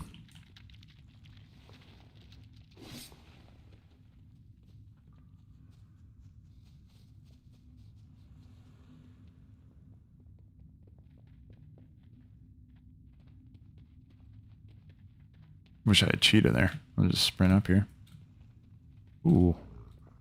Yeah, I do like the mob density of this place. It's fun. And then if you stun them beforehand and then just do your cleave abilities, like they really will die in that stun. On higher delves though, like if these guys do get through that stun without dying, like they fucking hurt. Not the ankle biter. Let me go ahead and mine this while I'm at it.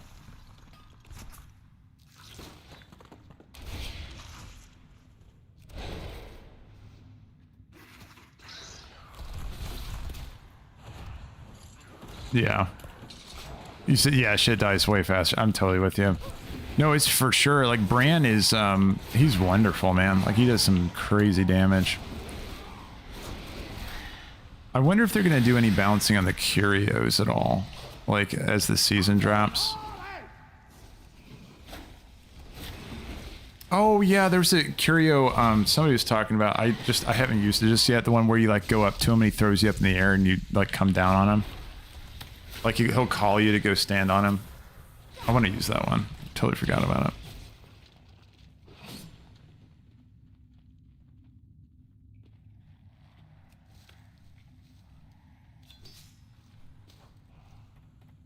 Yeah, Brann will gather some stuff for you too, which is nice.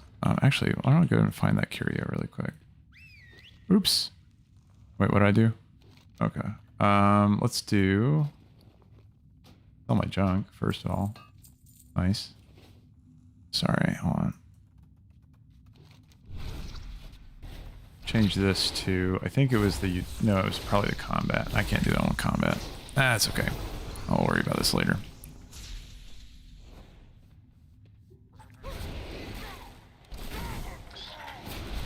Yeah, I want to take another look at my curio setup, especially if I'm able to do Brann one.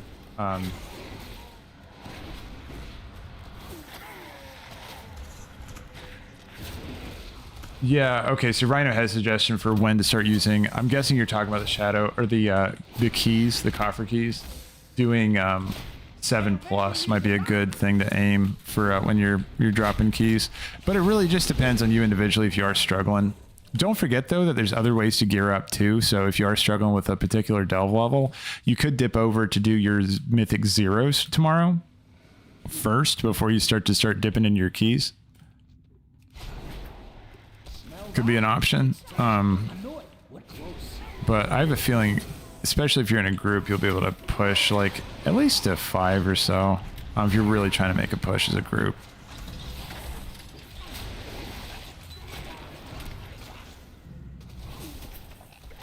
Oh, I missed a buff. Oh yeah, one of these, I have mislaid curiosities, and there is a buff coming up here, right here too. Oh, I know what you're talking about, the puzzle. Yeah, I skipped that one for now. You're totally right. I think that's the one that usually gives like Reno's backpack or whatever. I've never been really impressed with his buff. I feel like the trigger rate on it's like so low. And then Thorform says it seems so. I don't. Oh, okay, never mind. That was from before. It was the pattern. All right, let's loot that. Let's crack this secret treasure. This one's kind of fun.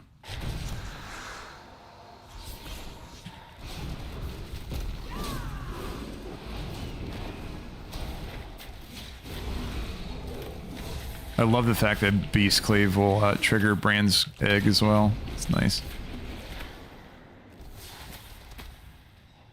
Yeah, that's true. So Rhino is saying a way you can think about it is that if you're struggling with any individual delve, then it's a sign that Brann's experience is a little bit behind. And if you level up Brann, you'll be good. So, okay, so I'm kind of unpacking my ability I was talking about before. Still, it stands that we do want to give priority to those bountiful delves. We want to make sure at least each day, even if we're not going to coffer key yet, say you're still in the situation where you're trying to level up your Brann to get stronger to... Oops, I should have used that consumable. You can see how much damage that does just to my cleft hoof. It's insane. So say you're in this situation where it's like, it's day 1 of the reset. You got 4 bountiful delves to do. You're progressing your delves on the non-bountifuls to try to get it to a higher level so that you can go in there and do open up the coffer keys for a higher level tier, right? You're trying to unlock your tiers before going into the bountifuls. You reach a part where you're stuck at, and it's getting towards the end of the day, and you're just going to lose those bountiful delves for the day. Go ahead and do them anyway, even if you're not going to coffer key, because otherwise you're just losing them. And the reason why you don't want to lose them is that you do get the rare experience for Brann. So you want to go ahead and just be able to get that anyway, right? So at least get something instead of nothing is kind of, you know, what I'm saying there. So if you just make sure that you do, by the end of the day, get those 4 delves done. And this is, again, you don't have to do any of this, right? This is just like if you wanted to min-max. It's just kind of fun to talk out the strategies. But like, yeah, if you wanted to min-max, make sure 4 bountiful delves are getting clear today. Even if you can't coffer key them, you still can get the extra Brann XP. It's blue level XP for him, so definitely worth it. Is there a boss up here? Ooh, I forgot a guy. I forgot a guy all the way back at the start, so we get to take a happy little jaunt all the way back to that guy. Let's see. And you said, I'm not entirely sure. This is Thorform saying, I am not entirely sure that you need to worry about spending your keys in the first few days. Do the bountifuls to get the Brann XP. Yeah, that's kind of where I'm at too, Thorform. Yeah, just hold them. Hold them as long as you can, or until you really feel like spending them, you can. But if you're just trying to progress as optimally as you can, then yeah, it's like the longer you hold off on using those, the just better off you're going to be, because those are going to be kind of like your, not your pinnacle piece you're going to be getting from Delve content, because again, that's coming from the vault. Like the vault's going to give you that hero piece of gear. if you are able to get all the way to tier 8. Yeah, here's a guy who's just trapped over here. Maybe I'll just do that puzzle while I'm over here. Found a bit of gold. All right, let's just go get this one done. Let's do this, that, this, and that, this, and that, and this, and that. Done. All right, is it Reno's backpack, or what did I get from this one? Oh, this is actually my favorite one. I like that one, but I don't really need it anymore because we're on the boss now. But it puts down a little it summons like a little loader dude, and then he like falls, like he pulls everything into him, and then he explodes and detonates. It's like really cool. Oh, I have to get repair kits now? Oh shit. Okay, they're all this way. Yeah, they're all ahead of me. Okay.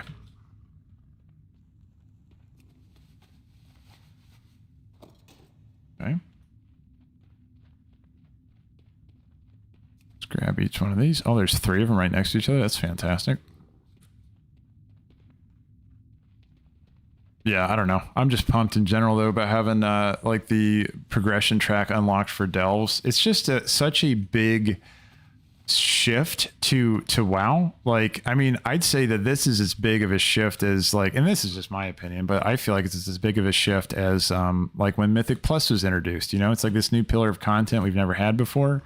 And I think it just is capturing a whole different group of players in the same way that Mythic Plus is grabbing another group of players. You know, like some players didn't want to just do raids as the pinnacle content. They were more interested in, don't forget you can click and sit next to Brann's little campfire, get a buff. But yeah, people people who didn't have like a whole raid team, but they wanted to get this stuff done. Like they wanted to do, there it is, it's 5% agility. So it's your main stat, 5%. But yeah, no, you just had like 5 dudes you like playing with, and then you could just be able to do like that progression content with them in the same level and difficulty that like the raids were at, right? So it was just a whole different group of players able to start playing. Now it's like players that maybe want to play with an even smaller group, or they want to play solo. Like they get some kind of viable option to progress their character, you know, world content players or whatever. So, I mean, it's just, yeah, it's really opening up the game a lot for a whole different audience, a whole, you know, a bigger group of people are now going to be able to be represented in WoW with like the kind of content they want to do and stuff. I just think it's great. Yeah, I think it's nothing but a fantastic thing for the game. Flayleon said been on a rating schedule. Oh, being on a rating schedule is a bit tedious too as you get older. Yeah, I mean, it's tough, right? And especially like if, I mean, all the other guys in the group are you know, going to be similar. Like they're older as well, and so schedules get complicated. And you know, it's just like anytime you can do stuff more pick up and go, it just kind of works better. And Delvs are exactly that. You know what I mean? Like you, whatever number of players you have, however many of your friends are able to log on for that day, you can just go in the Delv with them, and there's never a wrong answer unless you have more than 5. Well, then okay, maybe you can just go ahead and do the raid, I guess. I don't know, but. Yeah, but or if your buddies can't play that day, you're like, man, I really want to play WoW and I want to progress my character. You know, or you play more than your buddies or whatever. It's just like it's a really good. Oh shoot, nice. Design fractured gemstone locket. Ooh, I wonder what that's selling for on the auction house. Cool. Yay. Yeah, I don't know. Just a really, really good, solid piece of content. I'm super stoked to see where they take it from here. I'm super excited to see their idea of what it is now moving into the season tomorrow. I am pumped, and I'm ready to throw strategies at it to see how best we can move through it and have fun with it. But everyone, I have to call it here. I have some work stuff to do, but before I do that, we'll just go ahead and confirm, you know, because again, the whole point of that was to check, and it does look like, see, I was just in the dread pit. Shoot, wait, where's my character on the screen there? Hold on. Let's move out of the dread pit. Oh, I'm back in the, no wonder. Okay, hold on. Let me show you. So the whole point of that was to confirm what Thorform is saying, or a couple of you were saying in chat. So whenever you're doing a delve, a bountiful delve, it looks like after you do it, it is going to consume the bountiful effect, right? So it's no longer bountiful. But there's going to be 4 of these a day that you can do. And you do want to do them for that purple, the blue experience. You get the purple experience for the first run. I'm taking a look over here. So now in this case, let's say we're playing tomorrow. What would I want to do next? Well, I would want to go and do the other bountiful delve. I would want to go over here and do this one in Hollowfall. And then I would also want to do this one down here in Ashkahet. I would want to just hit all the bountiful delves because I'm getting more for my time out of that. I'm getting the blue level experience. Now, let's talk about another consideration. Now that we know that we get 4 bountiful delves a day, we don't want to do a bountiful delve for our first delve of the day. Reason for that being, it doesn't matter what experience is available on the delve, it's going to be subbed out for the epic level experience if it's the first delve of the day. So I would recommend go and find your favorite non-bountiful delve, head on into there, do that for your purple level experience, and then you can move to your bountiful delves instead. You can do those and do all 4 of them by the end of the day if you're really trying to min-max. And you can collect all the the blue experience at that point. And then finally, you can just start doing the green level experience runs. And again, what I'm talking about is companion level experience for Brann. Keep in mind when we're in there, we're grabbing our mislaid curiosities. You're going to get a lot of experience tokens through there. That's the bulk of the experience coming to Brann beyond the experience bonuses we get at the end of the delves. And we already talked about it a moment ago. We're wanting to save those keys. We want to save those keys for as long as we possibly can. Let's try to, like, if it's possible, and again, min-maxing strategy, you don't have to do any of this. You try to save it for like 7 or 8 on your tiers, and it just depends how reasonable it is for that for you to progress through that. When it comes to your empowered delves, once again, that's your once a week pass-fail mechanic, pass-fail like loot thing that you're going to be getting with the empowered delves. You just go ahead and save that for Monday, I would suggest, or you can go ahead and try to do it earlier if you're confident you can be able to clear it. But you want to do it in the highest tier you can. So if you can't wait till Monday, that might be good just to make sure you get as much loot as you can before you start jumping in there and doing it. But everyone, yeah, so that's my mindset walking into delves tomorrow. If y'all have any other suggestions or ideas and that kind of stuff, feel free to let us all know. But yeah, so that's kind of where I'm heading, what I'm thinking about when I'm heading into delves tomorrow. I'm so pumped. I'm ready for delves to open up and for us to jump in there and start progressing. I imagine all you guys are too. It's cool. It's a new pillar of content, new thing for WoW. It just feels, it's really cool to see something like this drop. So here we go. All right, Flailion. Sorry, I already responded to that one. Bamsy said, thank you for the stream. See you tomorrow in the delves. Hell yeah, man. Hell yeah. You too. Enjoy the delves. Everybody enjoy the delves tomorrow with the reset season starting. Good luck on your progression, the stuff you want to do. Fig Leaf, you said, kind of wish I saved all my delve quest hand-ins. Well, what benefit would you have on that, Fig Leaf, for saving those quests to hand them in? I know what you're talking about. You're talking about the Delver's call quests. Oh, shit. No. Oh shit, Fig Leaf, you're dropping the strat there. Yeah, guys, if you haven't done your Delver's call quests, you could possibly save those for a burst of experience at the start of the season. Shit, yeah, they reward companion experience. I'm just now remembering that. So anyway, so there are quests for each of the delves you can take, and the only objective of the delve of the quest is to go do the delve for the first time. Actually, if you all take a look in the description below, on YouTube, there is in the description, you can see a list of all of the, I put a link to all the coordinates to all the delve quests. If you haven't done those yet, good for you. Awesome. You're going to be able to level Brann a little bit faster than I can. You can day one go through, do all those call the delve quests, and then the also generic delve quests. Here, hold on. Twitch guys, give me just a second. I'm going to go ahead and link it over there for you guys too. I don't know if it's going to let me do a link that this long, but I'm going to try it for you. Give me just a second, guys. Delve quest locations, because I put this together for another video of mine. But here, I'm just going to go and paste it in there for you all to use. Yeah, you don't need the delve locations, but here's the locations of all of the quests. And just YouTube guys, I'm just letting you know, YouTube live is a little bit weird. You have to actually minimize the chat, and then you'll be able to see the description. Go ahead and head over to that. So you have to minimize the chat, then go to the description. You can be able to see that list I just said. Oh man, it says character limit reached. Shoot. Okay, here, I'm gonna put everything I can in there. This is gonna gunk up. Okay. I'm just trying to help, guys. I'm sorry. Let's see. Hold on. Let me I'm gonna get the rest of it. I'm gonna copy the second half of it. Yeah, so if you all are trying to do your Delver's quests, these are where they're all gonna be. The Dread Pit was the last one I think that made it. So here, I'm gonna do part 2 of that. So this will be the part 2 of the text. Man, it really just kind of chewed those things up, didn't it? I had it formatted and everything, and then just putting it in there. This is unrecognized command. Come on. Hold on. I'm going to put it in quotes. And there you go, guys. So yeah, if you want to copy that, put that on like a notepad, that's going to be the location of every single Delve quest that you can do. If you want to do those all tomorrow, before, you know, the expansion, or not when the expansion drops. What am I talking about? Before the season comes out. And then you can just turn them all in, and you'll be able to get a little boost to your brand. So that'll be fun.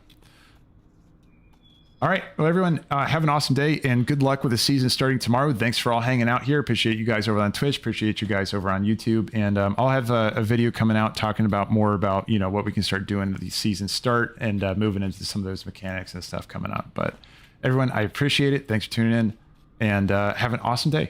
Bye, everyone.